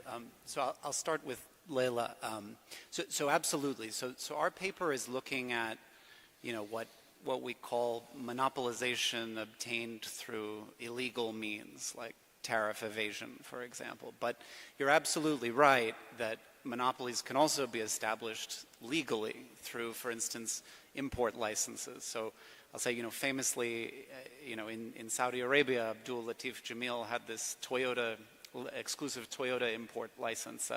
In Nigeria, people had an exclusive license to import refined petroleum. So these are other ways through which, entry barriers can be established. In terms of the data, those are harder to observe. There is a database of non-tariff measures which includes, import licenses and things, but it's just one cross-section, so we can't look at the same, panel variation that we're exploiting. Though it's a good point that I should probably just check that there's a cross-sectional relationship there. I think Andrea and Saidi, I'll answer you together. I think one thing we're really relying on is that in this literature on the resource curse, governance, and again, I'm not saying this is an issue in Saudi Arabia, but in general, the correlation between commodity exports and corruption or bad governance really only exists among fuel exporting countries. So you can rely on agricultural exports and still have pretty good policies. And so there's some idea that the sort of state capture is easier, or there's a more incentive for it if you're exporting point-based commodities.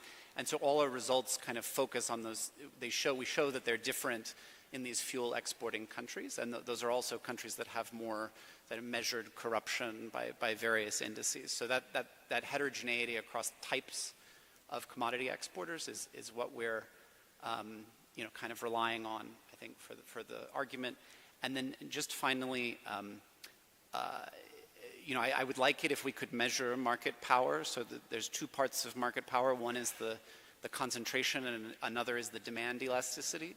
And we're looking here across many different products, and so it would be very hard to estimate a demand elasticity for each one. So we're just kind of looking at concentration. But I think it's an interesting question, I think, for future research, how measured market power varies, across countries. So thanks. I ask a last question on concentration and versus competition and market power. Yeah. I don't know. What do you think?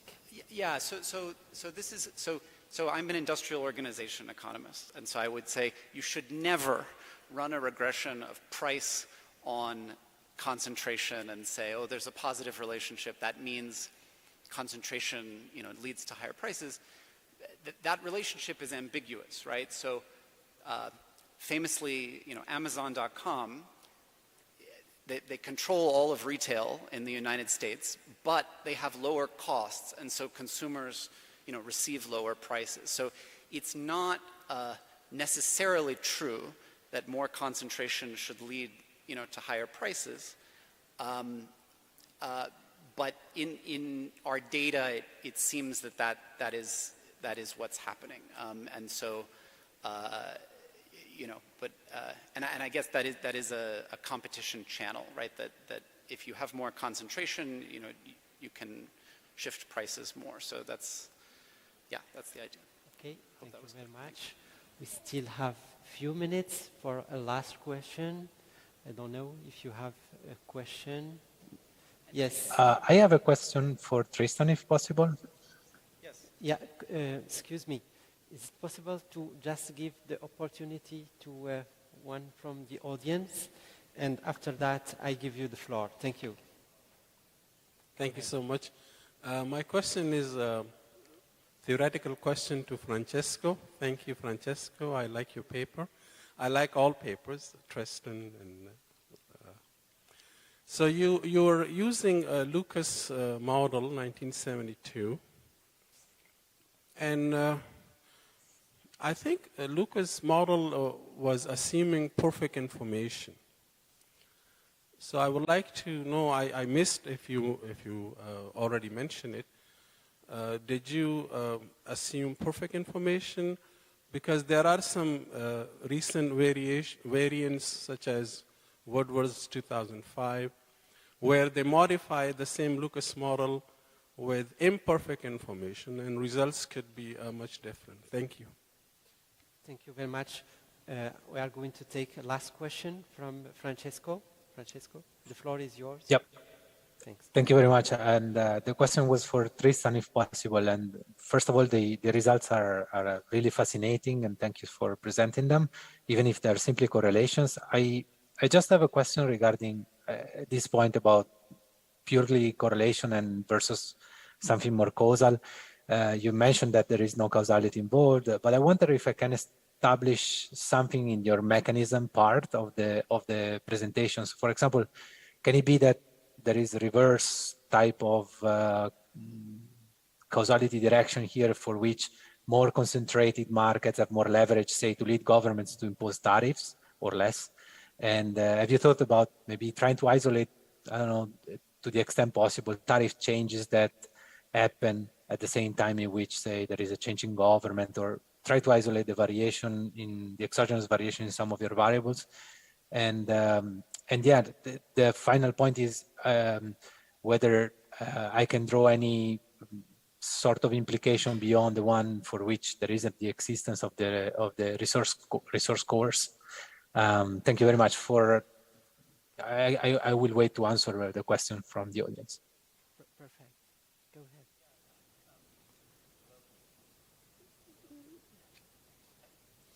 ahead. Can I have the mic again? There we go. Yeah, so let me be very clear about what's causal in this paper. So I think we do establish that there is a causal relationship between commodity exports and concentration of the import market. So you see this in the panel, and then we also have this specification where we just isolate the international price, commodity price part of commodity exports, and we show that leads to increases in concentration. So I feel confident on the causality there.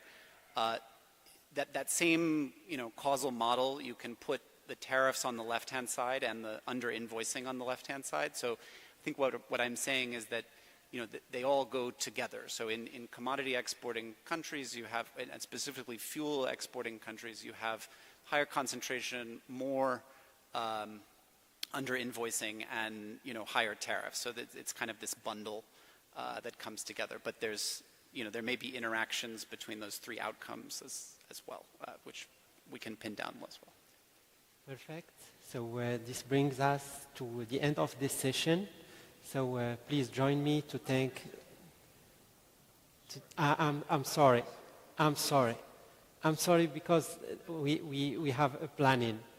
So join me to thank the three speakers, and after that we are going to the coffee break. Thank you very much.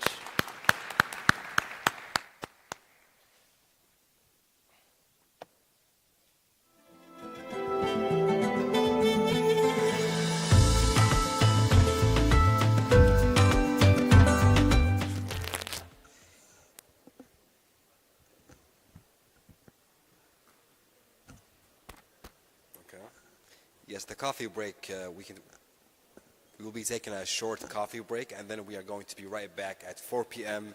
for our final session, and at 5 p.m. for the concluding remarks. So see you back at 4. Take care.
Your Excellencies, dear esteemed guests, welcome back from the coffee break.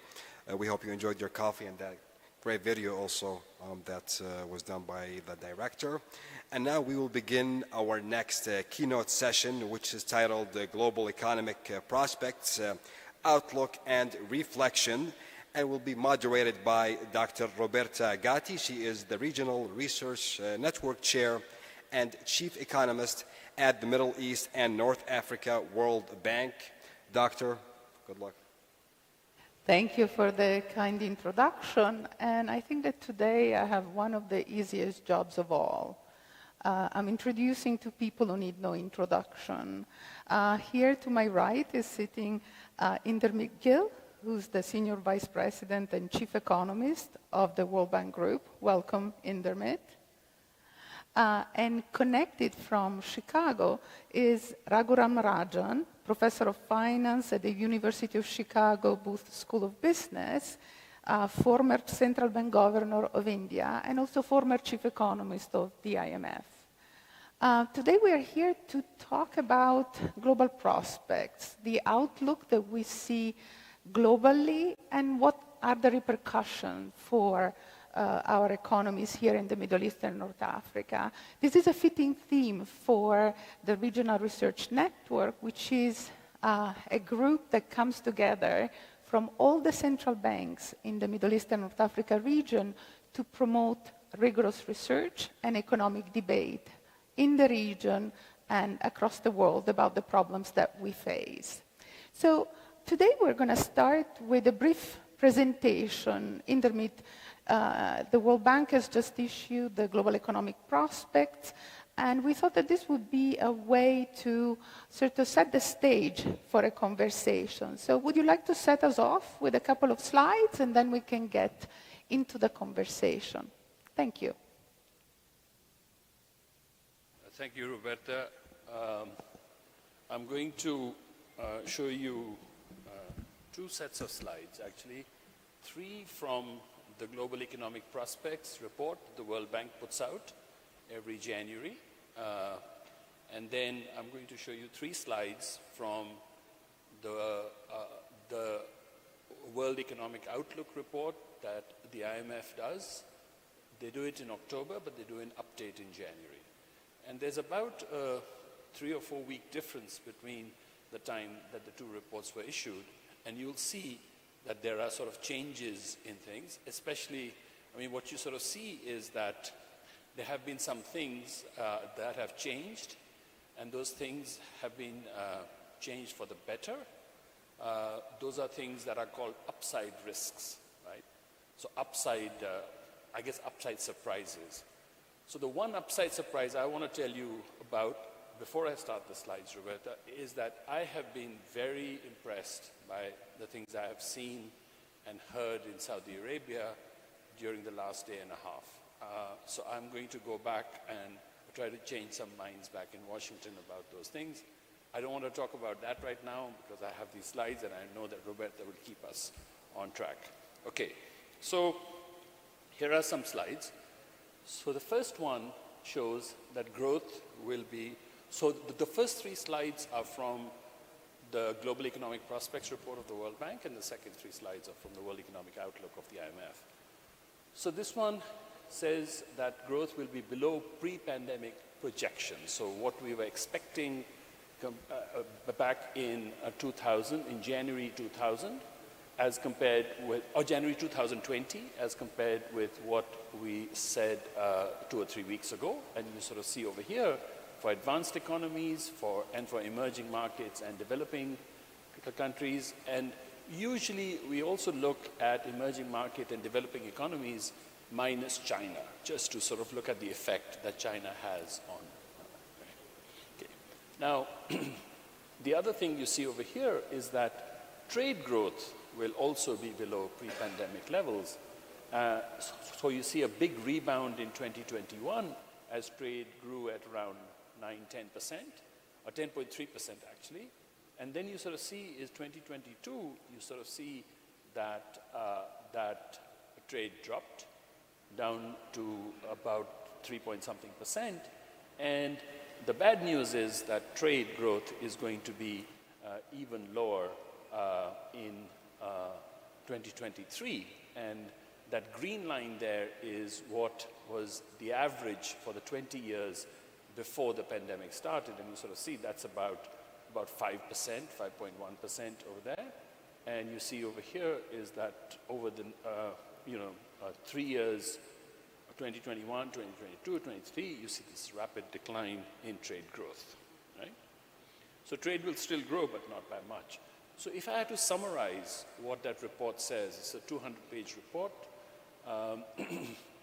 So you sort of see is that there's the growth in output, in investment, and in incomes will all be below pre-pandemic levels. So if you exclude China, GDP growth in emerging markets and developing countries will slow down quite massively from 3.8 to 2.7 this year. And this is because of all the reasons that you sort of see over there, because of weaker external demand, high inflation, currency, and so on, right? The reason why we exclude China from there is because China had a relatively unusual year. This year, growth was closer to 3%. Next year is going to bounce up to about 4.3, 4.4%.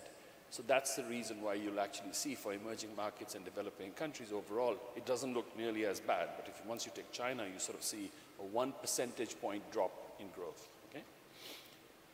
And of course, this is driven in part by slowing growth in gross investment. And gross investment is expected to grow at about half of what it was growing at in the decade, the previous 2 decades, between 2000 and 2019, right? And then if you sort of look at that, you actually sort of see is that for the next 2 years, per capita income growth in emerging markets and developing countries is actually projected to average about 1 percentage point lower than what we were used to in the 10 years before the crisis, before the pandemic, rather. Yeah? Okay, so that's the World Bank saying things are going to be bad, things are going to be worse, and so on. So if you look at this slide, and if you look closely, because you really have to look closely, you see that the IMF is becoming a little bit more optimistic as compared to what they were 4 or 5 months ago, right? So you sort of, if you look at those graphs there, on the left-hand side, you see what the IMF was saying in October of last year, and then if you look at the bold lines, those are what they are saying now, right? And if you look very closely, what you sort of see is there is a slight difference between what the IMF is saying for 2023 now as compared to what they were saying then, right? So if you look at emerging markets, for example, you sort of see that that has gone from about 3 point something percent to about 4%, right? This is growth for 2023. But for 2024, they've kept it pretty much the same, I think, right? And the same thing there. Now, the second chart there actually is very interesting because it shows that India and China are going to be the big engines of growth this year. China is the one that is the larger part there, which is 2023, the dark red, and then India is the lighter red there.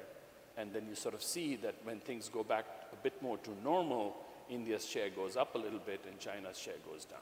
Yeah? Okay, so that's the first one. And one reason for this increased optimism is progress in cutting inflation rates. So if you look at global headline inflation, you sort of see that it is projected to come down to about 5% by the end of the year. It's already down to about 8%. So the idea is that if things go as expected right now, you'll actually sort of see that you'll see continuing sharp decline in inflation. Right? You have to remember, though, that these organizations, I'm talking about the World Bank and the IMF, were the same organizations that were saying that inflation is a transitory phenomenon, et cetera, okay?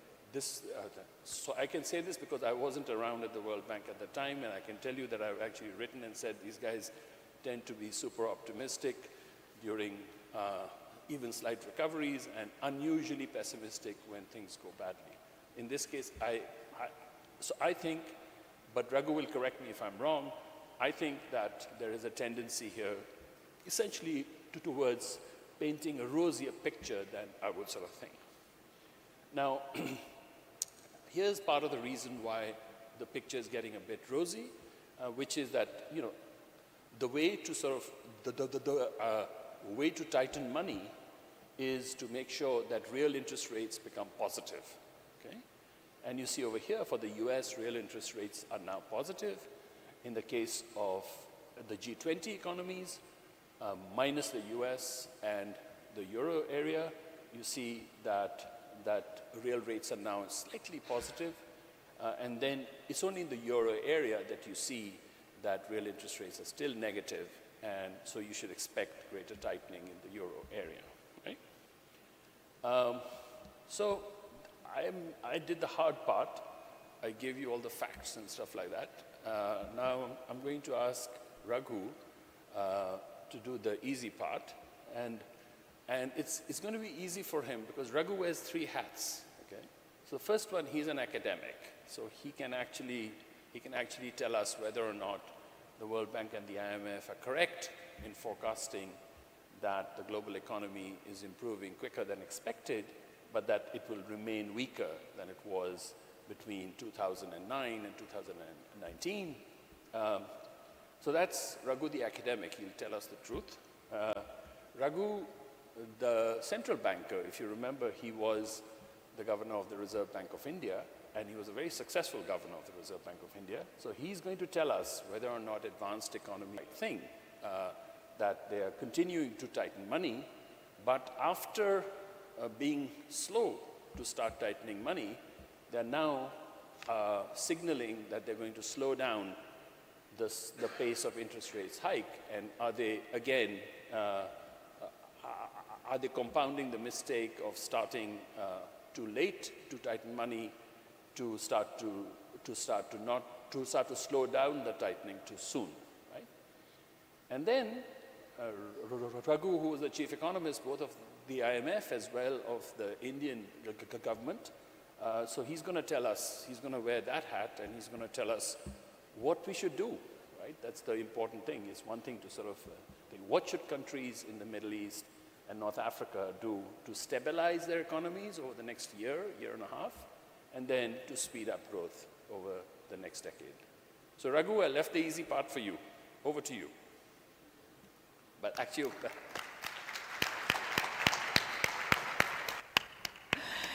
Thank you, Indermit. And I cannot but just turn to Raghu right away to see if he has reactions, since he has been called into speaking up as professor, as the former central banker and the former chief economist of the IMF. Feel free to take any of these questions as you see fit.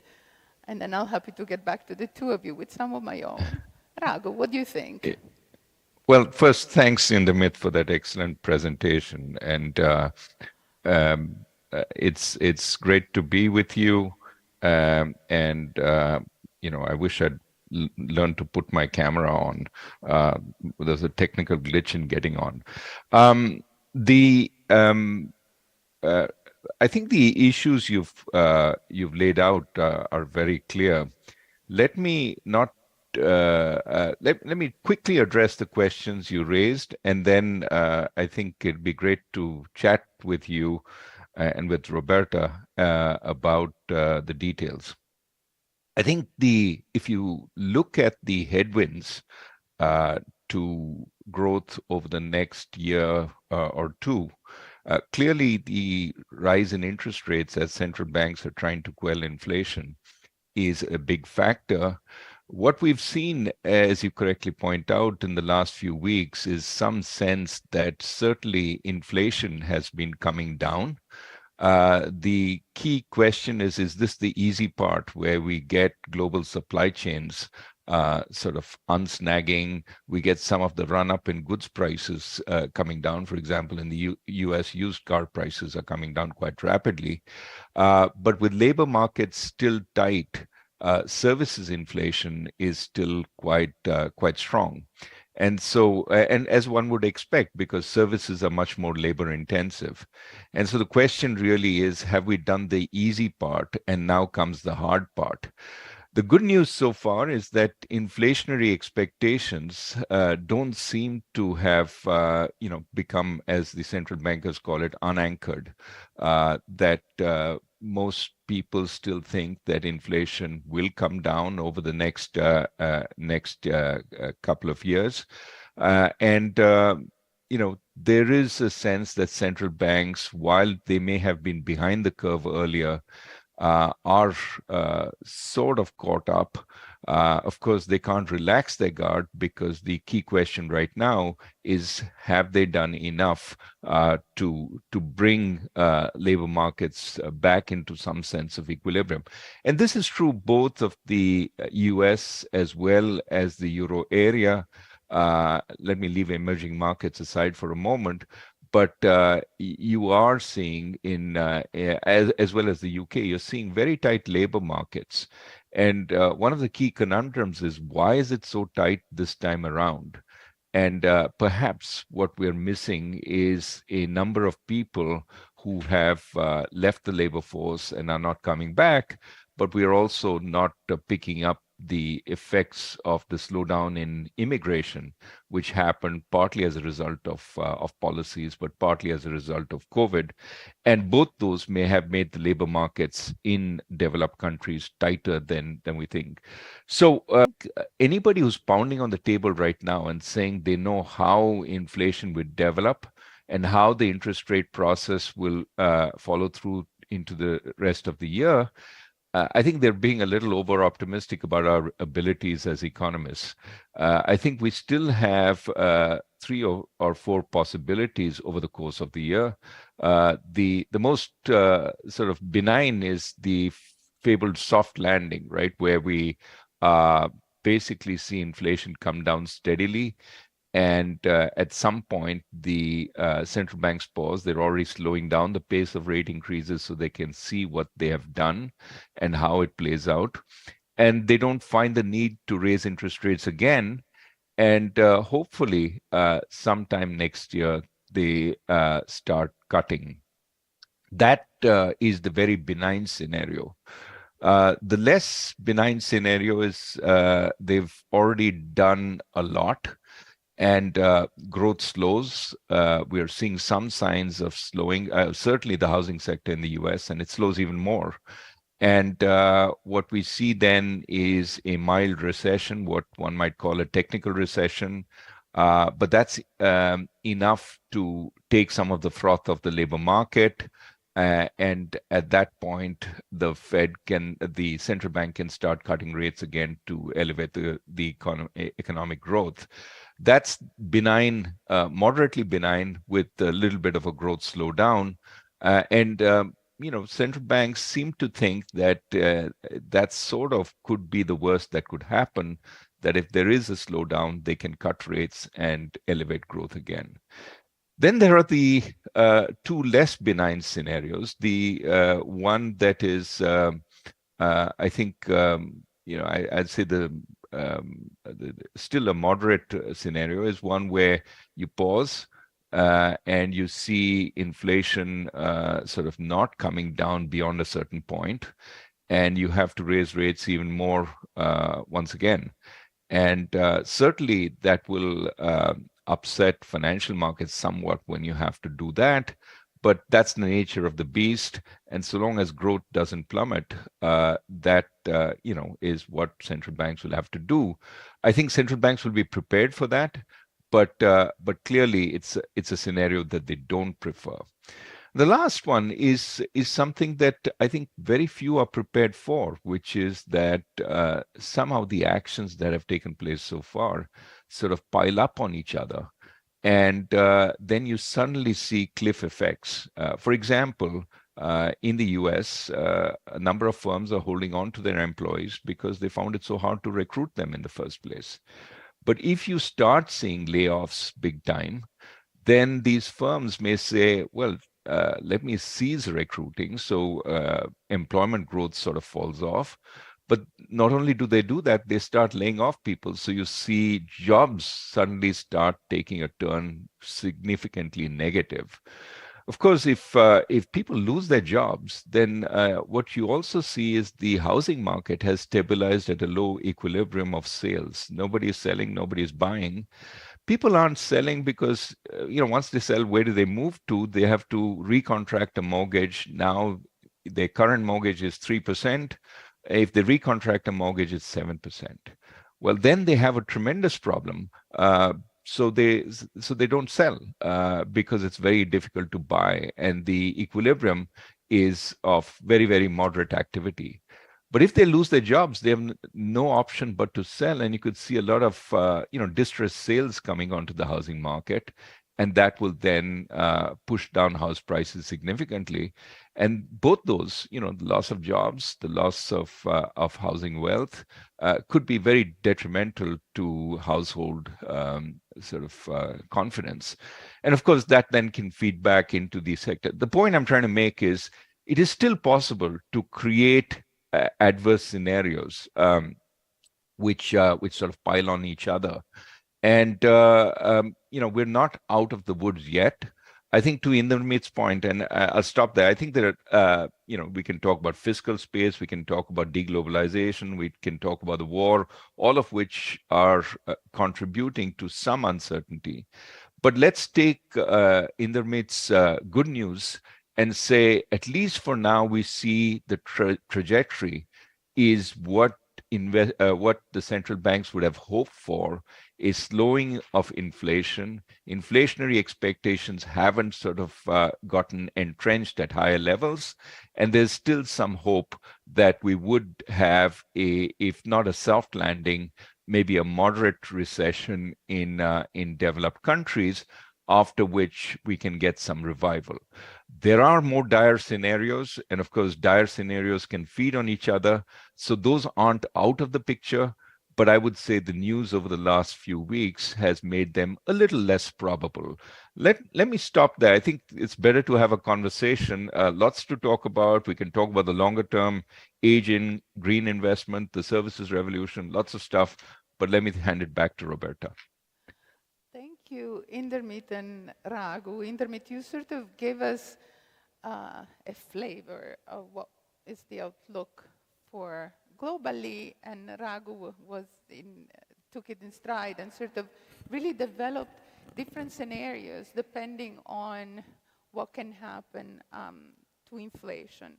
And also the domino effects that can happen in some of these scenarios. Let me sort of try to deepen a little bit this conversation. And I'll ask both of you the same question, and you should feel free to take it the direction that you think is most productive and interesting. But something that we talked about in this conference yesterday and today, and that we see around the world, is the spillover from the increase in interest rates in US around the world.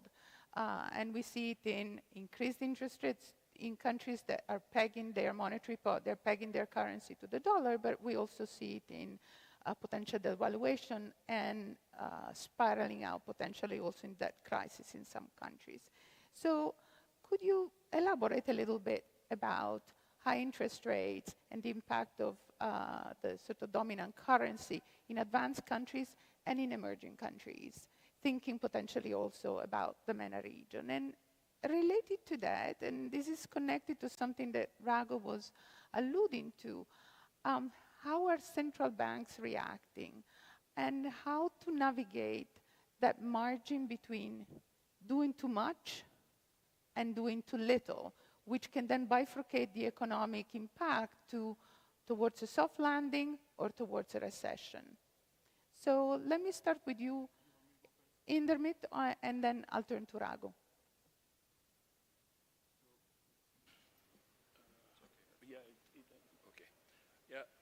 So on the part about what effect, sorry, can I use this one? That's fine. I wanted to use this one, that way I face her. Otherwise I face the other way. Yeah, is that okay? No? No, I can do that. It's okay. I won't get offended. It's working? Yeah. Okay, so the first thing about exactly, I guess it has to do with the effects that the high interest rates in advanced economies are having on developing countries. And I think that the one that we are most worried about, of course, are countries that would get into trouble when it comes to debt, right? And that you're seeing that. You're seeing countries that rely on external financing to plug the financing gaps and so on. They are having a hard time because sometimes there's absolutely no appetite for the thing, right? And you have some countries in the Middle East and North Africa which actually fit into that category. But the part that's really worrying is that if you go back to the 70s and you sort of see a similar, you saw a similar phenomenon when Paul Volcker and the US Fed raised interest rates massively to kill inflation, much more than we expect interest rates to go up now. But those interest rate hikes left behind a trail of bankrupt countries after that, okay? A lost decade. Now, so I was coming to the lost decade part. The lost decade part comes from the fact that there are no good mechanisms for quick resolution of sovereign debt. I mean, many people have tried, they've all failed to actually do this. And if you look, for example, now, you had, you essentially had tiny Zambia that declared default 2.5 years ago. And they're still talking about, some relief for Zambia, right? Zambia was a middle-income country at the time that it declared default. Today, it's a low-income country. So they've gone backward. Because there are three things that happen as soon as you have a problem like that. The first one, you get a big currency depreciation. The second one is private investment comes to a grinding halt. And then the third thing is poverty goes up. I mean, Zambia already had a 60% poverty rate. It's even higher now. So some people say, well, it's not going to be nearly as bad this time because the interest rate hikes aren't going to be nearly as much. But remember that this is a shock that is coming after two other shocks. The first one was COVID, when a lot of countries actually spent a lot of money, and then you had the disruption to trade that was caused by the war and the sanctions and so on, which resulted in one of the ways to grow out of this problem, which is to trade your way out, which is why I showed you the trade slides. But to go back a little bit to what Raghu was saying. So I was struck in October when we were having the annual meetings of the bank and the fund. I was struck by the fact that everybody was talking about cutting demand, hike interest rates, hike interest rates, hike interest rates. And you talked about, soft landing. And the way I thought about a soft landing was, well, you have essentially too much demand chasing too little supply. So you want the demand to come down, but wouldn't you also want to try to sort of get the supply to go up, And what you were seeing was everybody was focusing on this side of the equation, and on this side of the equation, if anything, they were cutting supply. So if you look, for example, at China, you had the zero COVID policy. It's like a well-designed supply killer. Then you had, I think the best designed supply killer is war, right? So you had war in Europe. And then I don't know exactly all the stats because I don't follow the US nearly as much as you do, Raghu, but I was looking at some of the studies that were coming out of the Becker-Friedman Center at the Becker-Friedman Institute at Chicago. And you found that the labor force was actually decreasing, in part because of government policies, in part because you actually had a sizable stimulus which was delivered to households in a fairly sort of, untargeted manner. And I saw there was a study that actually said that household wealth in the US was actually increasing in the first year of the pandemic.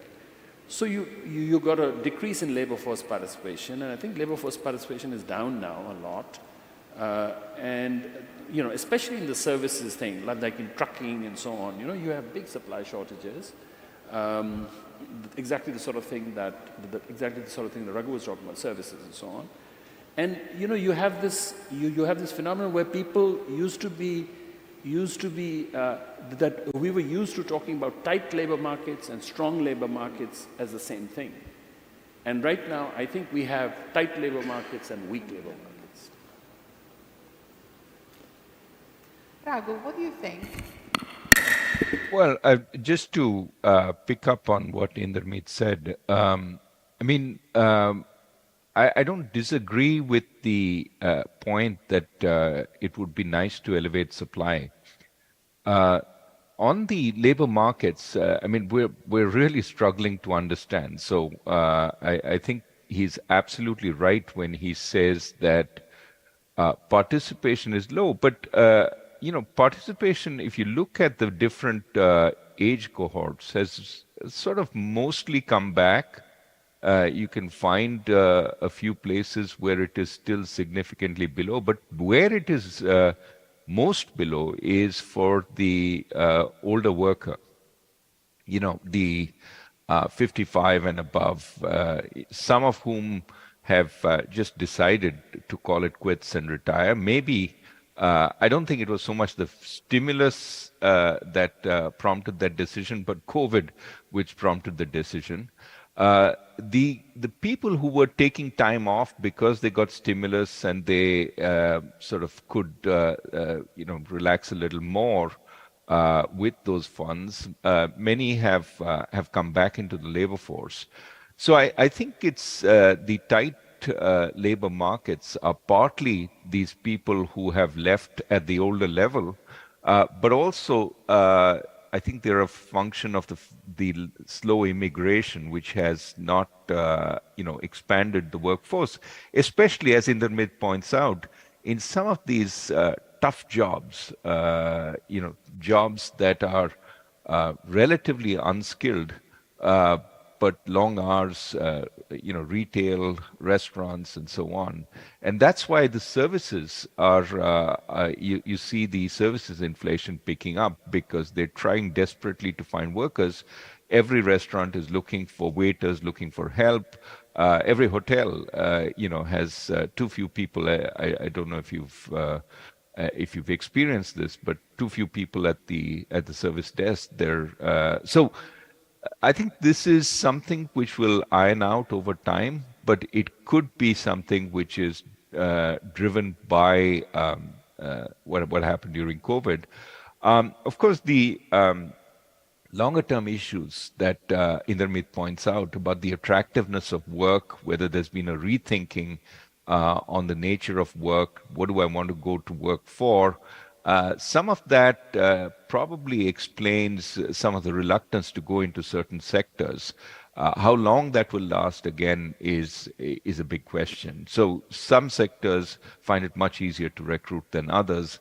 The long hours, dirty jobs, you know, tough jobs, those are the ones that are finding it hard to recruit.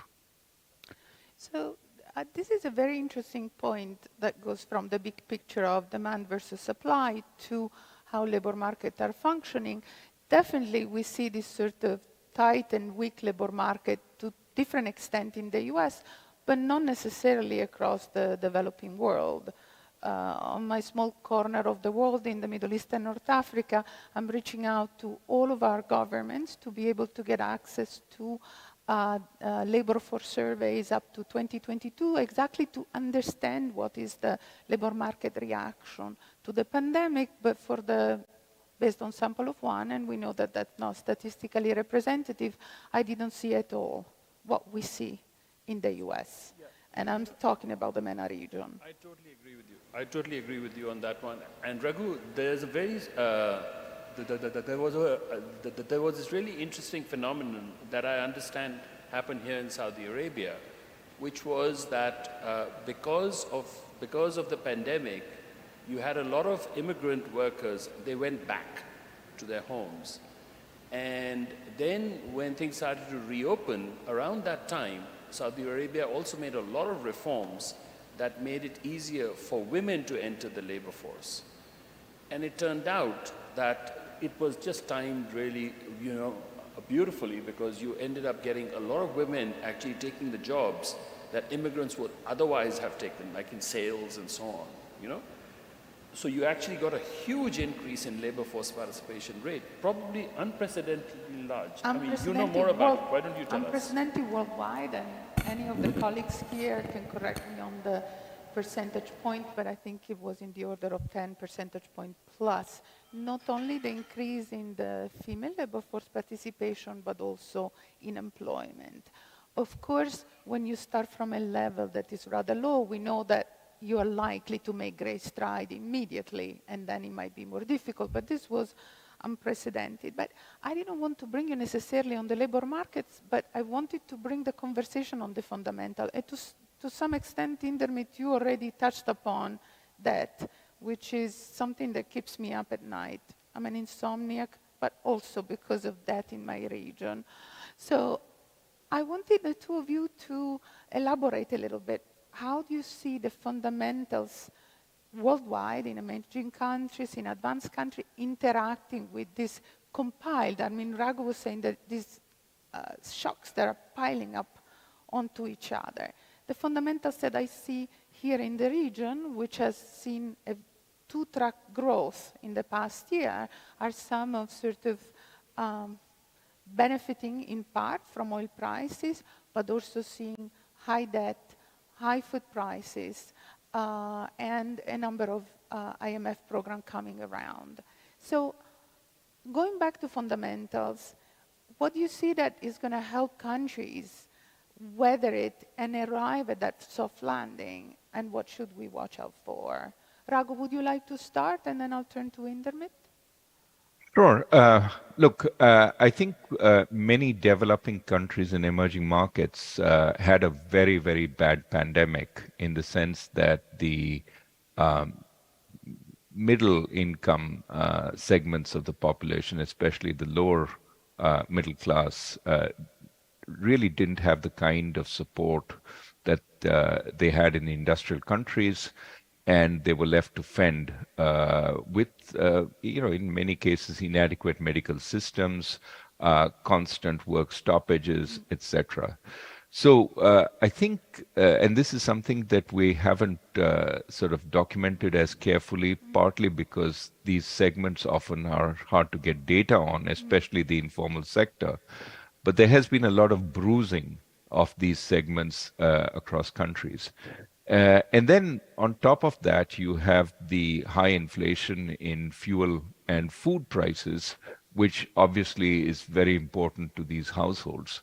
So I think what that implies is that as we go into 2023, the emerging markets and developing countries, many of them have a lower middle class, which is hurting.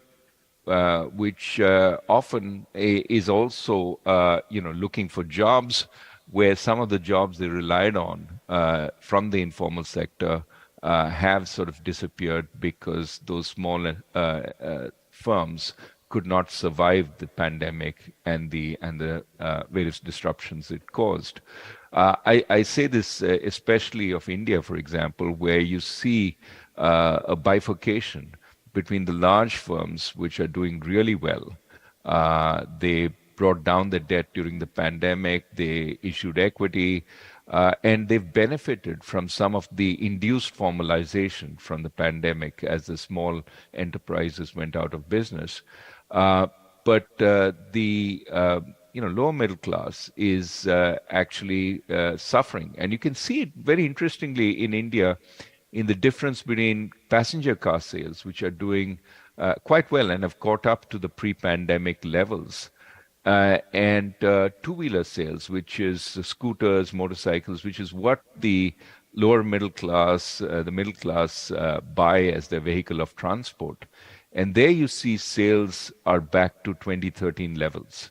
So that's an example of the K-shaped recovery. Now, why is this important? This is important because obviously it means that different segments of the population are actually seeing different levels of growth. And if you couple that with government sort of problems, as for example you see in Sri Lanka or you see in Pakistan, and you find that there's an inability to even sometimes import basic commodities like fuel, what you have is a pretty sort of a kind of powder keg where the people who have been hurt are ready to protest.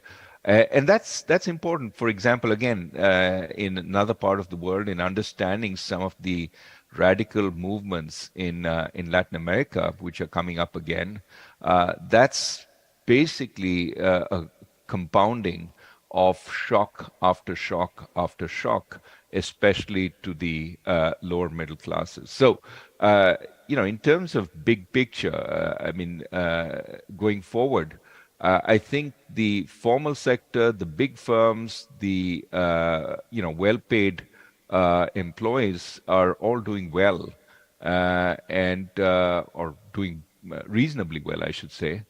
But there is a bifurcation, and that's something to keep in mind because, yes, certainly many developing countries at the governmental level are, hurting, but also within country there are sectoral differences. Last point, I mean, you can see this in the growth numbers that Indermeet put up, that the developed countries are now far closer to their pre-pandemic trend growth rate. Not just trend growth, but the where they were, if you extrapolate from pre-pandemic, they're pretty close, maybe a couple of percentage points below on average, but the US has caught up. But if you look at emerging markets, many are 4-5% below that. And if you look at developing countries, it's like 6-7%. So the poorest countries are hurting the most. And within those poorest countries, the poorest, unless they've got some kind of government support, are really hurting. But more, I think, important for the politics than the very poor is the lower middle class, which I think is deeply affected by the events of the last few years. So that's something to keep in mind as we go forward. Indermeet, thank you, Grago. Indermeet, what's your take? So I don't have to add that much. I don't know if you can. Yes, I don't have to add that much to what he said. On the other fundamental issue that you mentioned, which is debt. Okay, I think that's the part. I think that's going to be something that we're going to pay a lot of attention to now, especially the World Bank and the IMF and others. So we've been doing that for the last year, and I think there are these three aspects of debt. One part of it is what we call debt transparency. So there's always this problem that when a country gets into trouble, suddenly a lot of eyes turn onto its debt profiles and so on. And then if at that point you discover a lot more debt than the country was reporting that it had, that country goes under very quickly, So that's one part. But the responsibility for debt transparency is not just with the country that is borrowing, it's also with the country that is lending, and there are countries that actually try to keep these terms obscure and so on, and even parts of the debt obscure, and that's always a problem. And there's some countries I think there's some countries in the MENA region that may have exactly that problem. The second part, besides transparency, is debt sustainability, And I think there, at least for the low-income countries, I feel that the IMF and the World Bank, we do this jointly. I don't think we've done it well. I don't think that our debt sustainability assessments do a good job of telling a country that is heading towards a problem. And here's a reason why I stop short of it. And there are all kinds of inbuilt biases in terms of growth forecasts, because that matters a lot. The debt perimeter that you're including in these debt sustainability assessments, etc. All of those things. And then the third part, which is what I mentioned, which is even weaker than the first two, I think, is the debt restructuring system. I mean, if you think about the debt restructuring system, you actually find that it was designed for a world that's long gone. It was designed for a world when most low-income countries did not borrow from the private sector, either abroad or at home. Now they do both. It was designed for a world in which these countries borrowed mainly from bilaterals and multilaterals, but these bilaterals and multilaterals were traditional bilaterals, essentially the G7. That's not true anymore. So the attention has now shifted to the G20. And the G20, I have to sort of say, is that countries like India and Indonesia and Saudi Arabia could be doing a lot more to try to make sure that this framework actually works for countries that are poor. Otherwise, it'll turn out that a lot of these, I think a lot of the countries that are going to head into trouble are not going to be the neighbors of rich countries. They're going to be the neighbors of other middle-income countries. India's finding that out already. Thank you both. And let me now shift gear to a personal question, and I'll direct it to Raghu. I know that, Raghu, you have a hard stop in probably 10 minutes at most, so I didn't want to miss the chance of asking you this question. So we are here with representatives from all the central banks of the Middle East and North Africa, and particularly of their research departments. And we are hosted by a generous host, which is the Central Bank of Saudi Arabia. So we talked about some policies that are directly in the purview of central banks, interest rates, but we also talked about connected policies, an ecosystem of reforms where the central bank is not a direct actor. You have been a central bank governor. Could you reflect on your experience on how you were able to make the voice of the central bank be a credible voice, an intellectual voice in the economic policy debate? And if you have any advice for us, please bring it on. First, take as much time as you want. Happy to stay here till then. The issue that you raised is a very important one, right? Because often the central bank is the repository to some extent of a lot of economic thinking in the country.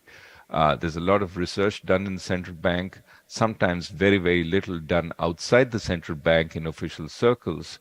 And yes, there are private sector institutions, but they're often don't have the kind of respect and prestige that the central bank has. So the central bank has obviously a lot of responsibility.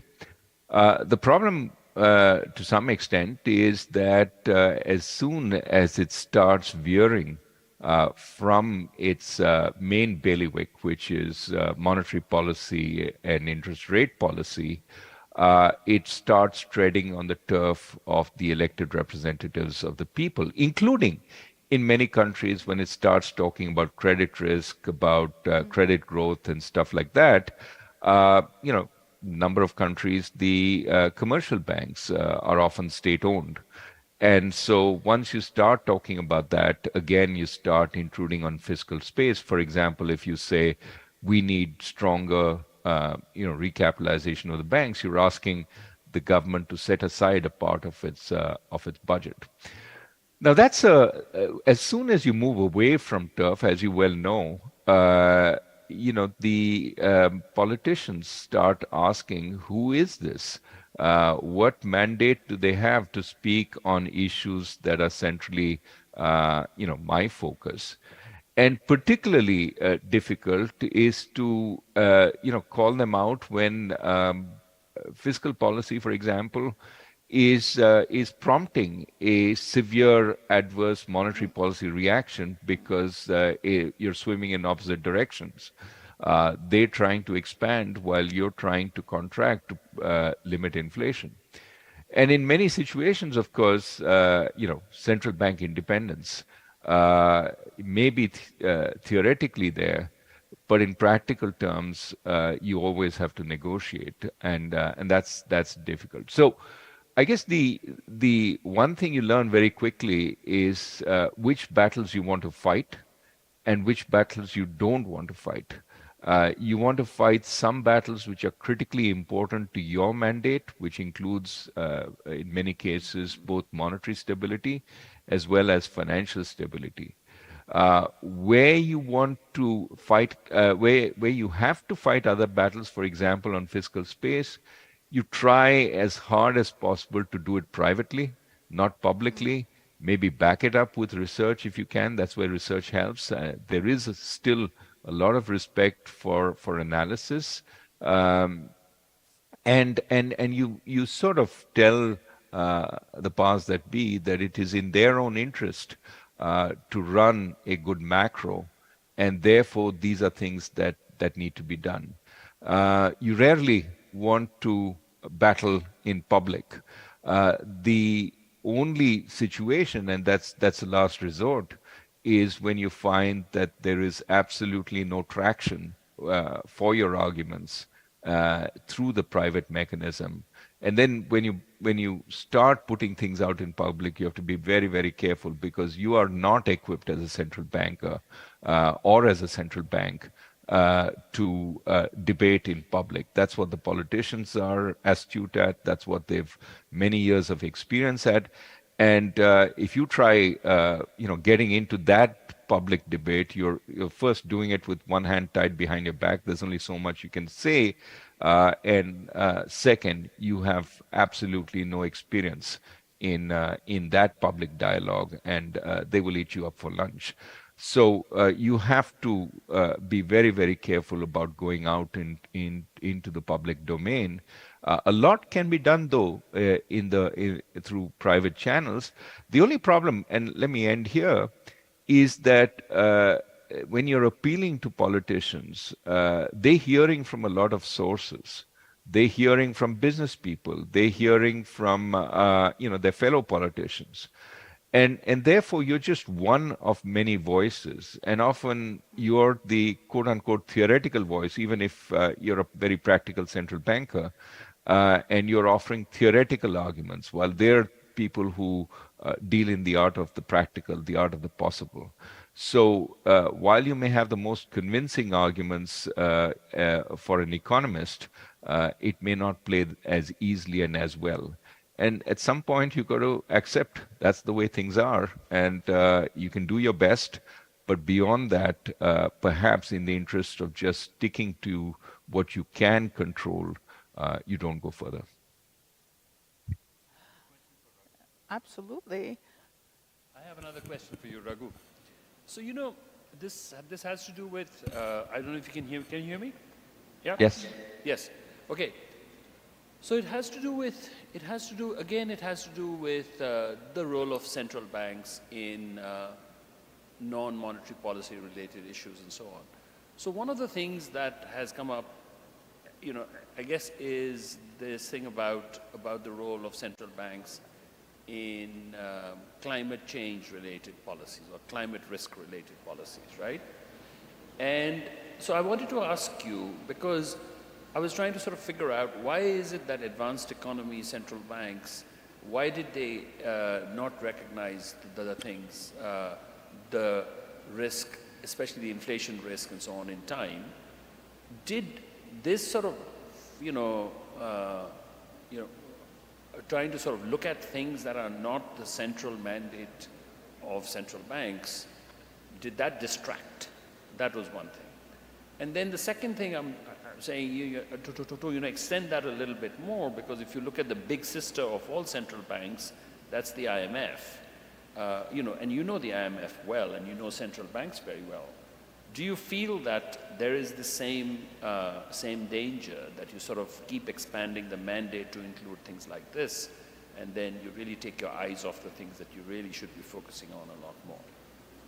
Yeah. I think that's a great question. I would be generous to the central bankers in one direction, which is that, what happened is they were tackling a different problem. They were tackling the problem of low inflation. And as a result, over the last 10 years before the pandemic, everything they did was an attempt to somehow boost inflation. The flack they were getting was inflation is too low, you should be doing more. And, the culmination was when the Fed moved to a new framework, basically saying that we're going to throw the old framework out, which required us to react in anticipation of inflation. The old mantra was, when you see inflation in the eyeballs, it's too late. And the Fed basically threw it out. And the new framework said inflation has to be seen essentially as sustainable, that it will stay at the levels we expect for a long time. And clearly, in an environment where inflation was too low and you were trying to push up inflation, you were really trying to follow, Paul Krugman's dictum. You have to commit to being somewhat irresponsible on inflation to get the rate of inflation up.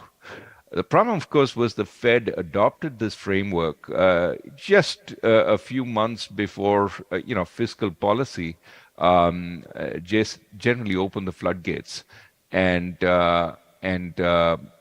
pushed us from a low inflation regime to a high inflation regime, of course, coupled with the war also.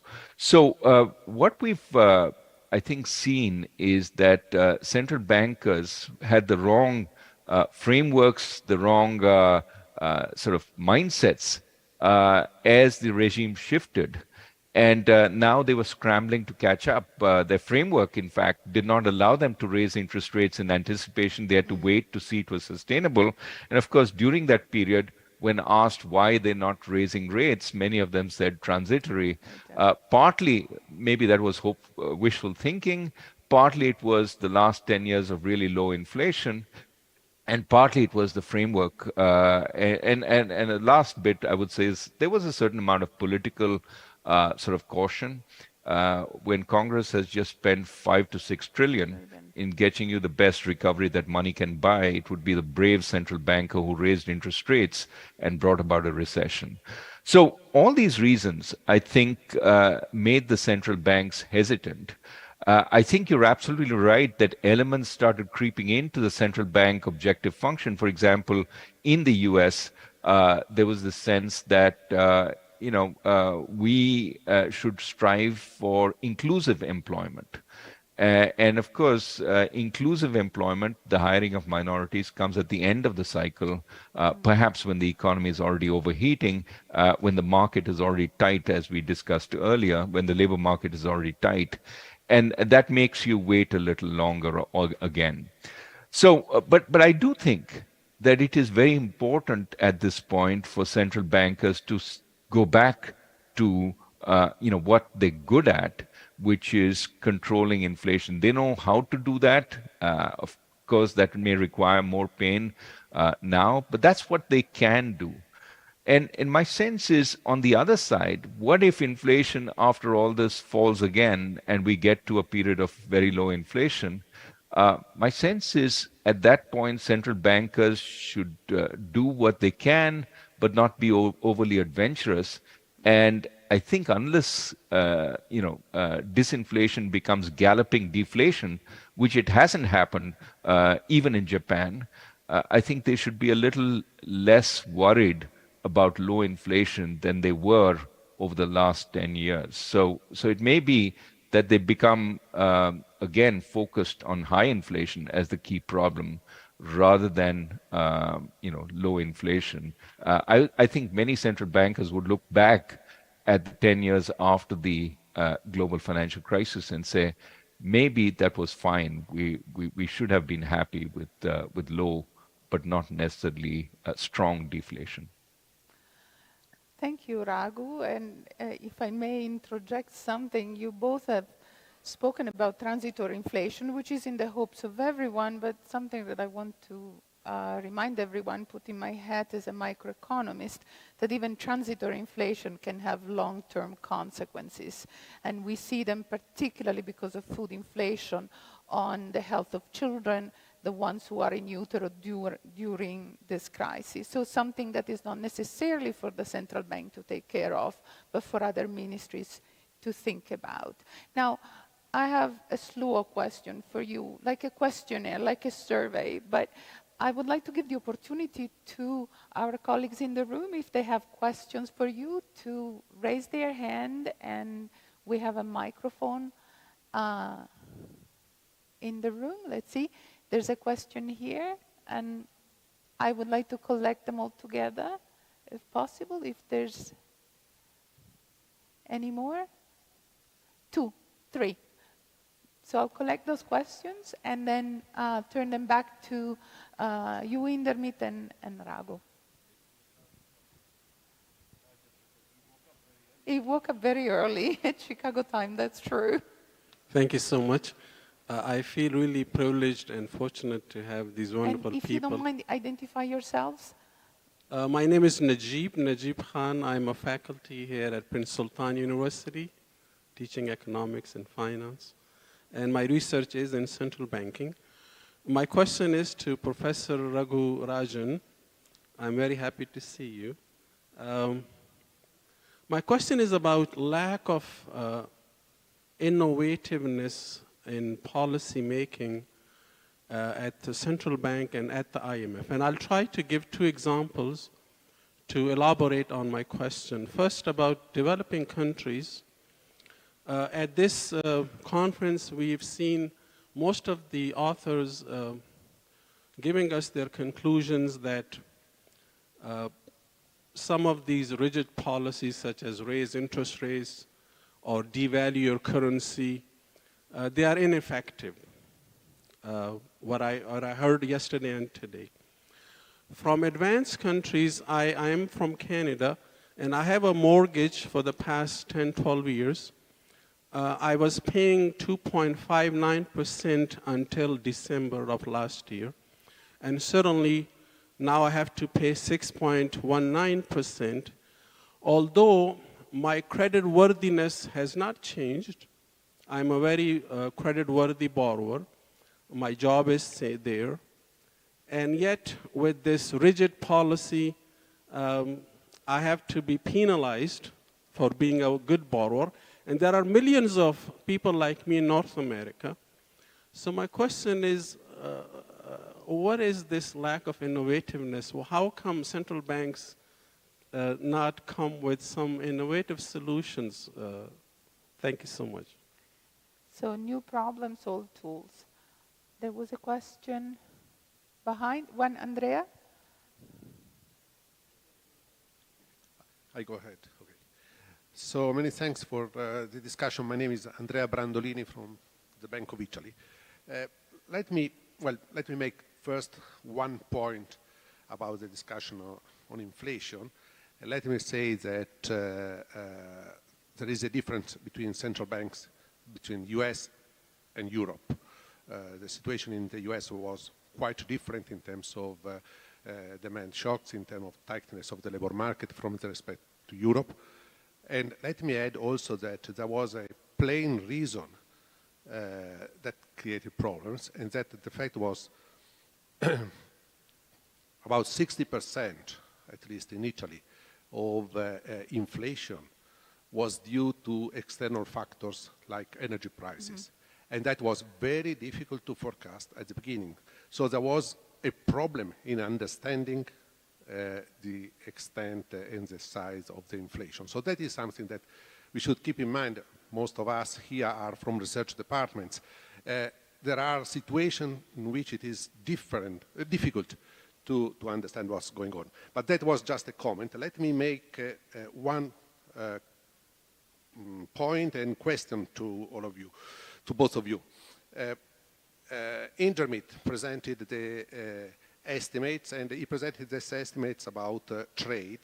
And estimates about trade show a substantial revision downwards from the previous estimates.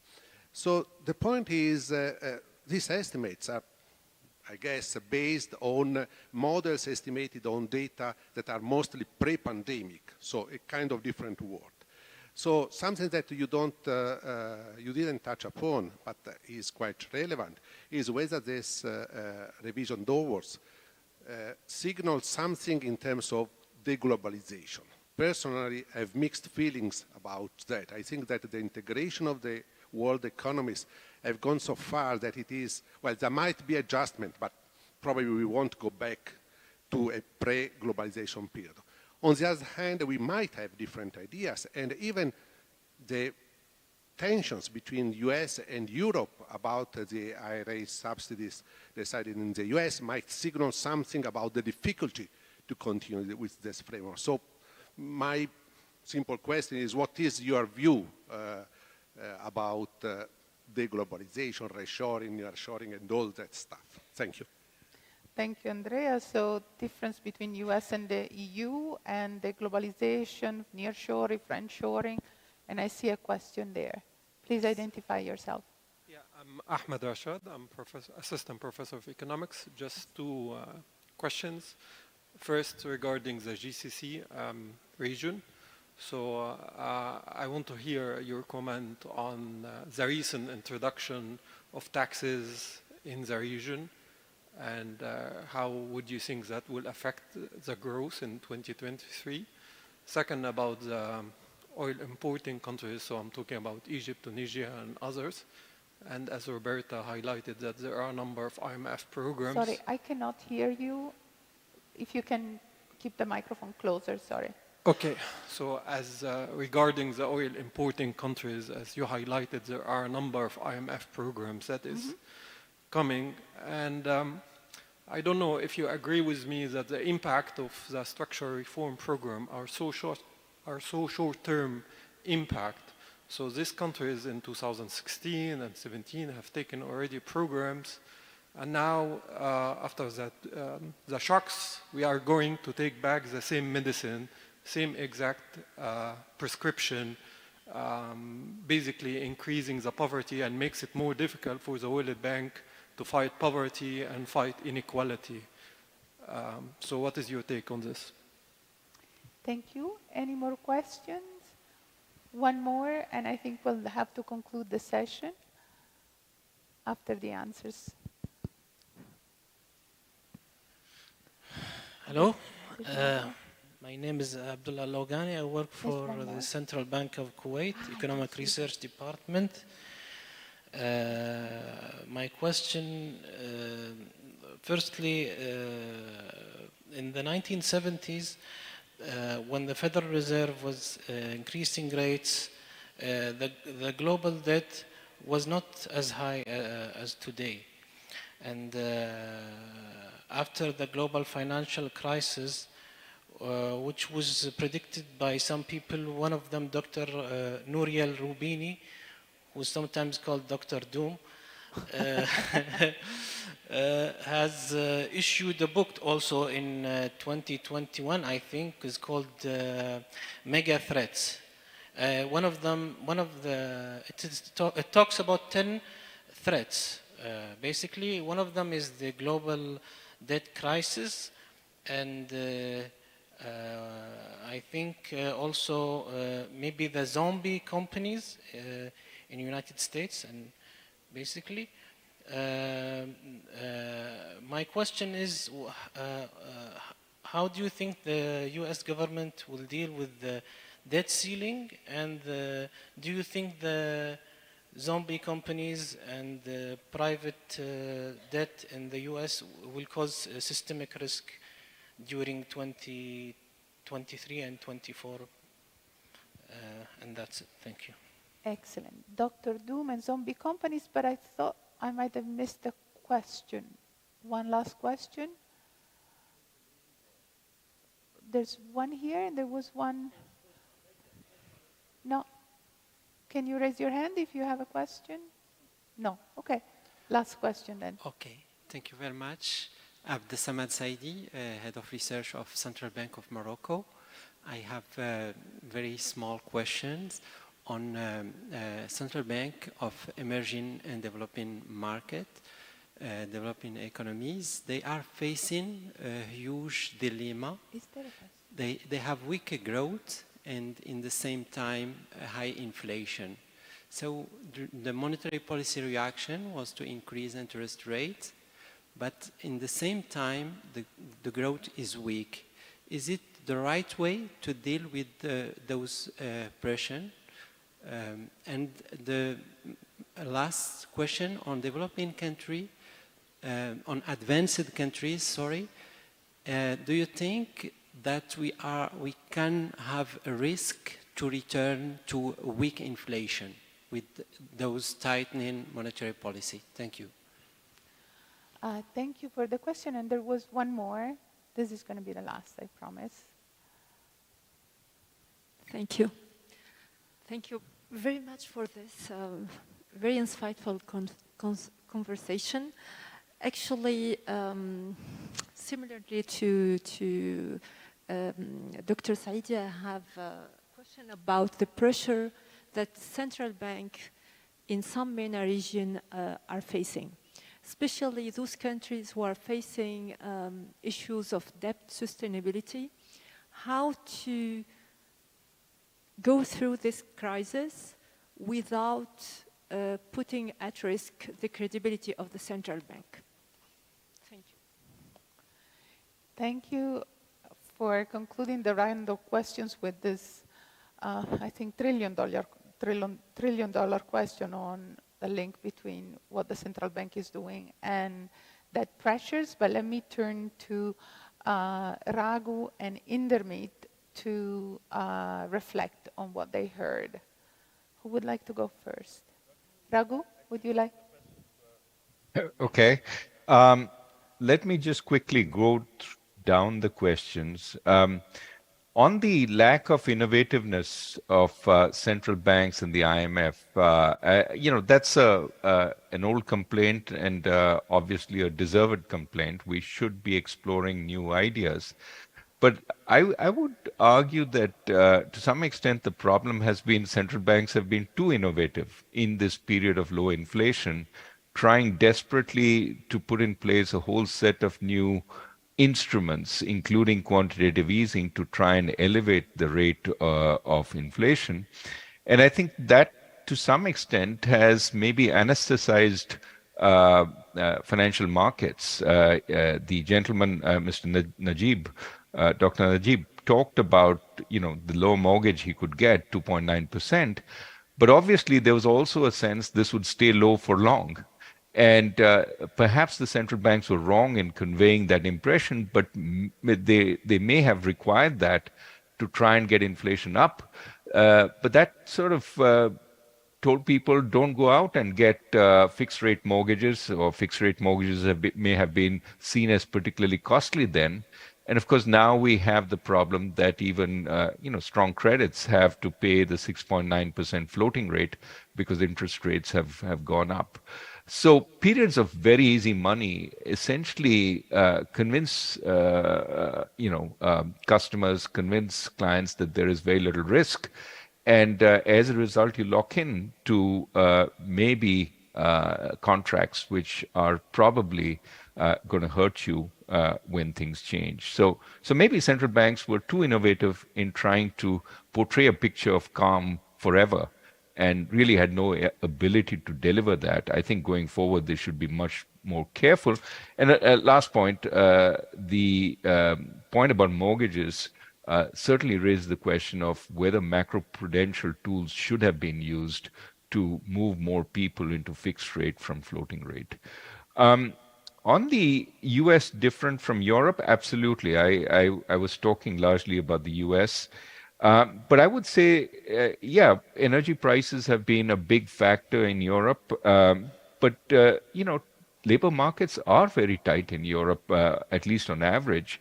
And core inflation is now a significant problem. I think as you go into this year, you will see energy sort of slip out from the base effects, but you will still see some core inflation coming perhaps from the tightness of the labor market. So that is something that the ECB has to keep in mind.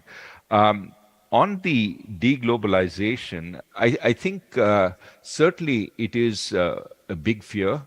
I think there's still a lot more talk than actual action, apart from the fracas between the US and China.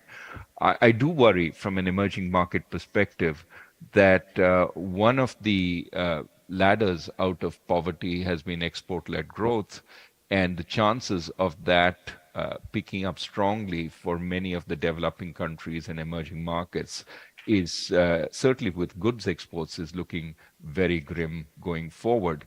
I do think there may be opportunities in the China plus one, China plus two strategy for emerging markets and developing countries to sort of start taking part in global supply chains. They have to be astute to be able to be seen as alternatives, but this is an opportunity that they should seize if they can. Last point, I don't want to rule out the fact that we can see new forms of globalization. For example, globalization in services, Now much easier, obviously, to provide services at a distance. That's sort of a silver lining of the pandemic.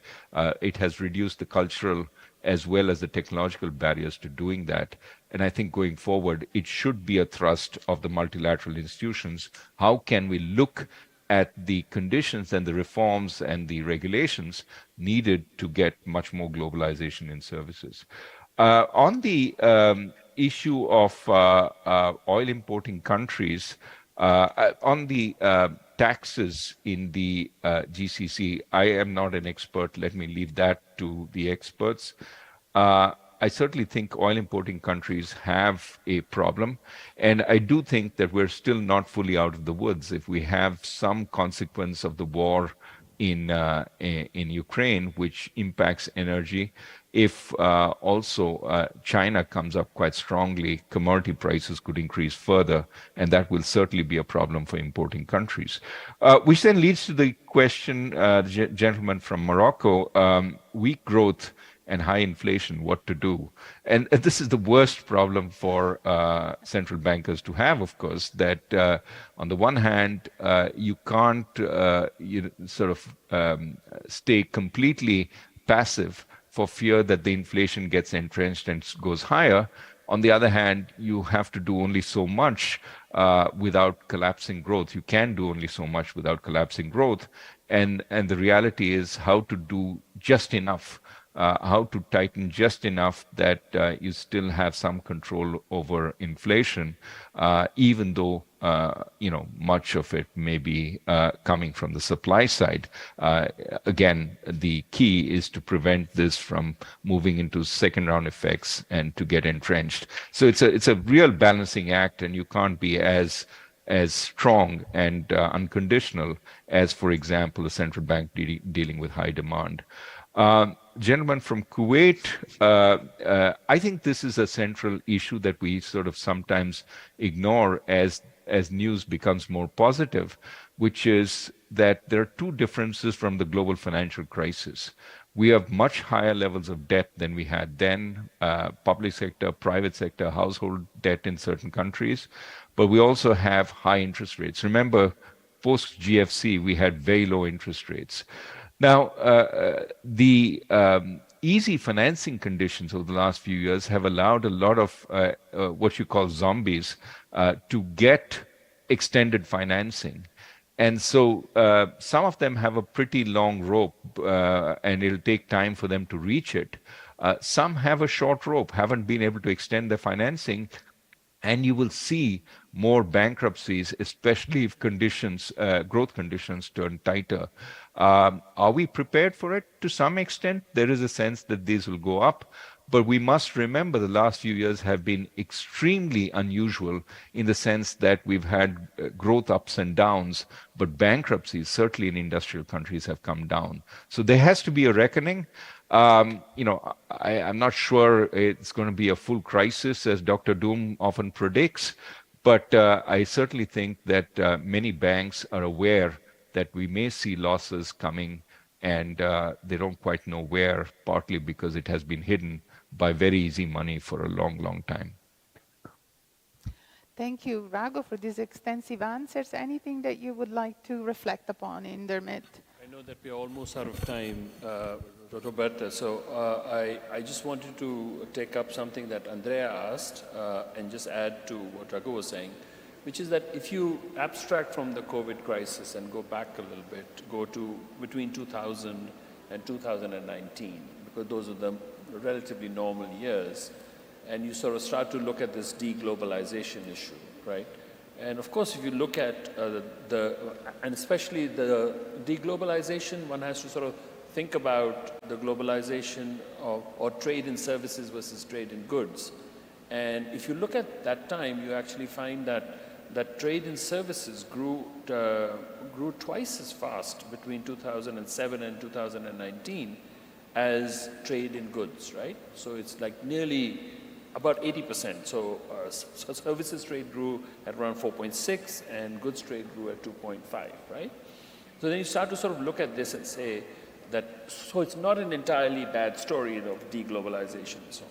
But then when you start to sort of look at this, and I think that there have been people who are looking at this much more closely, and we need to heed that more. Because if you look at the ratio of goods exports to goods output, right? And you look at that for China.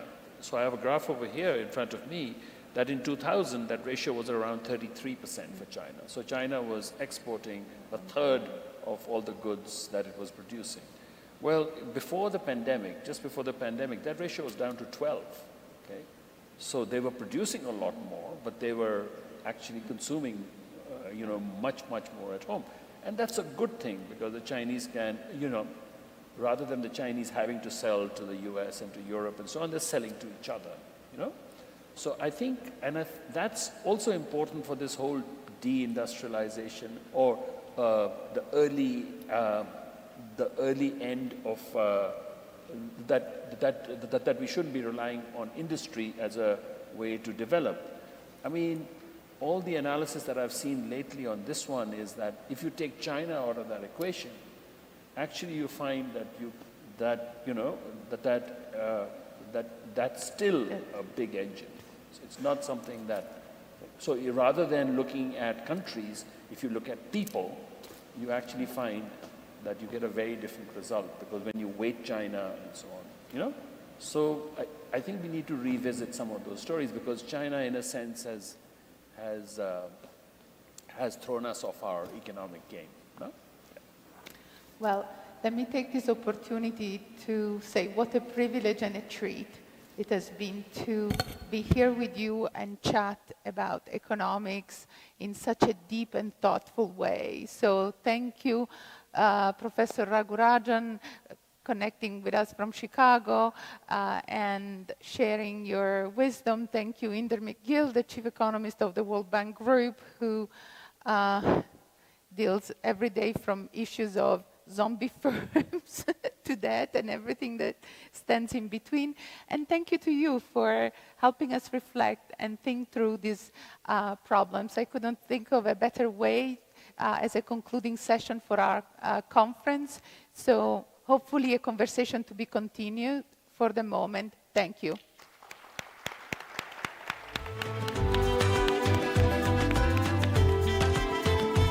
Thank you, Raghu.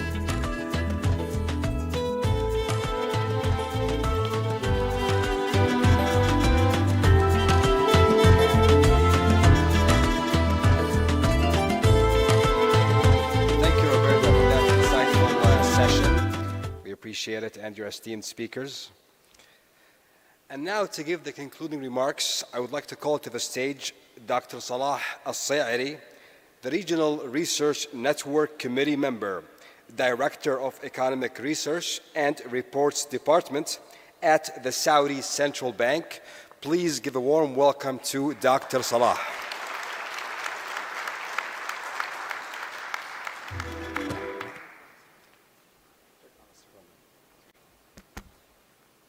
Assalamu alaikum. Your Excellency, ladies and gentlemen, allow me to conclude this conference and give a short points since we pass our time. So I have 2 points here. First, as a director of the Economic Research and Report Department at the Saudi Central Bank, I found this conference useful and excellent opportunity to share knowledge, views, and experience, as well as to enhance the level of communication between the researcher and the region.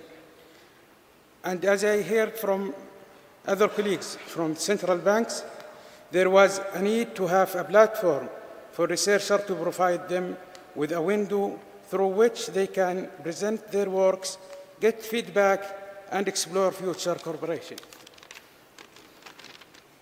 And this is exactly one of the objectives of the Regional Research Network. In fact, the network not only aims at reaching this objective, but also make the interaction with other researchers from outside the region possible, as we had yesterday and today.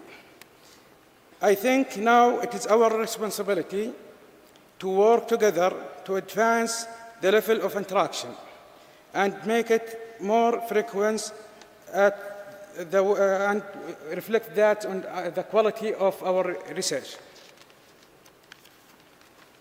So as we reach the end of this conference, I would like to thank many people here.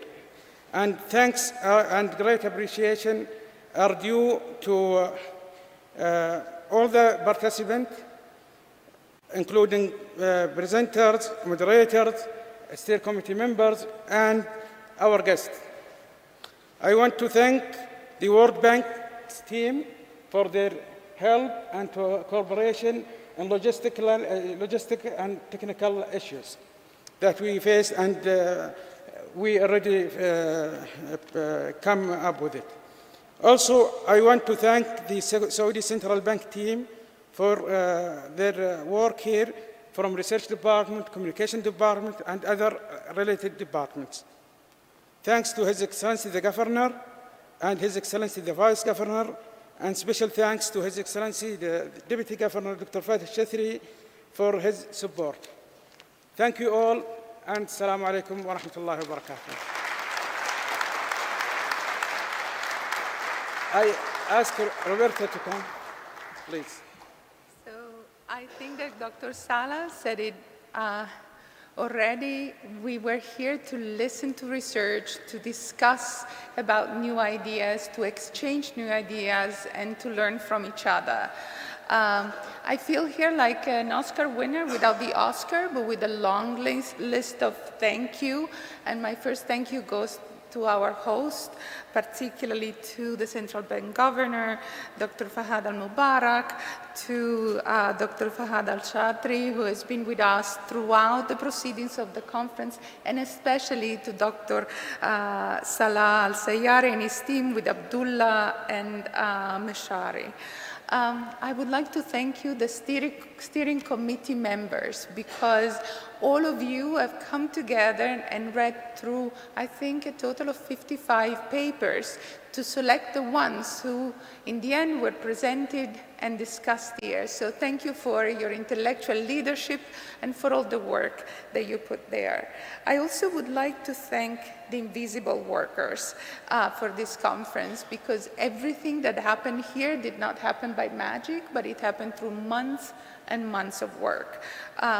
Daniel Lederman, who worked with the steering committee, with the help of Swati Raichaduri and Heran Negatu. Other paper reviewers from the MENA Chief Economist Office also contributed. I really would like to thank Turia Turugui, who I think has not slept for 2 days in a row, to be able to connect at 3 a.m., at 2 a.m. to make sure that everything was working together. And last but not least, and I think that's where the Oscar goes, Yara Salem, who's sitting here. Please, Yara, join me. Please, Yara, join me. Because it has been through her work, patient, enthusiastic, and precise, that all of this, together with Dr. Salah and his team, came together. So thank you, Yara. Thank you so much. Thank you so much, everyone. It's really a pleasure to be here in Saudi Arabia and to actually witness all the incredible reforms that happened and all the progress, and also all this new vision that is being implemented that is very inspiring. And thanks to everybody from the steering committee who've been, as Roberta said, magnificent in terms of their contribution and in terms of their insights on what needs to happen, especially at this very challenging time. Also to all the participants here, especially from the government of Saudi Arabia, from the various ministries, as well from the various departments of the central bank. And lastly, I would like to thank the speakers, but also the researchers who have provided us with a wealth of information to encourage our debate and research about issues that actually prevent us from sleeping, as Roberta was saying, especially at this very hard time for the MENA region. And with this, we would like to thank you, and also at the same time, we would like to start the preparation for the next conference that we hope will take place in November in Morocco. In Morocco, inshallah. And yeah. And with this, we would like to actually request the steering committee members present with us here today to join us at the cafe, outside cafe, the tea cafe here, so we can discuss future plans for the next conference. And thank you. Before we're all off, as Yara said, a conference is actually made by its speakers. So all of you who shared your ideas and your paper, thank you. And especially thank you to the World Bank Group Chief Economist, Indermit Gill, who was with us in these 2 days and graced us with his insights, ideas, good humor, and hopefully had a good experience here with us in the Middle East and North Africa, and our Vice President, Farid Belhaj, who opened the conference. So thank you, everyone, and to be continued. Yes, sure. I just have a specific thanks to some of the SAMA teams, Abdullah Al-Umari, Mshari Al-Hmaydi, Dr. Maïd Al-Rasasi, and Fahd Al-Mahfouz. Shukran.